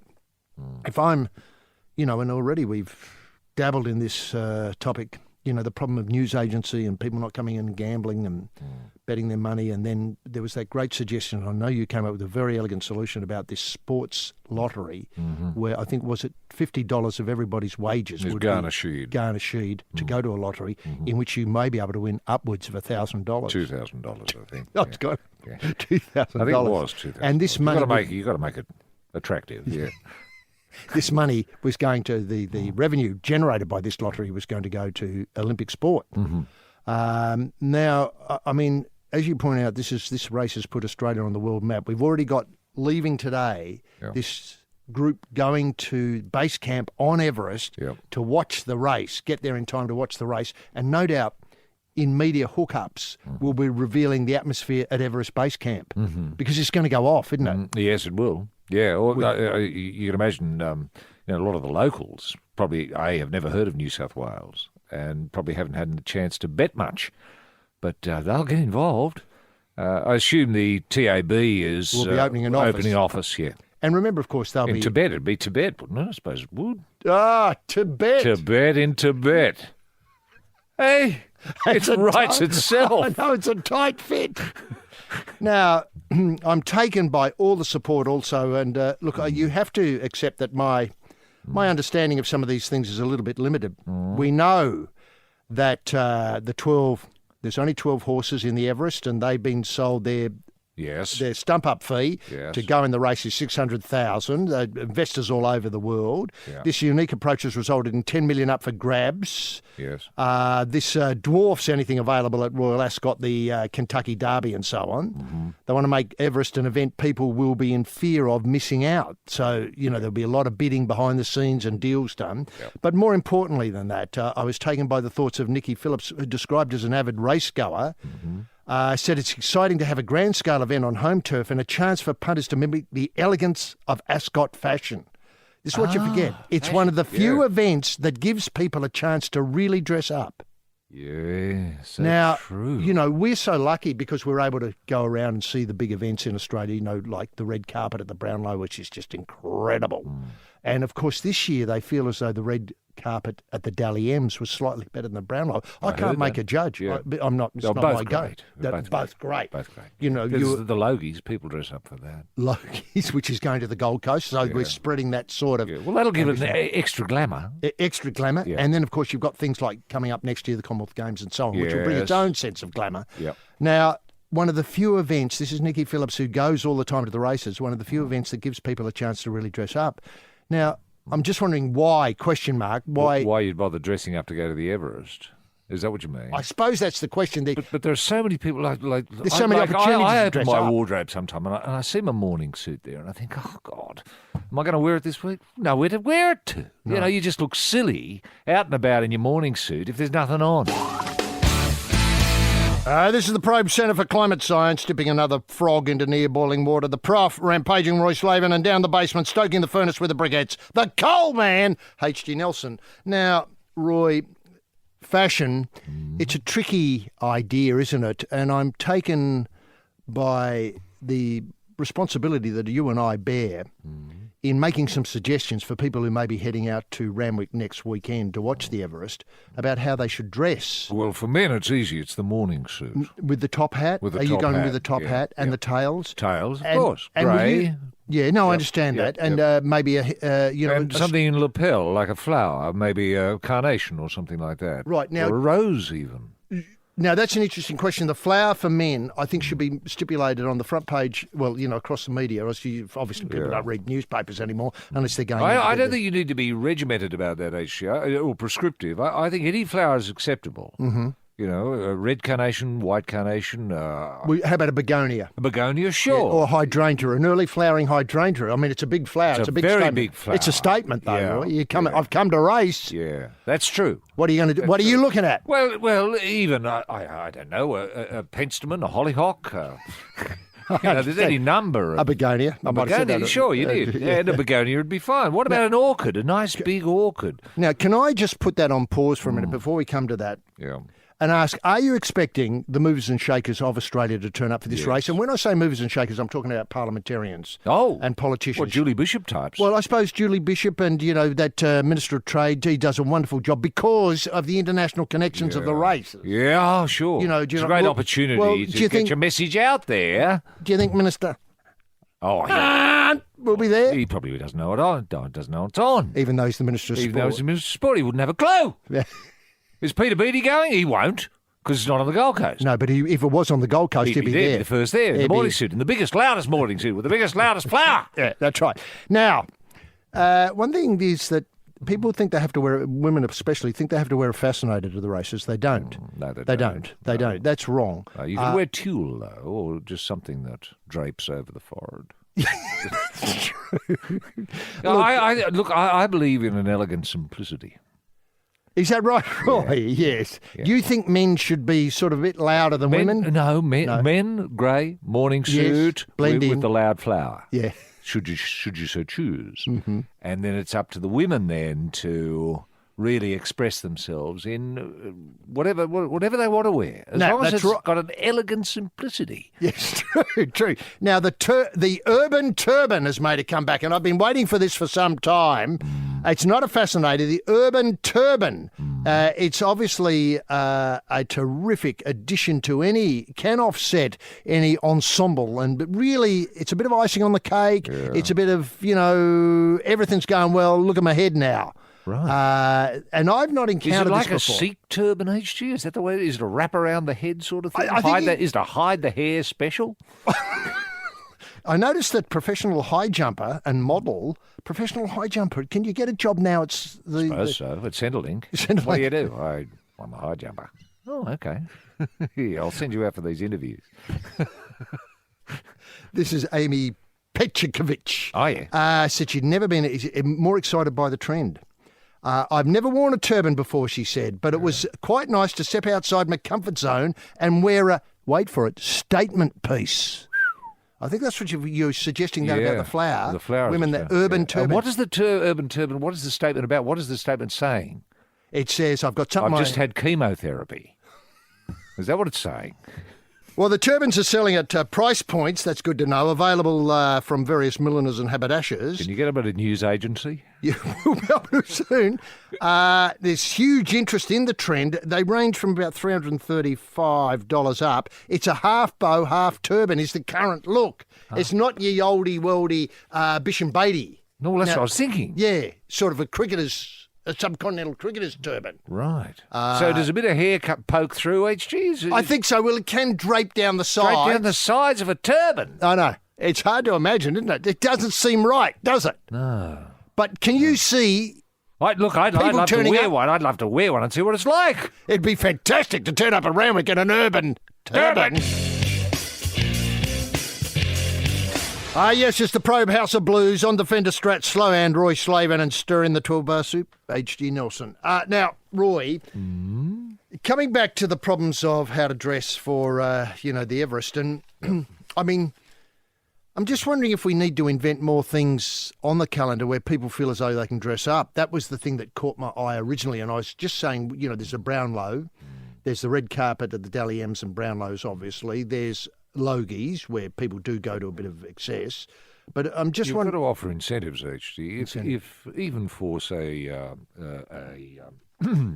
Big Bash cricket match, if you offer incentives, the best dressed will receive, the keys to Lotto Land, for example, or something like that, or a free scratchy at the local news agency, set for life or something like that, then people will dress up. You've got to offer the carrot. Either that or you become a little more draconian, dare I say, about it and say only well-dressed people are allowed in. You have rules, much in the manner of, say, clubs. Clubs back in the day would have rules. You weren't allowed to wear underpants on your head. Or you weren't allowed to wear you had to wear a tie, for example. No thongs allowed. Shorts banned. Yeah. Blue singlets, sorry, not allowed. Okay. You can have all of these sorts of rules that will encourage people to dress up. I take your point entirely there. Yeah. Now, look, let's have a look at Everest trackside trends as just coming through to us now because people know we're talking about this. Yes. Ruffles, lace, boaters. I mean, if I see somebody in a boater, I'm going to vomit. Statement earrings. I like them. Well, I like them. Off the shoulder look, pastel shades, woven accessories. Woven accessories, that's brave.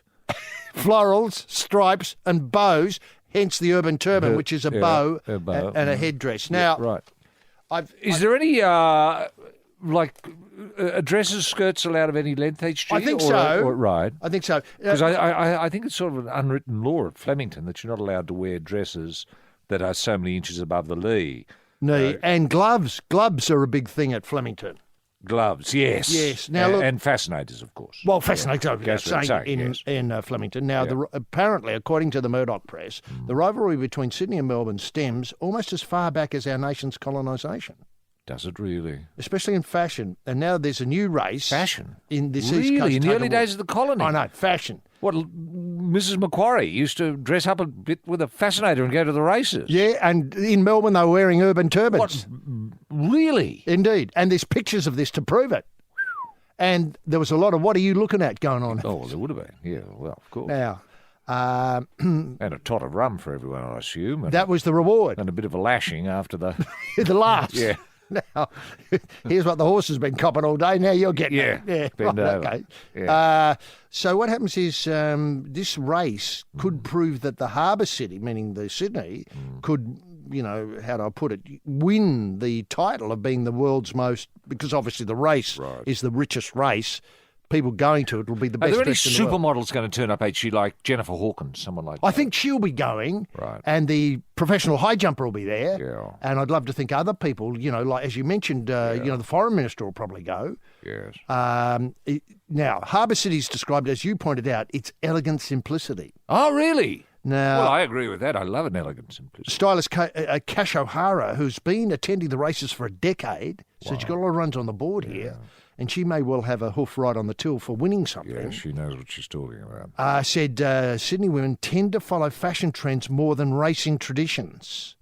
Oh, now, I think racing traditions means things like you wear black and white on Derby Day, blokes come in morning suits and all that sort of stuff. Right. Whereas, so I think it's a brave claim from Cash to say that they follow fashion trends rather than traditions. Yeah. We take a lot more, we're a lot more willing to take risks and push the boundaries. Hence the urban turban. Yeah. Are you allowed to turn up nude? Of course you can turn up nude. With just, say, like earrings or something? Statement earrings? Yes. Yeah, well, if there's a big enough statement, nobody will notice the rest. No. I mean, a couple of guns hanging off the ears would really cause some talk. It would. Now, especially this week. Miss O'Hara's, who won last year's Vogue's The Fashion Shoot contest, a play on words there, shoot meaning obviously... What, like a fashion shootout? Well, CHUTE. Oh, sorry. As in shoot that the horse comes out of. Right. Oh, right. People come out of the chutes. Yeah. Well, that's the gag. Wearing a fascinator or a turban or something like that. Yeah, right. Said people applaud or get off. That's right. The Hook said that the long-standing racing traditions such as wearing gloves and keeping hemlines modest weren't as rigidly followed in New South Wales. Right. Whereas at Flemington, where competitive style events on race day were being held decades before they started in Sydney in the mid-'80s, gloves and lower hemlines are non-negotiable. Right. In other words, you've got to bring a signed thing from the JP saying, I'm wearing a high hemline and no gloves, but I still want to be part of the competition. Right. What are you looking at? Mm-hmm. Colour, texture and standout details such as woven basket bags. Ooh, that's always risky, isn't it? Well, that's risky. And a hint of exposed shoulder will be major looks at the Everest. I'll give you those again in case you're interested. Yeah. Colour, texture and standout details such as woven basket bags and a hint of exposed shoulder would be major looks at the Everest. It's almost cliched to say, but Sydney women definitely know how to do colour and interesting textiles, such as the broderie anglaise. I hope I've got that pronunciation somewhere near correct. Sounds good. Or lace from people like Zimmerman to vibrant crepe sheaths from Bay or Valance. Vogue fashion editor Sarah Wong said, Everest is a great opportunity to embrace what is quintessentially Sydney style, so it would be great to see florals, ruffles, colours, etc. We've been through that before. Right. So it's a hell of a burden, isn't it? It is. But pushing the boundaries, pushing the boundaries, that's what it's all about, pushing the boundaries, fashion. And I like seeing blokes, say, just wear, I don't know, brief togs and smeared with pig fat.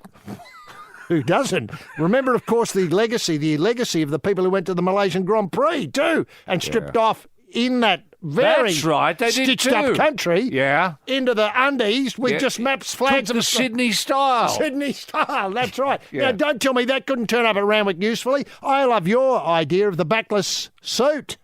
Oh, yes. You know, that gets people talking because it's so right on front, but when you turn around to place the bet... Turn around and shock. The following is an official announcement from the Australian Government.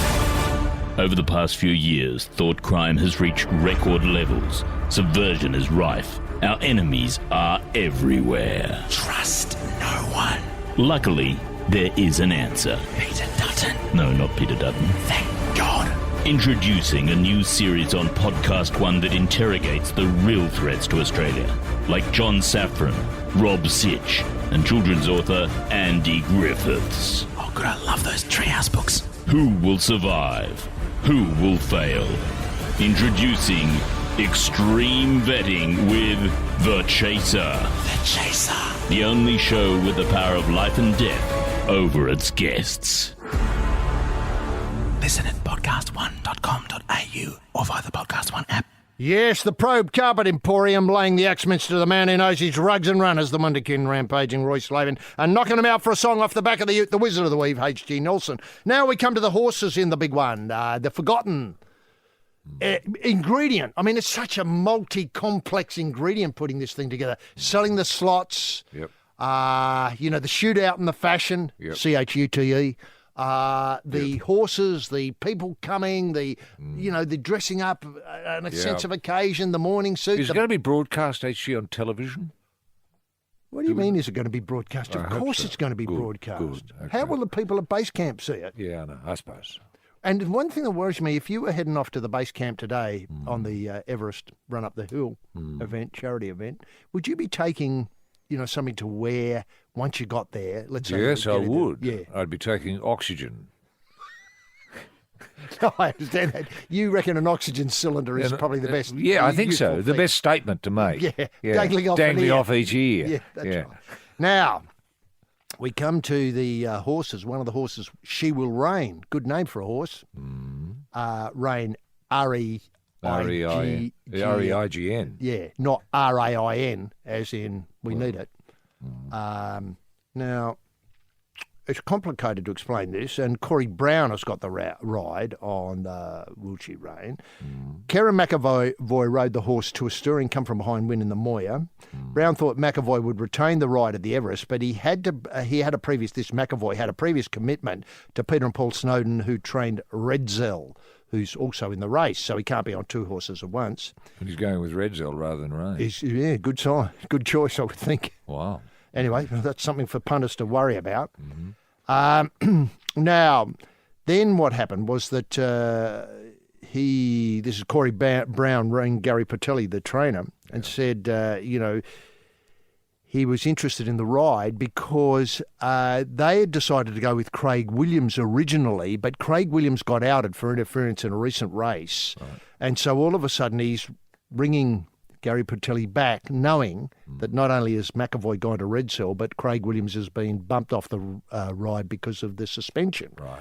I left a message, this is Corey Brown speaking, I left a message for Gary and said, mate, what's the go? I don't want to be left out of the race. 30 minutes later, my manager said I was on. Good. Brown was understandably thrilled to secure the ride, which became available. This is, again, complicated because Benny Mellum, who rode her in the slipper rode her in the slipper, actually earlier this year, last month admitted that he couldn't make the weight. So what a weird set of circumstances. It's means Bradbury style. Everyone's falling over. Yeah. So Corey Brown's it. That's the only one left, the last man standing. Looks like. Obviously, she's a superstar, said Brown, to do what she's done as a 2-year-old.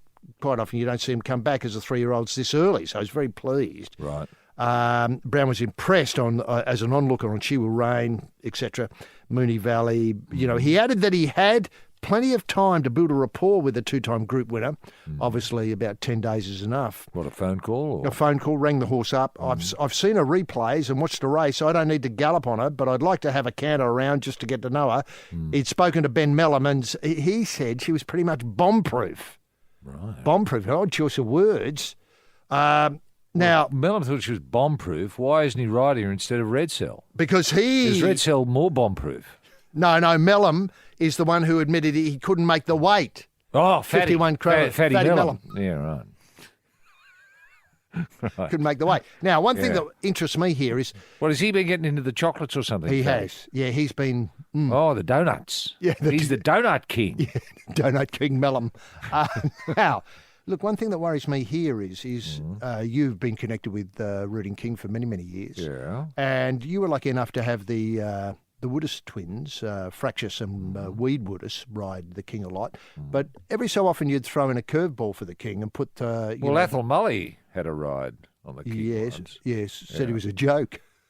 Well, the King said that Mully was a joke, yeah. He didn't like Mully at all. No, the rapport is what I want to get to. Rapport, yeah. You know, sorry. how important is it? Yeah. And can you make it? And I've got to give you these things again, that Corey Brown, he'd like time to build a rapport, but he's seen replays, watched a race from the stands, obviously. I don't need a gallop. I love to have a canter.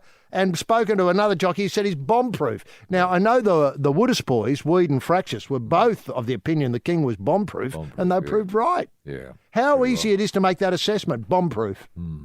Well, if you get to the end of the race and you haven't blown up, you think, oh, great, beauty, got through, yeah, all's good. Did you win? Oh, I don't know, I forgot to look. But you're just interested in survival, because often with big thoroughbreds, HG, especially someone the size of the King, a huge horse, you had to have a special ladder to get up on him. He was so vast in many ways. He used to dominate. Yeah, the field. The field. And often the fashions on the field as well. Well, that's true. Often when he was being put into the barriers. The barriers had to be widened in his case. Mm-hmm. And he had to have that extension He built. did have to have that extension built, yeah. So that often determined where we could run or not. I'd say, well, I'll put the King in if the barrier can be broadened. What?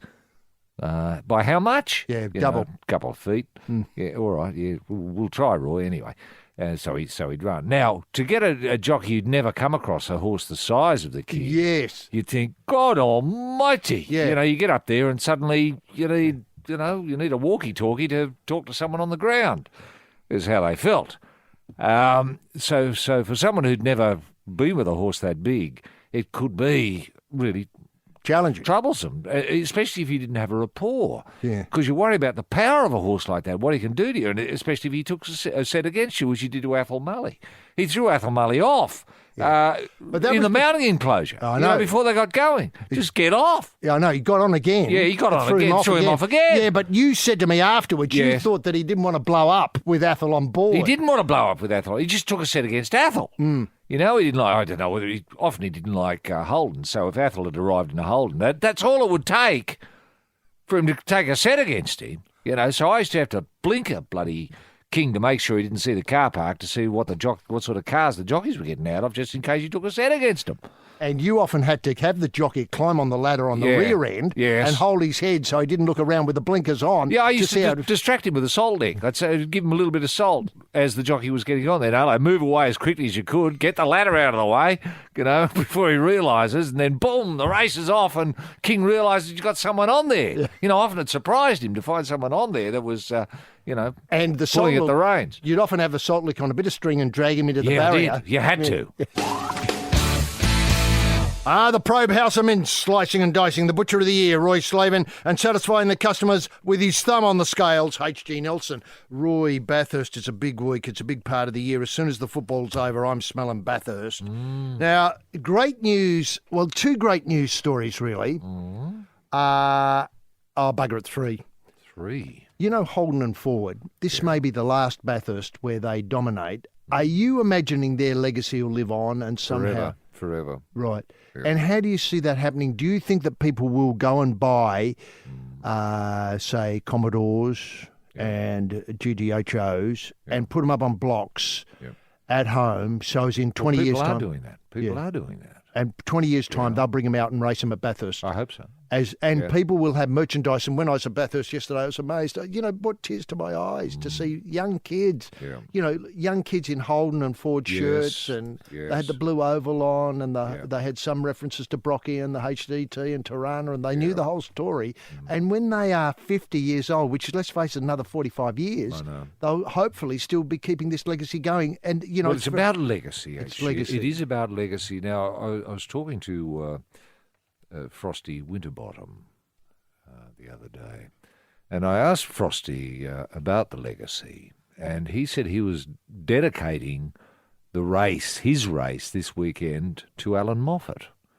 And you forget that Alan Moffat created the greatness of Brock. Brock wouldn't have been as great had he not been pushed by by Alan Moffat. And Alan Moffat is the hero, a Canadian fellow, but I won't hold that against him. Mm-hmm. I mean, he came here and became an Aussie because he embraced Aussie, what are you looking at? Values. And embraced them very closely. He did. So I thought that was a terrific thing from Frosty to have the legacy forefront in his mind.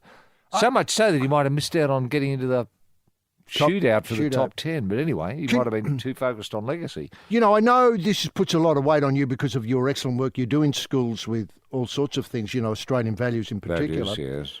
And what are you looking at? What are you looking at? And I see in the car park afterwards. Yep. Now, are you thinking that you're going to add this string to your bow, as in... What, talk about the legacy of Alan Moffat? Well, I wasn't so much thinking of the legacy of Alan Moffat, although I think he's central to it. Yes. Holden Ford. Remember, of course, in 1948, this was a busted ass country. It's no longer a busted ass country because before 1948, we didn't have manufacturing of cars here. No, we didn't. Now we I think don't it might have been Ben Chifley that brought in the Holden and the Dream. Fisherman's Bend. Fisherman's Bend, or somewhere in Geelong. Yes. They built the F6, an experimental one, That's and then right. went to the FJ. Then the FX and the FJ all and of all of that. Stuff. Yeah, it's a great story. That's where it started. That's right. Great story. Great story. Yeah. Has there been a film made about that? You know, the Holden story. I don't think there has. There might have been a Brock film, but it downplayed you mean the somebody Holden. like Brian Brown could play Ben Chifley and the opening scene would be him talking to his We need a car. Yeah, no, we're Australians. What are you looking at? Yes, we need a car. We need a car. Right yourself, obviously. What do you think about a car, Chiff?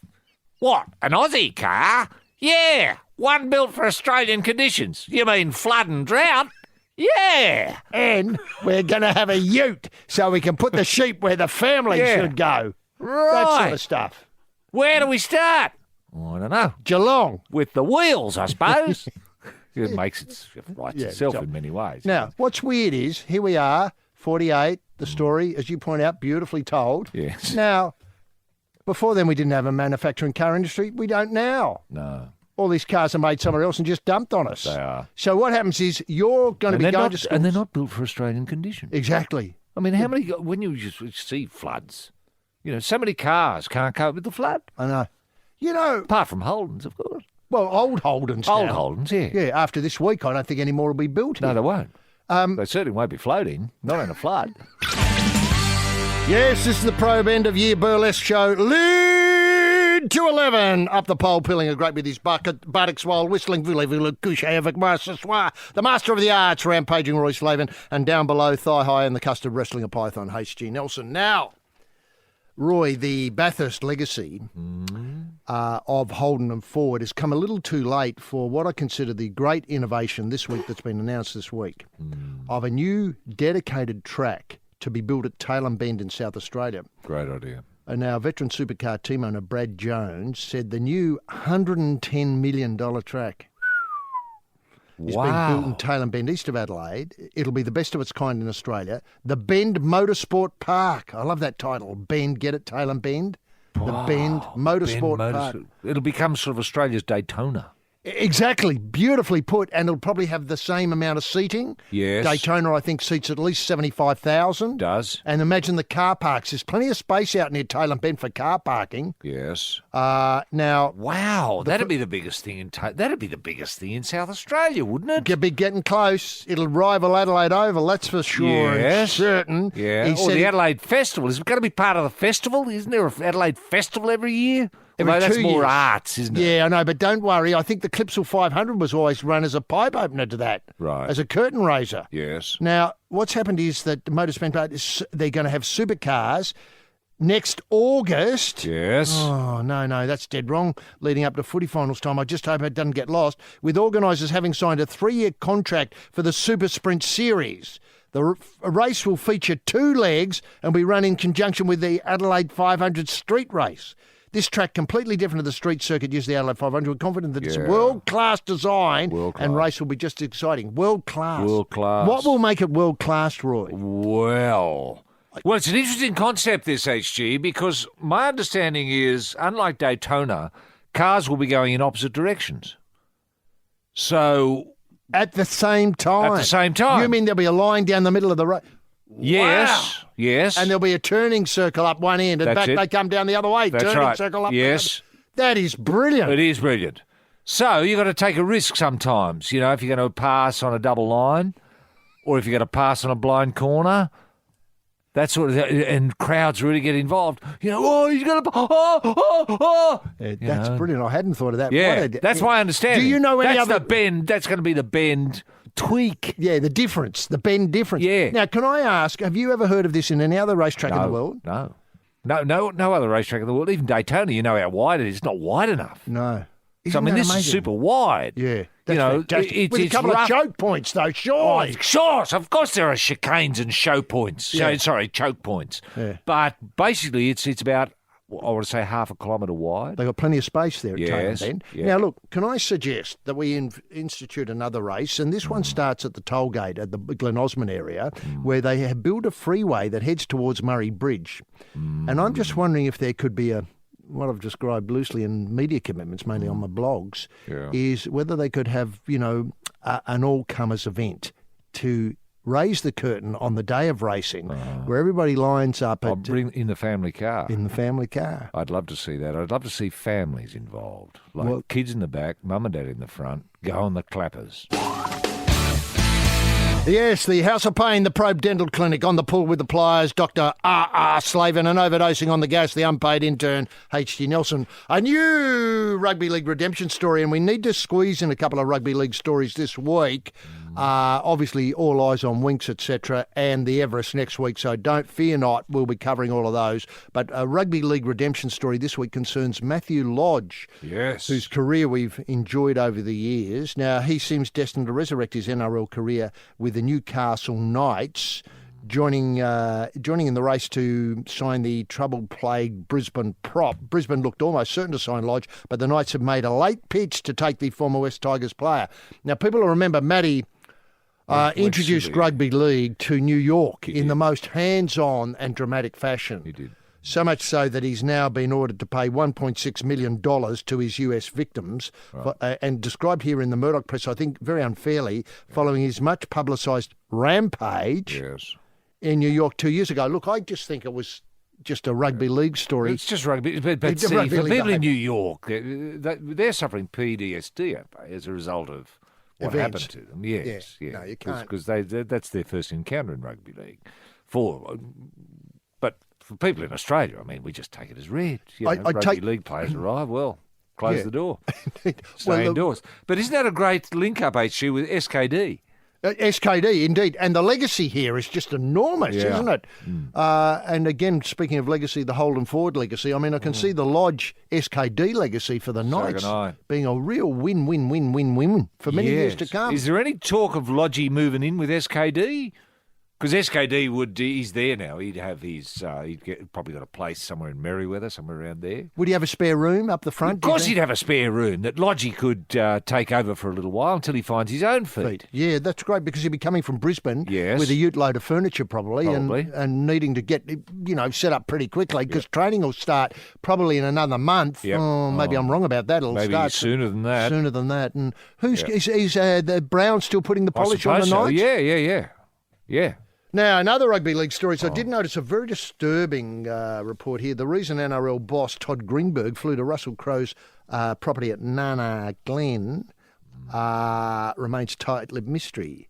Greenberg said he was approached by, people in the media about his meeting with the South Sydney owner during the final series, but obviously he kept very stum. Now, you're on that flight, Roy, and you went to sit in the meeting. You were worried it might get a bit willing, and people are asking, what are you looking at, and would you see me in the car park at Nana Glen? Is it to do with the vacant position at Souths who might be going there to get the clipboard out? Well, it's vital, as far as Todd Greenberg's concerned, actually, it's vital that the pride of the league be the pride of the league. And it wasn't a good look to have the pride of the league not in the final series. Right. Especially when the pride of the league was the pride of the league up until so recently. Yeah, till 2014. 2014, they were the pride of the league. Yeah. Now, to get the pride of the league again, we've got to have a coach capable of delivering the pride of the league back up on top where it deserves to be. You know, the name Elias came up. I know the name Elias came up. Now, that would be John Elias. Now, I don't know what John Elias is doing at the moment, or if he's expressed interest in coaching the Pride of the League. I don't know, but it's an interesting name to begin with. The thing is, of course, there's backdoor Benny Elias, Yes, who has expressed no interest in coaching. No. Are you suggesting backdoor Benny and John Elias get together as a sort of alliance? I'd love to think that, but I'd like to think that. Can I ask whether you feel as though the NRL has undue influence over the clubs when it comes to appointments of I just think coaches? the league wants to be kept informed of what developments are happening, because Russell will have a short list, obviously, of coaches that he'd like Todd Greenberg to sign off see on. if that would be acceptable to the rugby league, to have someone who's never coached before, for example, if he's thinking outside the square. Mm-hmm. If, say, he thought Mark Scaife might be a good idea, tight fit with the South's team. Mm-hmm. Now, That's maybe... That's the Super V8 driver, Yes, Mark Scaife. that's right. I haven't thought of that. No, well, see, there you are. I know. So Now- you get up there and Russell's thinking Mark Scaife. Well, Todd's going to have to say, well, hang on. Is he ticketed? No. Mm-hmm. How quickly can he be ticketed? Exactly. Yeah, well, I've got people Can you in pull the- some strings? Yeah, ticketing Todd, industry. and get him ticketed? That sort of thing. The other thing Todd would be interested in is there's been a real absence of rugby league films of late. Now, there were the first Kangaroos, terrific film, but that's a long time ago. Gee, I can't remember that. Well, a long time ago, actually. So what We're you talking suggesting? 80s. What are you suggesting about a new film? This obviously it's a bit of a blank sheet at the moment. Well, what about the Matthew Lodge story? Yes, this is Shadow Probe on the pull in the cool store, rampaging Roy Slavin and Legolas in the driveway. They're 30% off any mixed dozen man. H.G. Nelson, the Matt Lodge film. I mean, I'm intrigued. I can see certain scenes in it, and certainly the climax is fantastic. Do we take it from the point where, obviously, the rampage began in a bar in New York, and, you know, I've got to be honest here, I don't know the bars of New York all that well. No. And obviously an idea was seeded in the bar, which then took off. Well, it'd be a bar like Cheers, wouldn't it? Cheers. That sort of bar. Yeah. You know, where everybody knows your name. Matt. Yeah. Hey, Good to Matt. see- Hey, Matt, come on in, dude. What do you do? I play rugby league. Where? In Australia. Yeah. Where's that? Yeah. Et cetera, et cetera. And within the first 30 seconds is... You've got to establish that he's a troubled bloke. What are you looking at? Step Yeah, outside? That's it. Yeah, fair enough. Yeah. And then he goes back in for a few more drinks, and then again somebody else new comes in, you know, maybe a bit of a romantic interest. Oh. And then all of a sudden, because remember, of course, he... What are you doing here, big boy? That'll do. Playing rugby league. And what are you looking at? Yeah, that's right. And then the love interest steps outside. Maybe a second love interest comes in. Oh. I just want to extend He's it. mine. Yeah. Leave him alone. He's mine. Esme! Is that you? Exactly. You're getting it. And then Esme, because we've forgotten the name of the person who's actually involved, wanders off, and Matty Lodge follows, and all hell breaks loose. Yeah. And then... Hey, Esme, come back here. I want to tell you about rugby league. That sort of thing. Exactly. Yes. Do we have it? The climax is the redemption, the rugby league. It's a rugby league redemption story when the final scene is him back in Australia running on with the Newcastle Knights. I suppose and so. scoring an 'Cause unlikely try. He'd be back in Australia with the Blues, you know, and people saying, oh, you're never going to play rugby league again. You're buggered. You're gone. You're done. You're buggered.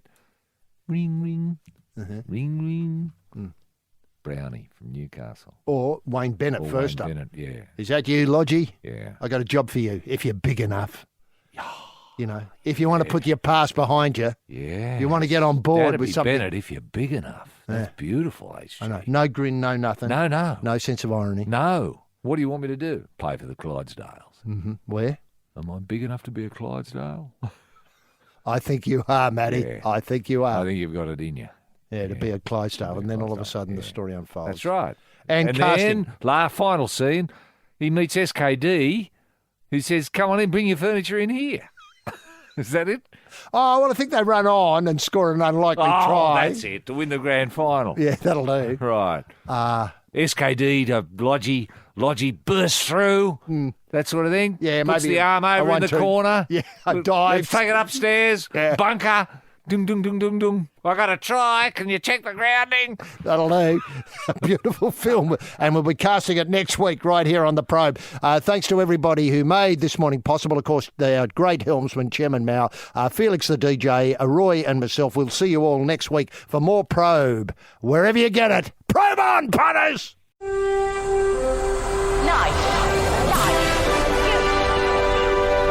Bonafide sports-mad Australians. Snakes alive. Is that the time? Yes, green and gold freaks, it certainly is. It's time for the Sporting Probe. With 2 diamond pythons twirled around the tree of knowledge across the nation. Boys and girls. Well, a young man ain't got nothing in the world these days. The Sporting Probe, leading the charge up the eucalypt. With extra chili on the stick is the in-and-out maestro, rampaging Roy Slaven. And coming from behind is the heavy lifter with both feet on the ground, H.G. Nelson. Unleash the grunt and poke H.G.?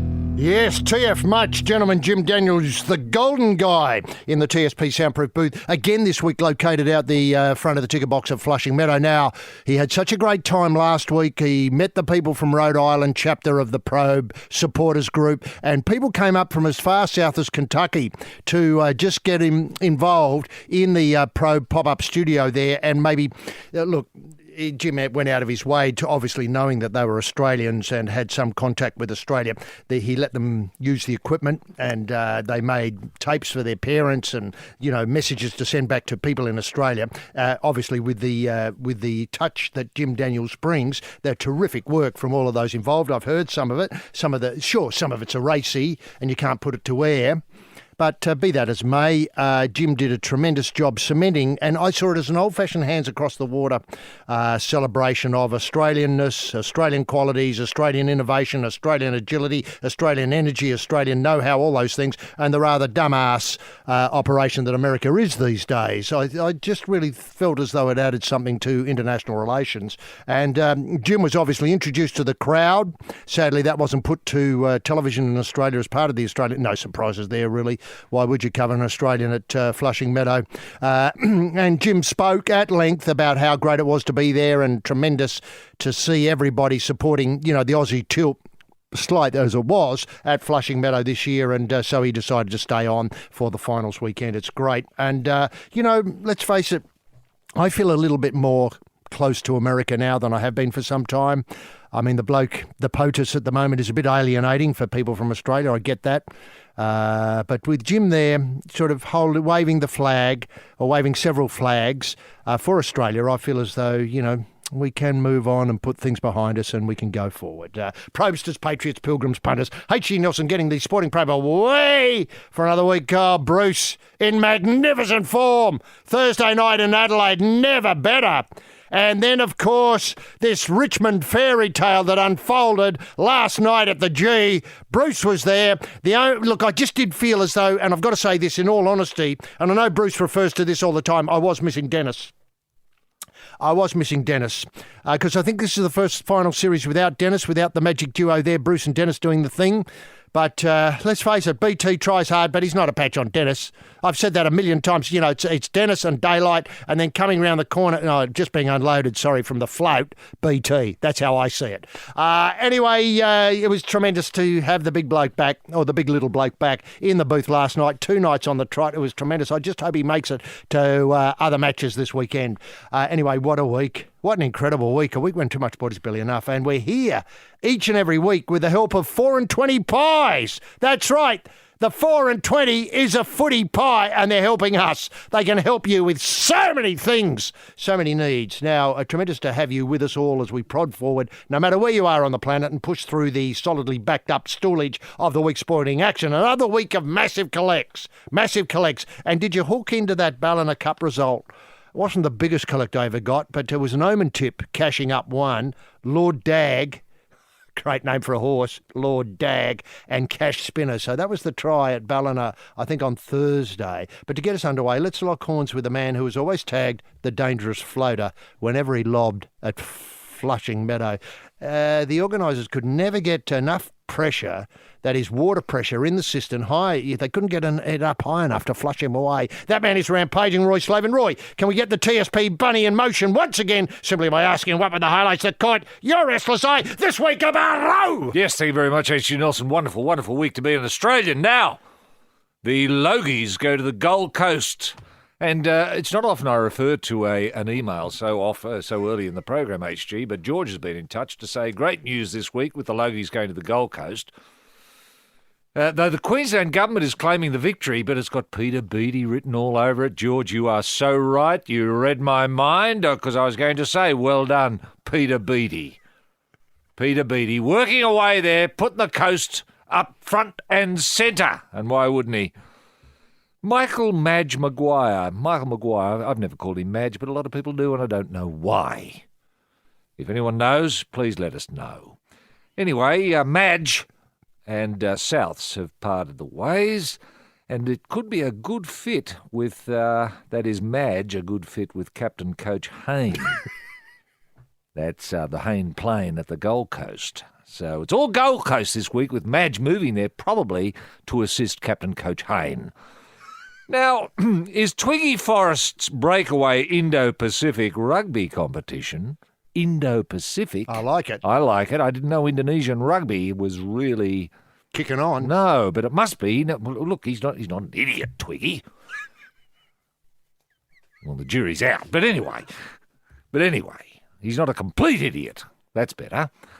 So he must know something that we don't regard Indonesian rugby. Anyway, what I'm suggesting is that this breakaway movement could be tied to the WA secession movement. I know.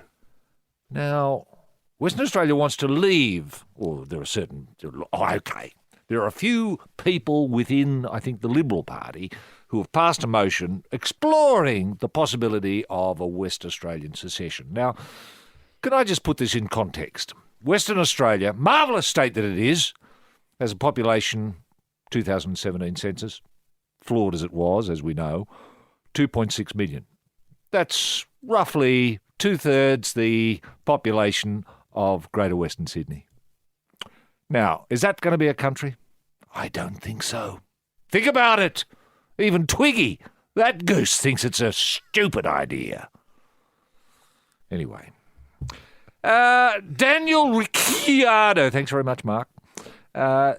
He likens his driving to making love. Now, this troubled me until I got to the bottom of it.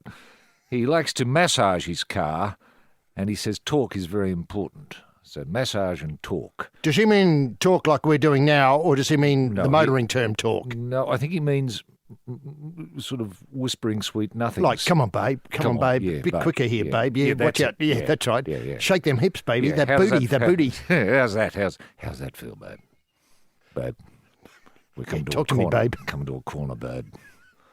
Come on, babe. Come on, babe. Around we go. Whoa! Around we go. Now, Mark Leishman. Now, that's a name. Can I say we've been doing this program, HG, for the best part of 30 years, and I don't think the name Mark Leishman has ever bobbed up on our purview. No. But it is today, and I tell you why. Mark Leishman is our most successful golfer this year, earning $5.2 million. How did Mark Leishman do that? I'm buggered if I know. He's won nothing. He's just thereabouts. With the hand out. Why aren't more people putting their hand up to be golfers? I mean, if someone like Leishman, who's, let's face it, reasonably hopeless, if he can drag a bag and get 5.2, mate, there must be millions of Aussies who do nothing, probably don't have much vision, who, here's the idea, grab a bag and go for a walk. Money will come your way. Now, Dennis Rodman, speaking internationally, HG, we don't often mention Dennis Rodman either, but he's offered to broker a deal between POTUS, that is Trump, and Kim Jong-un, whom he described, that's Un, as a terrific bloke. Yes, this is the house, or should I say the Probe House of Cards, holding all the aces, the King of Diamonds, rampaging Roy Slaven. And on the other side of the card table with a fist of nothing, H.G. Nelson. Now, Roy, the Logies is obviously a story that is going to give and give and give, because I think it's fair to say is that everything that could have happened to the Logies happened in Melbourne, and so it was time to move it on. I think they've been there for something like 40 years. I might be wrong about that date. Yeah. But, Bert Newton, obviously, for those who can remember, and, we were going through What about some of the the king, stars. Graham Kennedy? Graham Kennedy, for those who were born, well... A long time ago. A long time ago. And, of course, the stars that you and I have been lucky to see. I think we saw Kenny Rogers. We did. With Reba Ma, was it? McIntyre. Reba McIntyre. They did a Reba lovely... Ma was a Labor politician, I think. That's right, she was too. She was a terrific performer. Terrific performer, though. Yeah. Now, did they do The Gambler, or was it something more No, Up Where We Belong? Where We Belong. Now, then we saw Elton John come in. We saw Elton struggle a little bit with the lighting. He struggled with everything, I think. He waddled about. And he did. We had to point him in the right direction. That's right. We had to push the piano's stool over there, that's mate. Right, that's right. And what are you going to do, Elton? And he looked at me blankly. I know. And I thought, I better just try a few numbers. Stunned mullet. A stunned mullet. Yeah. Are you going to do your song? He sort of looked blankly and said, I don't know, Madman Cross the Water stuff, or, Honky Chateau, Crocodile Rock. No, don't. Yeah, that's one of his. Yeah. Anyway, he played something I forget, which is completely forgettable. It was forgettable. Matt LeBlanc, we were there that night. Matt LeBlanc said Australian TV rocks. Rocks, yeah. That was all he said, and I didn't know what he was talking about. Shakira shaked her booty at us. She was great. We didn't know where to look. Katy Perry was great. Ricky Martin. Ricky Martin was great. Loca Vida, man. Yes. Oh, no, we've seen. She bangs. She bangs, that's right. Yes. Love that. Now... It really got the room rocking. Can I ask, is the Gold Coast ready for this? I noticed that the bulletin said, this is its headline, Gold Coast steals TV's Night of Nights with Star Casino to host the Logies in 2018. Now, wow, they've got a Star City up there. I just hope it's the old Jupiters, which you and I love. Well, Jupiter's would be perfect. It's got terrific lighting. It's got the stage. It's got enough wing space. Wing space, a lot of wing space. I can't see any problems with doing it there. And look, Beattie would have looked at this. Beattie would have made sure they've got the infrastructure to ensure that there's going to be a terrific Logies. Look, it could be just the bloody breath of life the Logies needs. Well, that's what I mean, because it's going international to new stars territory. are more inclined. We've sat with great stars in years gone by. The who can forget Ron Moss? Ronnie Moss, yes, from The Bold and the Beautiful. Bold and Beautiful, he was great. He was a singer too, wasn't yes, he? I don't know whether he sang that He didn't night. sing at the Logies, no, but he sang quietly later to a few select people in his room, and that was great. Less said the better about it, probably. Yeah. Well, but that's it. Logie stories remain Logie stories. And everyone's got a Logie story. And there's no reason why this new chapter at the Gold Coast, because it's going to bring fabulous stars are going to want to come to the Gold Coast. Well, I've heard all about it. They know about Schoolies Week. They do. They know all about the Commonwealth Games. And I like this in the Gold Coast Bulletin story about this. The ceremony is going to be likely to be held sometime later in May to allow the city to return to normal following the 2018 Commie Games. Right. So they get a big burst of activity with Schoolies Week, which now will probably go a whole 6 weeks. Maybe. I get the feeling, with people wanting to, hang around so as they get the Commie Games and the Logies all in one package. I'm sure that's how local people will be selling it, Airbnb types. Yep. And, hotels. Yep. I'm just wondering, would you consider an open air Logies? I mean, imagine the shots of the beach at sunset. Before, the band strikes up. And I don't know who we could get. We might be able to get somebody like, Dave Grohl to come out for Foo Fighters to open it up. He would. And then he loves the Gold Coast. And Dave then on Grohl. it come Carl Stefanovic and maybe have a one-on-one with Dave about the Gold Coast, what it means to him. I'm just suggesting as the sun sets. And then we get the first. So you'd have a a purpose-built stage. I think so. Yeah, on the beach there. On the beach. And people there in their, what I call, local gear, sort of vaguely Hawaiian shirts, very colourful, and some people sitting down, but most people, ready to sort of rock and roll as they would on the Gold Coast at any event. Yes. So you might have to clear away the deck chairs and put the mosh pit in there at the front. Yes. I mean, it's going to be great, isn't it? It would be fantastic. And you could have, say, people fishing. And just people there with their rods, with their big rods, beach fishing. And how about ask them what they think? How do you think the Logies are going? That are happening just beside them. Yeah. And best new talent, who did you nominate? Yeah. Your favourite star. Yeah. And what have you caught?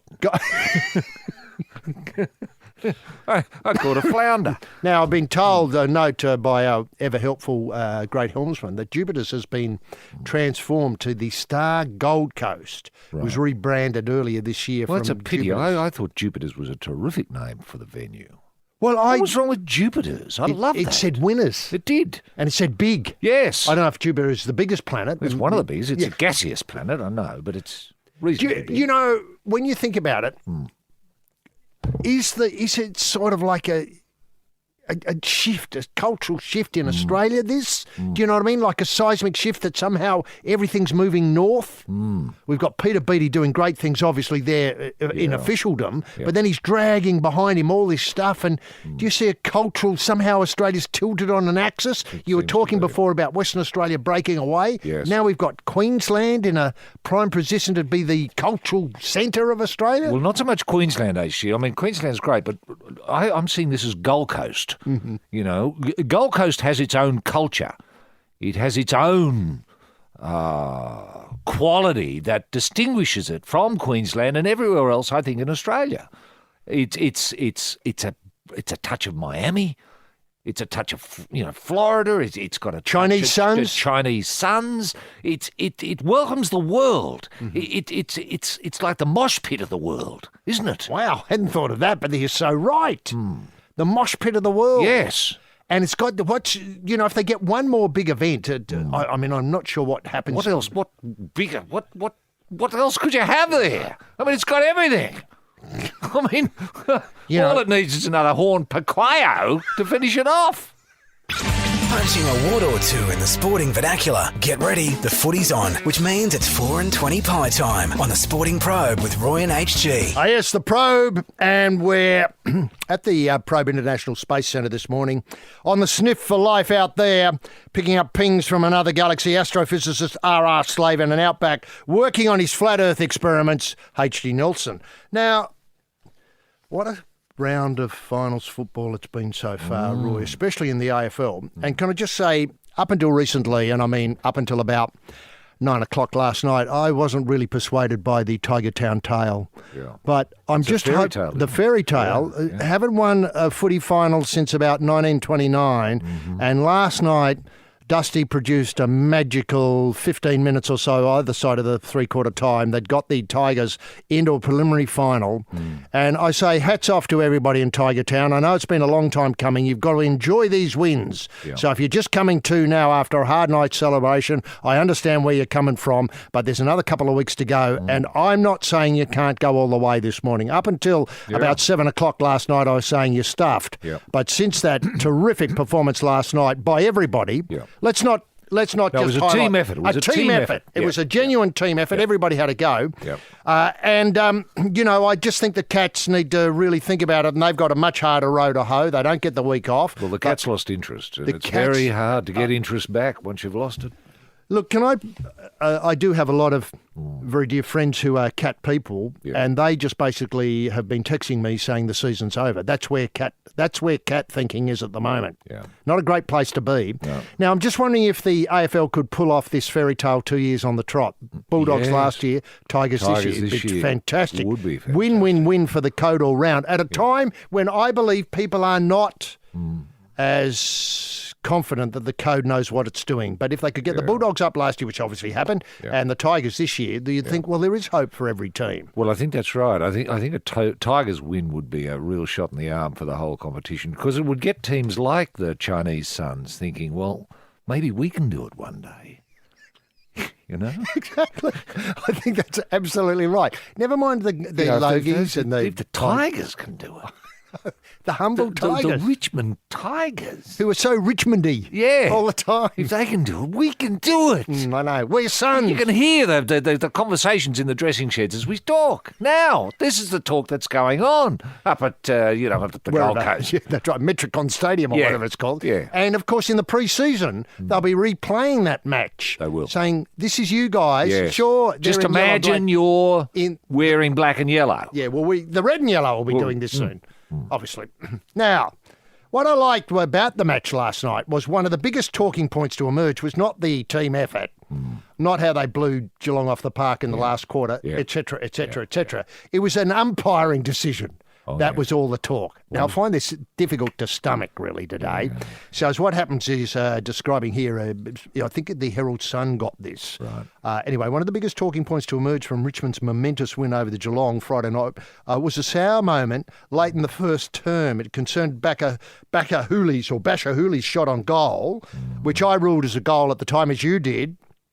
But then the umpire saw it differently because they ruled that Riewoldt had deemed to have illegally pushed the defender out of the way, the Geelong defender out of the way, as the Sherrin bounced through the big sticks. Then there was a 50-metre penalty award. Anyway, the Swans premiership coach Paul Roos said the Tigers didn't deserve to be penalised. Jason Dunstall, AFL legend, Tigers were stiff and no free kick. Jonathan Brown fuming that, what he believes is a poor decision. What my point is you could pick any positive to come out of that game. The lost goal didn't matter. No. In the end, I think they lost by 40 points or something like that, 50 points. They did. Why pick on that, Roy? Yeah. And can you think of, are we reduced in this day and age, because of social media, because of the way the media works, to pick on incidents, tiny incidents, the ball going out of bounds, which was awarded deliberate, caused a turnover, which then was turned over, those tiny bits, rather than appreciating the true value of this story, which is a fairy tale that anybody can do it and has the Gold Coast Suns believing that they'll be there one day soon. That's right. I agree with you, HG. Something's wrong with the media, isn't it?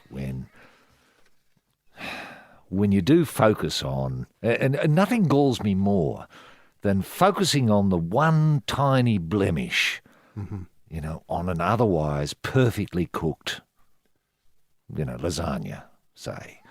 So this beautiful lasagna has been presented, and there's a bit of snot in one corner.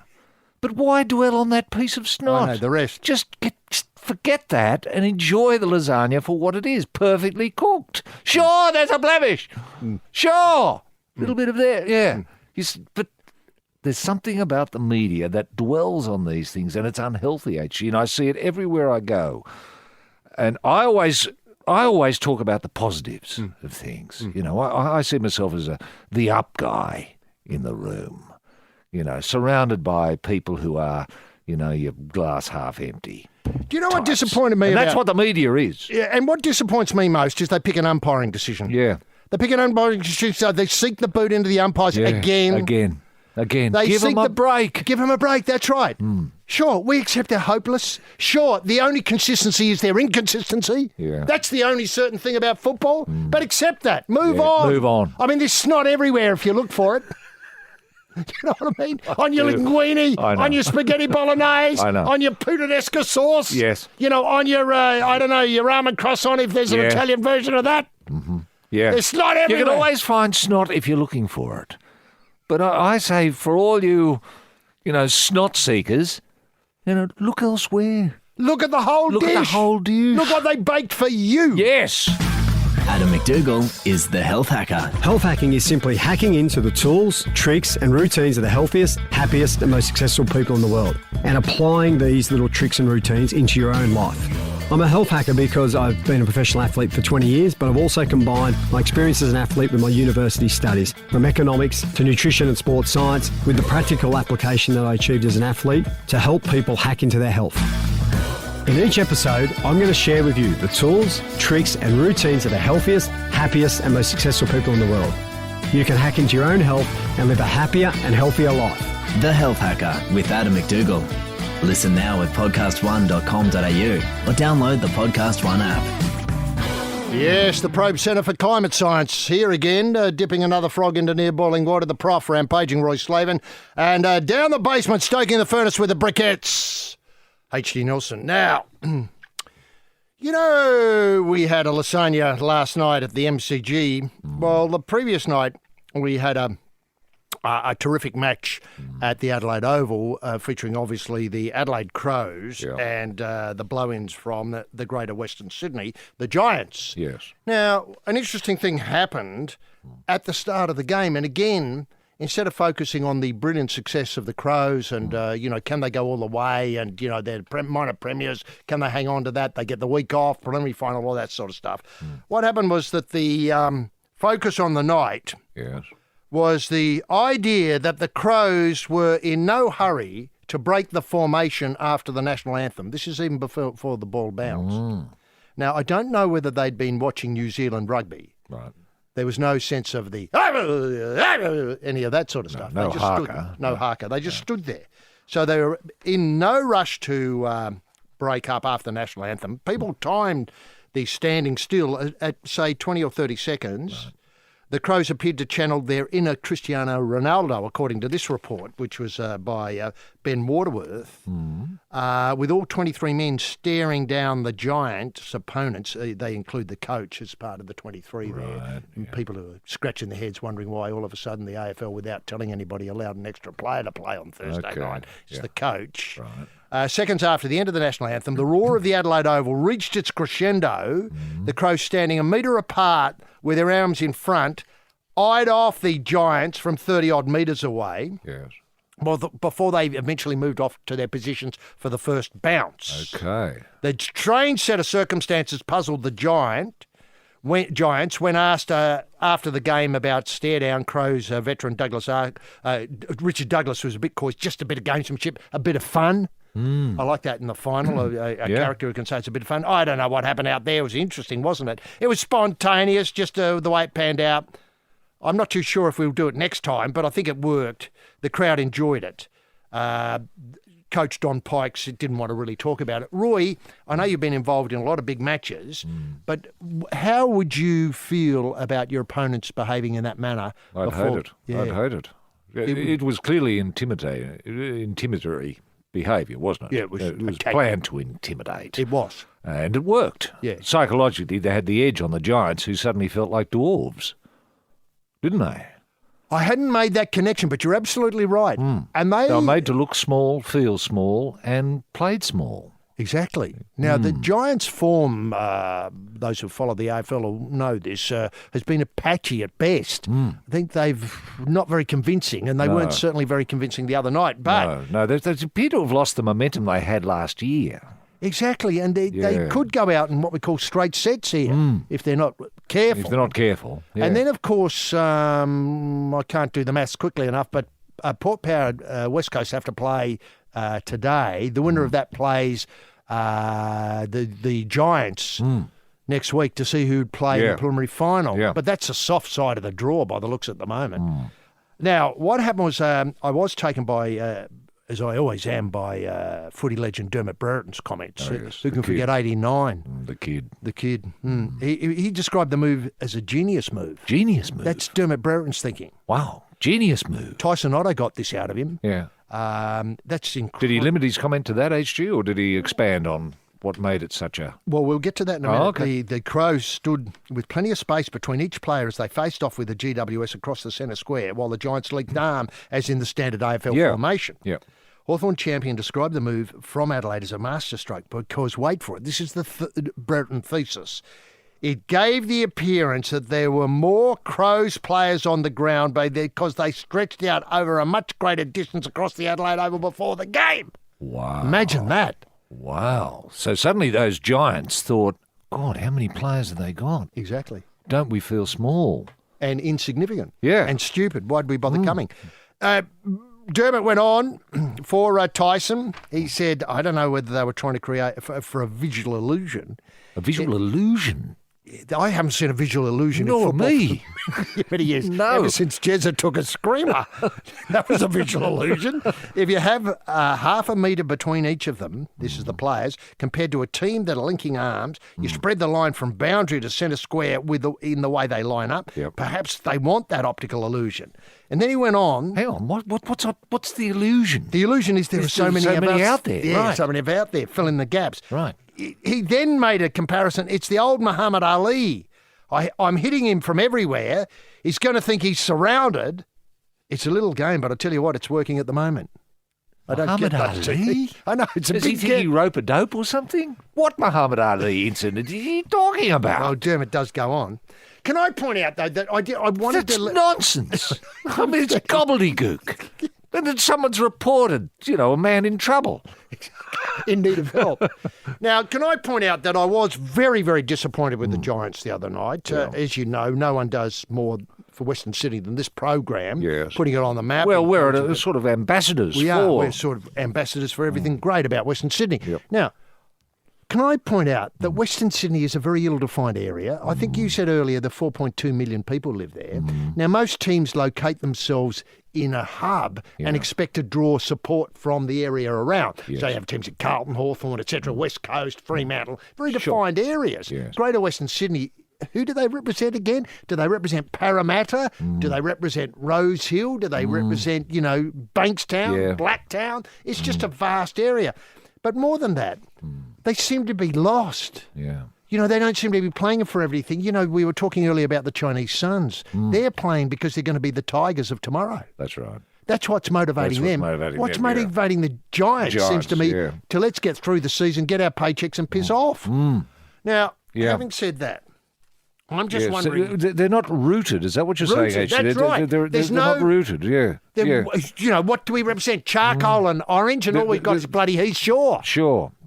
So they're like an imposition. They're like an imposition imposed on this mythical Greater Western Sydney, which as an entity doesn't really exist. Correct. It doesn't exist. It doesn't exist. So we've got to somehow find somewhere in Greater Western Sydney that can be the anchor for the team. Now, Exactly. I think in comments we were talking about this earlier last night or yesterday afternoon, HG, was you had the idea of Badgerys Creek. Because Badgerys Creek is going to be a terrific international airport. Aerotropolis built around Aerotropolis, thank you. Could that be the anchor point for? So instead of Greater Western Sydney Giants, they become the Badgerys Creek I like that, but how about we Giants? I don't know about Giants either. What about Badgers? The Badgerys Creek Badgers. You know what I'd love to get is a national conversation going about. I want a national conversation. Can we limit this national conversation to Greater Western Sydney? It's that time of the week when you forget you've got a wife and kids and focus on what's important. That's right, the footy's on, which means it's 4:20 pie time on the Sporting Probe with Roy and HG. Oh, I know a good pie when I see one. I see a good pie in the Probe. It's a 4:20 pie. We're here each and every week for the power of the 4:20 pie. Now, Roy, the Badgerys Creek Badgers I like. Yes. But I'm just wondering if we have to leap into the future with the Giants. I'm wondering if they could become somehow a word like Aerotropolis fitted in there as well. That's not bad. Might seem a bit clumsy to begin with. Like the Aerotropolis Badgery Creek Giants. It's a bit long. It is a bit long. Badgers, sorry. I don't know why I put Giants. Just old habits die hard. Well, the thing is, could they be Giants, the Aerotropolis Giants Badgers? has never worked as a team name in Australia. It just doesn't work. Remember the Gold Coast Giants? No, they were hopeless. They were rubbish. Yeah. And they were had to get rubbish. rid of them. Yeah, they did. They did. And I fear this is going to happen with Was the there Greater a Western Giants in the NBL, our NBL at one point? Might have been. I know there were Melbourne Tigers. I'm just wondering if the Tigers were a combination of two teams at one point. Gee, this is stretching my memory of these things. Maybe. We'll have to ask Shane Hill. He'll know. Yep. Now, but you would have thought those who were researching these things, I mean, nobody spoke to me or you about naming the Greater Western Sydney team Giants. No. I mean, had anyone said to, Roy, what do you think about Giants as a team? I would have said, forget it. It won't work. I think you would have used shorter language than well, that. I would too. have. Now, the other thing is, I think the problem with them is they feel as though the Giants is old. And they're not old. They're not old people. They're young people with a vision of tomorrow. And Badgerys Creek being at the centre of that vision with things like the Rugby League Centre of Excellence just down the road and this caravan park that's going to be built right on the airport you can fly in the 747s and walk to your on-site van. That's right. Powered, all that sort of stuff for a holiday in the area. It's got those Aerotropolis type things around it, modern technology. They'll be sending rockets off to Kim Jong-un. Well, it's going to be rocket launching there as well, HG. What ICBMs? Are we developing those now? The future is not plane travel, surely. I know you sponsored the World of Rockets at one point. Slaven's World of Rockets. That's right. Which, that didn't take off, sadly. Can I just say, I still like the idea. What do you suggest, rather than Giants, call them Rockets, the Badgerys Creek Rockets? Well, is that future? I don't know if that's future. Drones? The drones. You know, Trouble is, there's a bit of opprobrium about drones. I know people don't like them. I know they don't. They're just sort of uncool drones. Now, look, I was just going to say I wanted to develop an idea about giving this team heart. We talk a lot on this program about how the Gold Coast has changed. Obviously, the logo's changed the Gold Coast, but before that, this terrific innovation of sending the Gold Coast Suns to China to play Port Power, which happened earlier this year. Yeah. And what a revolution it's done for the Suns. Sure, they lost Rodney, the coach, and China, they busted ass outfit and very few players are any good and all that sort of stuff. But be that as may, it's a mindset thing. They've changed their mindset and they're winners. Now, can I suggest the Suns have already cornered the market in China for AFL. I think we've got to look at new territories. And I was watching the second test from Chittagong, and I thought, hello. Oh, Bangladesh. And I'm thinking, you can see where I'm going with this. And I don't think, some You're goalposts. seeing a rainbow connection between Greater Western Sydney and Chittagong. What, sister city relationship to begin with? I suppose so. And swapping teams and getting the Giants up there and maybe, seeding a couple of, games for premiership points. Giants v Carlton, Giants v Geelong up there. And then getting tourist connections straight into Badgerys Creek, the Aerotropolis of Badgerys Creek in the future. Who knows where this goes? Yes. Obviously, your exports, I'm not sure. We'd probably get a lot more textiles made there, but I'm sure they'd like Aussie bok choy, even if they don't use it in their food at the moment. They'd take our rice, wouldn't they? They'd take our rice. What I was going to say was they'd take our pies. Exactly.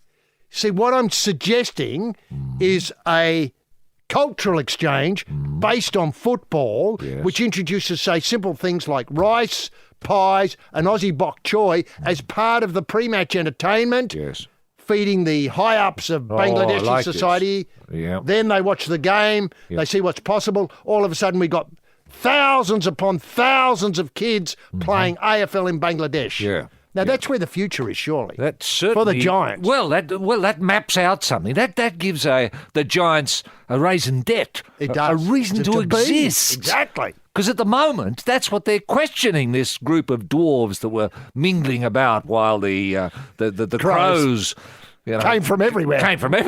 I mean, there were so many of them. They don't have a reason to exist, do they? And that's what dawned on them, I'd suggest, when Dermot Brereton was watching that group of troubled souls mingling there the other night. The problem was, why are we here? Who are we? Where are we going? Yes, this is the Probe with Roy and HG, and I tell you what Dad would like while watching the footy would be a pie. In fact, Dad, the kids, Mum, grandparents, uncles, aunties, cousins, nephews and nieces, they'd all like a pie. What sort of pie? A 4 and 20 pie. And we're here due to for the whole footy season. Bugger it, for the footy finals, we're here because of 4 and 20 pies. Now, one thing before we come to some emails, I just wanted to tidy up the problem of promotion, joining Sister City, Giants, Greater Western Sydney, Bangladesh, Chittagong. Former Australian cricket skipper Michael Clarke has been appointed as National Tourism Ambassador to India. Isn't that great? God, they love pup in India, don't they? Well, he's done so much pup in India, hasn't he? He has. Or am I thinking of Steve Waugh? Well, Steve Waugh is the person who has a number of charity involvements in India. And Steve Waugh was the one who pointed out that you don't get often a chance to come to a country with the imprimatur of the Australian cricket team. Only, say 15 people at a time get that opportunity. So you've got to make good use of it. Yeah. If you get a day off, go out and see the sites, Taj Mahal, get to know the Red community. Fort, get a houseboat in Kerala, all that sort of stuff. Yeah, he might have invested quite a bit in orphanages. That's what I meant. Yeah, if I didn't say that, I meant to say that earlier. Has Pup done any of that sort of work? I don't think so. Don't think so. Described here, I think, in the Murdoch press as the cricketing legend known as Pup will become, quote, friend of Australia. Friend of Australia? In India? Yeah. For the same how does that work? tourism Why body. shouldn't he be a friend of India? Why can't he be a friend of India, an Australian friend to India? That's much better, isn't it? Or Australian friend to India, encouraging you to come to see my country. So Pup's job is to get Indians to come to Australia or Australians to go to India? Which is it? Indians to come to Australia. Right. He's tasked with luring Indian visitors down under. Now, this is according to the Federal Tourism Minister, Steve Chobo. Yeah. Said Clarke was perfect fit to promote Australia to cricket-mad Indians. Well, I suppose he is. He's driven 4s and 6s down the pitch. Now he'll drive tourism down under. God almighty. Who said that? Steve Chobo? That's Chobes. He's a star in India. Clark will resonate with this important market and show them why there is nothing like Australia. Right. He'll continue the valuable work begun by the Greater Western Sydney Giants in Bangladesh. Clark said he would call on his considerable knowledge of India in the new role. Well, he's kept that under his baggy green. Considerable knowledge of India? Well, he might be able to find Mumbai on a map. Yeah. But that's about it. And give you directions to the cricket facilities there, maybe. Yeah. He's one of Although he would have just sat in the back of the cab, I suppose, and not taken much notice where he was going. He would have looked at his phone apps, wondering about his scores. But he will pick up tips from having watched Lara Bingle's work with the Where the Bloody Hell Are You stuff Excellent. that Scott Connection. Morrison might have worked on. Yes, that's an excellent connection. So he'd phone her, Pup here, how you going, Lara? Oh, good. Yeah, how Guess you? what? Yeah, guess what? This is funny. I've got your gig. I'm going to be standing in Chittagong. Well, hang on. Mumbai. He'd be on the Gold Coast saying, where the bloody hell are you, to Indians, won't he? That's correct. Right. So for many years, this is Pup, I've had the honour of visiting India when representing Australia in cricket, and during this time I've really gotten to know the people and understand their culture. Whoa, that's a big claim. Man, that's a huge. Understand their culture. Culture. Hang on. It's huge. No, it's a... if you think China's baffling, if you think Bangladesh is a challenge, bloody hell, India is I'm honoured to more have complicated by an astronomical factor. A factor of N. I'm honoured to have the opportunity to encourage Indian travellers to choose Australia for their next holiday, and in particular Greater Western Sydney. Okay. All right. So do you think this could Well, it depends possibly work? Well, if they're going to use his expertise, I suppose. I mean, he may well be able to use his knowledge of culture to promote Australia. What worries Indians, come to Australia. We don't burn our women. From Melbourne's mean streets. You could say this was the murder we missed. A story you'll have to hear to believe. He said he was a 200-year-old vampire. Why was Shane Chandra's abbot gunned down before giving evidence? 2 men shot him down. It's a mystery within a mystery within a mystery. Listen now to this untold true crime story from Adam Shand. The Trials of the Vampire at podcast1.com.au or download the app.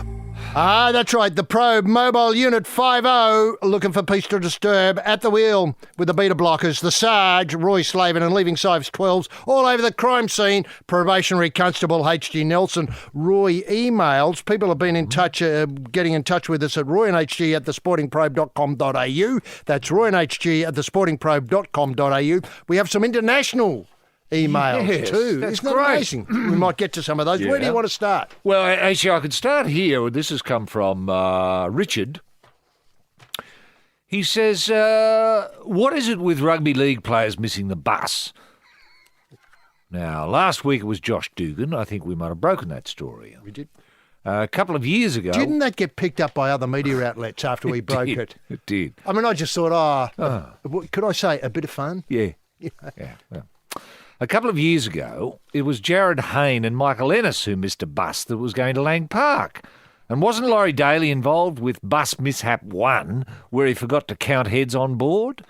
Should League's Central General Manager of Integrity initiate an inquiry as to why bus mishaps occur in rugby league, and could he implore that coaches and officials ensure that all players are securely on board team buses before they depart to stadia? This comes despite Coach Paul McGregor warning his players to be punctual the day before. Did they forget this warning? Who needs to be fingered for this transgression? One of the inquiry's terms of reference should surely include implementation of accredited head counters on all buses that are used to convey rugby league players. Is there a movie in this? Remember a couple of years ago, a movie was proposed titled The Missing Two, about the Hayne plane and the Menace missing their bus to Lang Park. Also, in a twist but with a different subject matter, could Film Finance Corporation Australia possibly underwrite a Rooftop 2 movie about Josh and Blake's hotel room renovation attempt? I reckon it's a tight fit. And the story writes itself. Thank you very much, Richard. Do you think the thing that I liked there was the word ensure? Can I say also a reference to the person in charge of integrity in the rugby league? Yeah. Has this person actually done anything?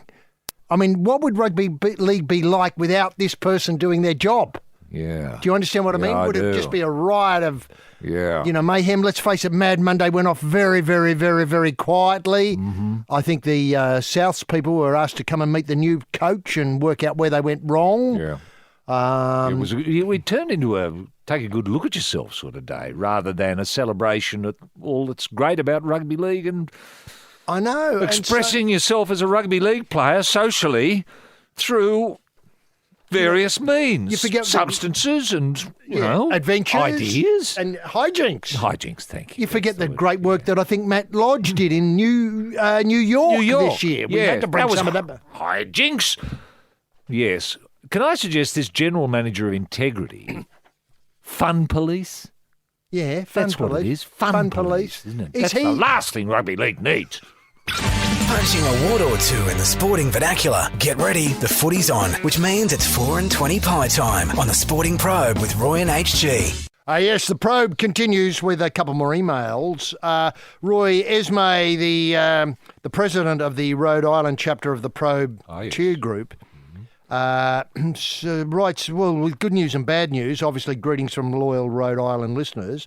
Esme hasn't made it to the US Open at Flushing Meadow yet, too far to drive.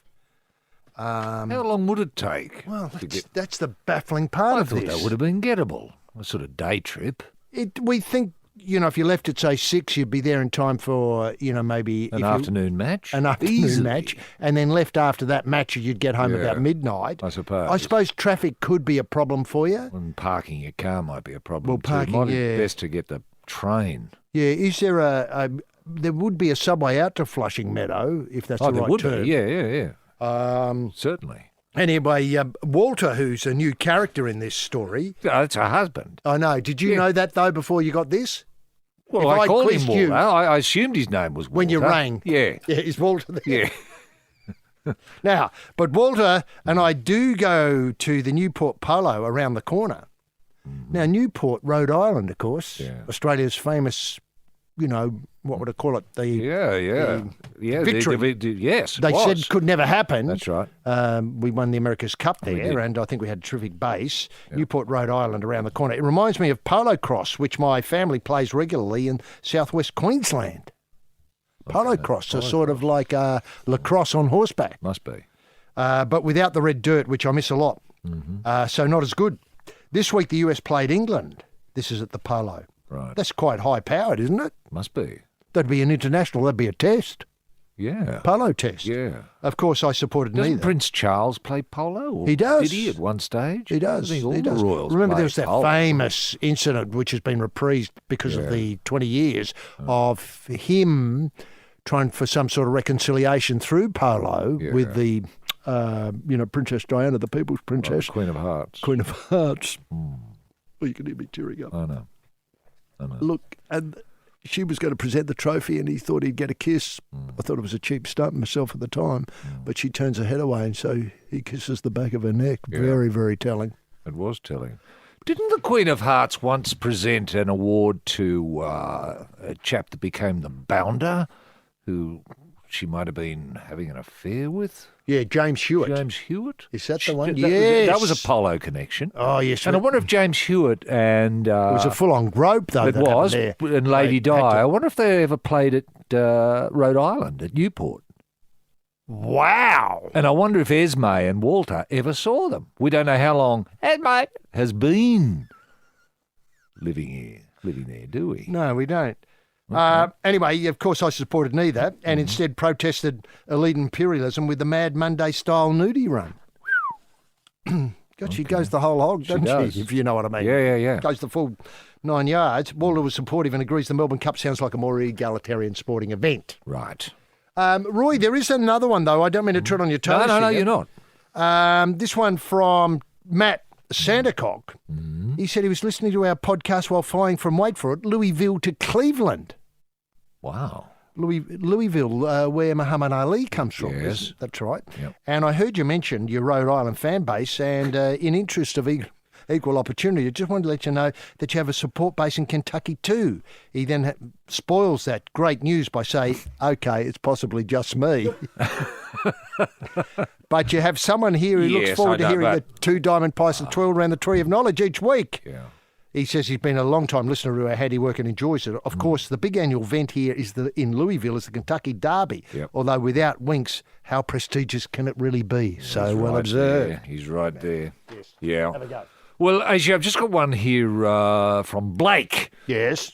Who says, this quote seemed too good to be true, but must be because it was said by a rugby league player. Now, this is a rugby league player, Brenton Lawrence, who played for the Manly Sea Eagles, I want to say. This year? No, some time back, I think, HG. I think he had to stop playing because he might have Injuries? been injured. Yeah, yes. He might have had his back broken.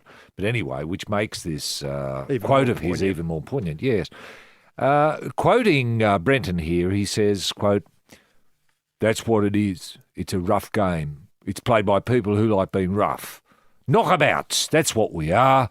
Blokes who like punching in the head, getting hit hard, shaking it off and going again. Because there's a bit of a thrill in that most people don't understand. That's what rugby league players get out of bed for.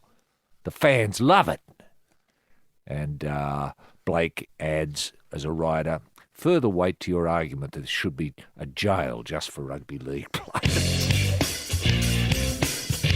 Yes, the Probe Carpet Emporium laying the accents to the man who knows his rugs and runners, rampaging Roy Slavin and knocking them out for a song off the back of the ute, the Wizard of the Weave, H.G. Nelson. And we're here for 4 and 20 pies each and every week throughout the footy finals season. I mean, the 4 and 20 pie is an old-fashioned one-hander. You can do lots of things with the other hand while you're hanging on to a pie. That's your 4 and 20 pie. Now, Roy, we've had... I know players who swear it's fixed their athlete's foot.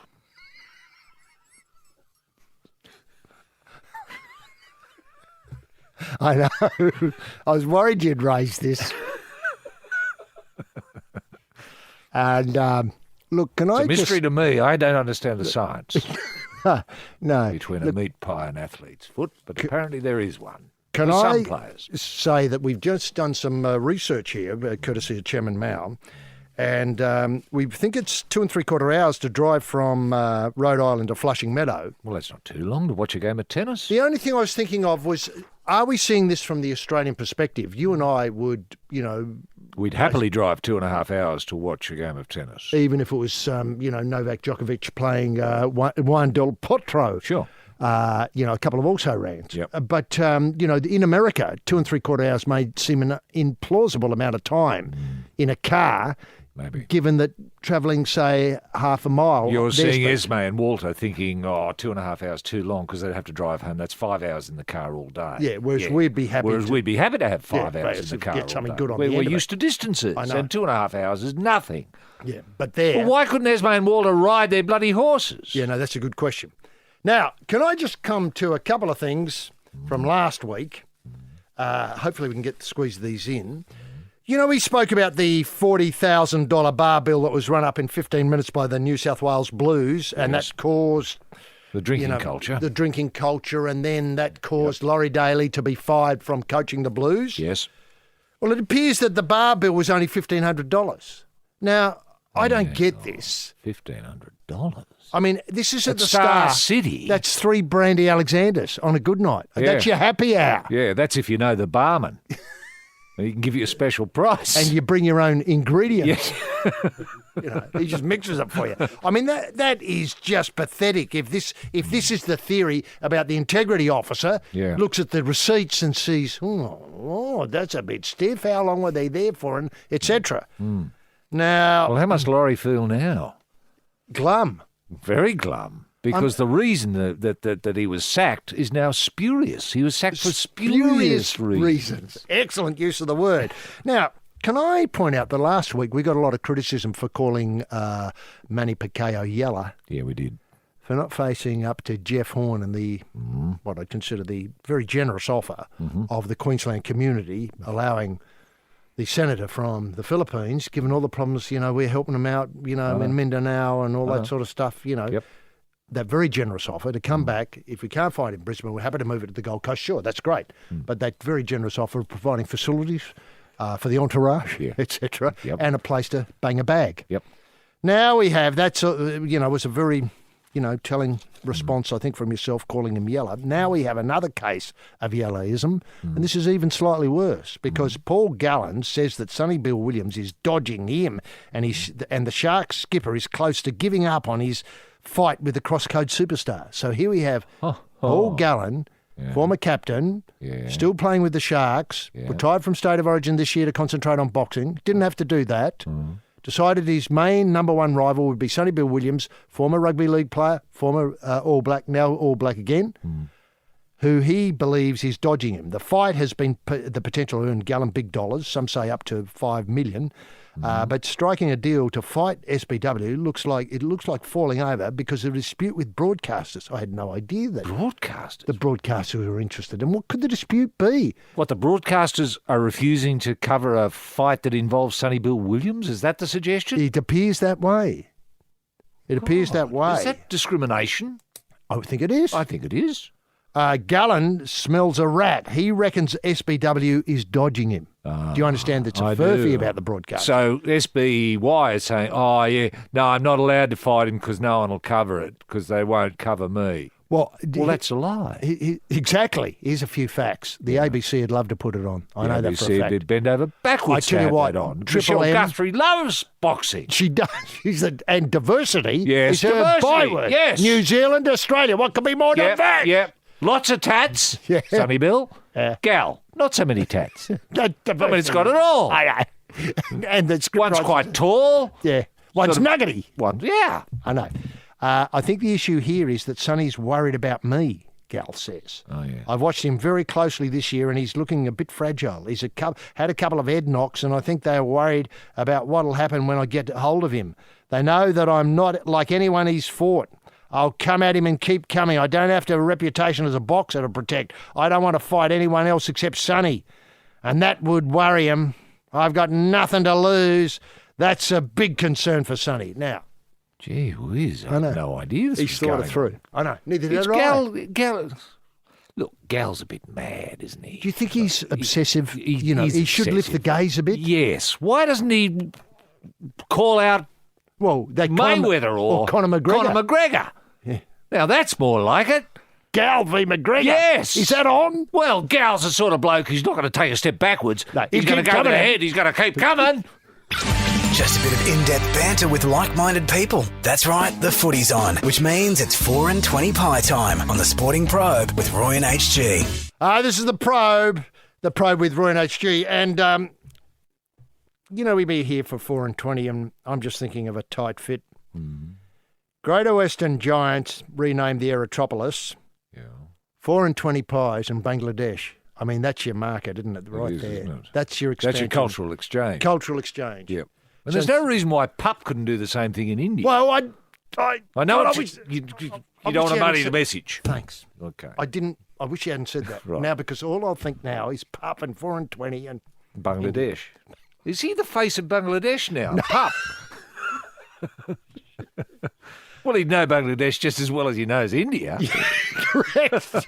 Or Syria, for that matter. Syria. Is he the face of Syria now? Tourism from Syria to Australia. Remember how we used to try and get tourism from Grozny to Australia in the bad old days? Yeah.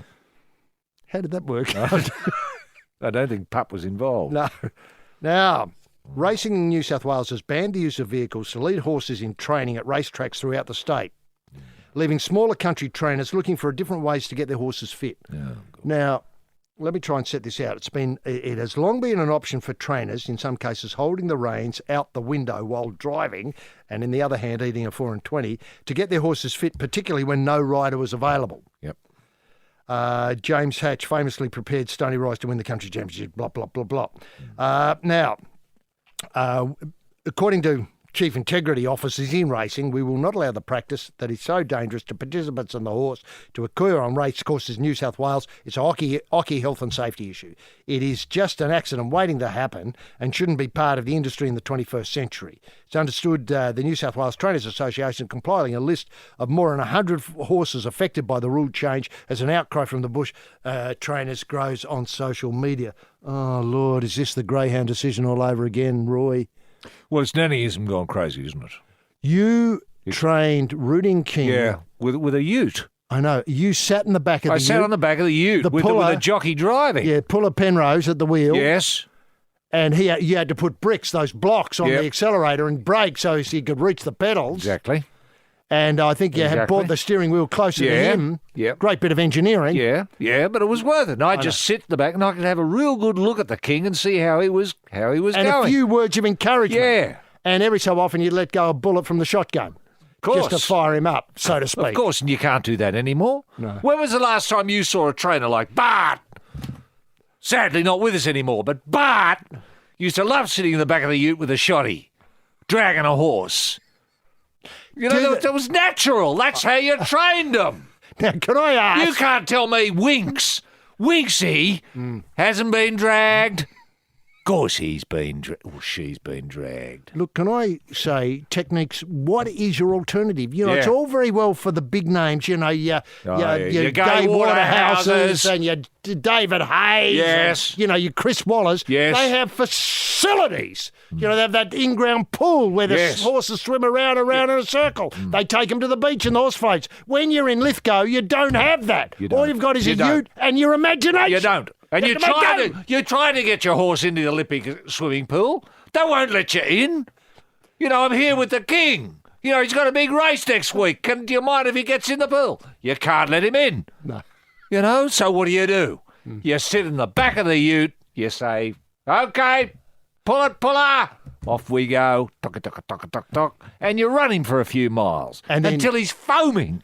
And then you hose the foam out. And then you give him a salt lick and you start again. The big hand's at the top, the little hand is pointing over there. The footy's on, which means it's 4 and 20 pie time on the Sporting Probe with Roy and HG. Yes, this is Probe. Let's talk communications, doing deals on data, rampaging Roy Slavin, and overcharging on your OS calls, HG Nelson. Roy, coming back to that problem of training horses. Yeah. I mean, the options aren't great, are they? No, and yet rural and regional racing keeps, as Greyhound does, keeps communities alive.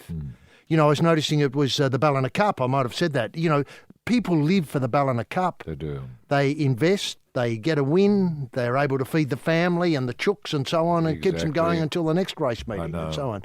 It's so it's the lifeblood of rural and regional Australia, HG. And accident waiting to happen. For how long have horses been dragged? When was the invention of the internal combustion engine? Because that's when horses started being dragged. I've never heard of one incident. Sure, some horses have fallen over and been dragged and they haven't survived. That happens. But no people have been hurt. Yeah, can I point out that occasionally happens when trainers fall asleep? Yes. Because they've gotten up too early and they think, OK, I'm dragging, I can have a bit of a rest now. All of a sudden... Exactly. And then I know, you're dragging a piece of meat. That can happen. But no person has been. Look, it's about rural and regional Australia. Like this weekend, sure. This weekend, I'm going out to look at some horses. I'm going to be dragging. Sure. I'm going to be dragging a couple of horses to have a look at them and from the back of a ute. Fine, I am. I'm going to look at the Group 10 Rugby League Grand Final between the Orange Sims and the Oberon Tigers. The Battle of the Big O's, which is, again, the lifeblood of rural and regional Australia. It's going to be a terrific game on Sunday. I'll be there. And I'll be dragging horses at the same time. And if anyone wants to arrest me, sure, I look forward to my day in court because I'm a proud dragger. I dragged the king for the best part of 30 years. Now, can I point out that Barnaby Joyce is the Prime Minister at the moment? Yes. He's a no-nonsense type. He'd be a dragger. I bet he's dragged. Can I point out that he approved the nicking of the New South Wales water all those months ago? He did. He's a man who knows how to flirt with the law. He does. So I'd like to see him come out today on the steps of the lodge saying, it's great to be here. I've never been inside this building. It's fabulous. And I support dragging. You know, I may not be voting yes, but I support dragging. Okay, as long as he's clear about it. Horse dragging. Oh, well, true. Now, look, we leave you with that poignant thought of seeing the Prime Minister, that's acting Prime Minister, Deputy Barnaby Joyce, on the steps of the lodge. The water supporting, guy. The water guy. So, supporting our views. But the results of that great what would I say, statement. We'll have to await developments this week. In the meantime, it's been terrific to be here with you today. It's been a great probe, Roy. Just obviously footy finals go on. 4 and 20 have done a wonderful job getting us this far. Let's hope they can keep going with us through the footy finals. Find out next week when we probe on, punters, right here. Tune in, same time, same place. Bye now.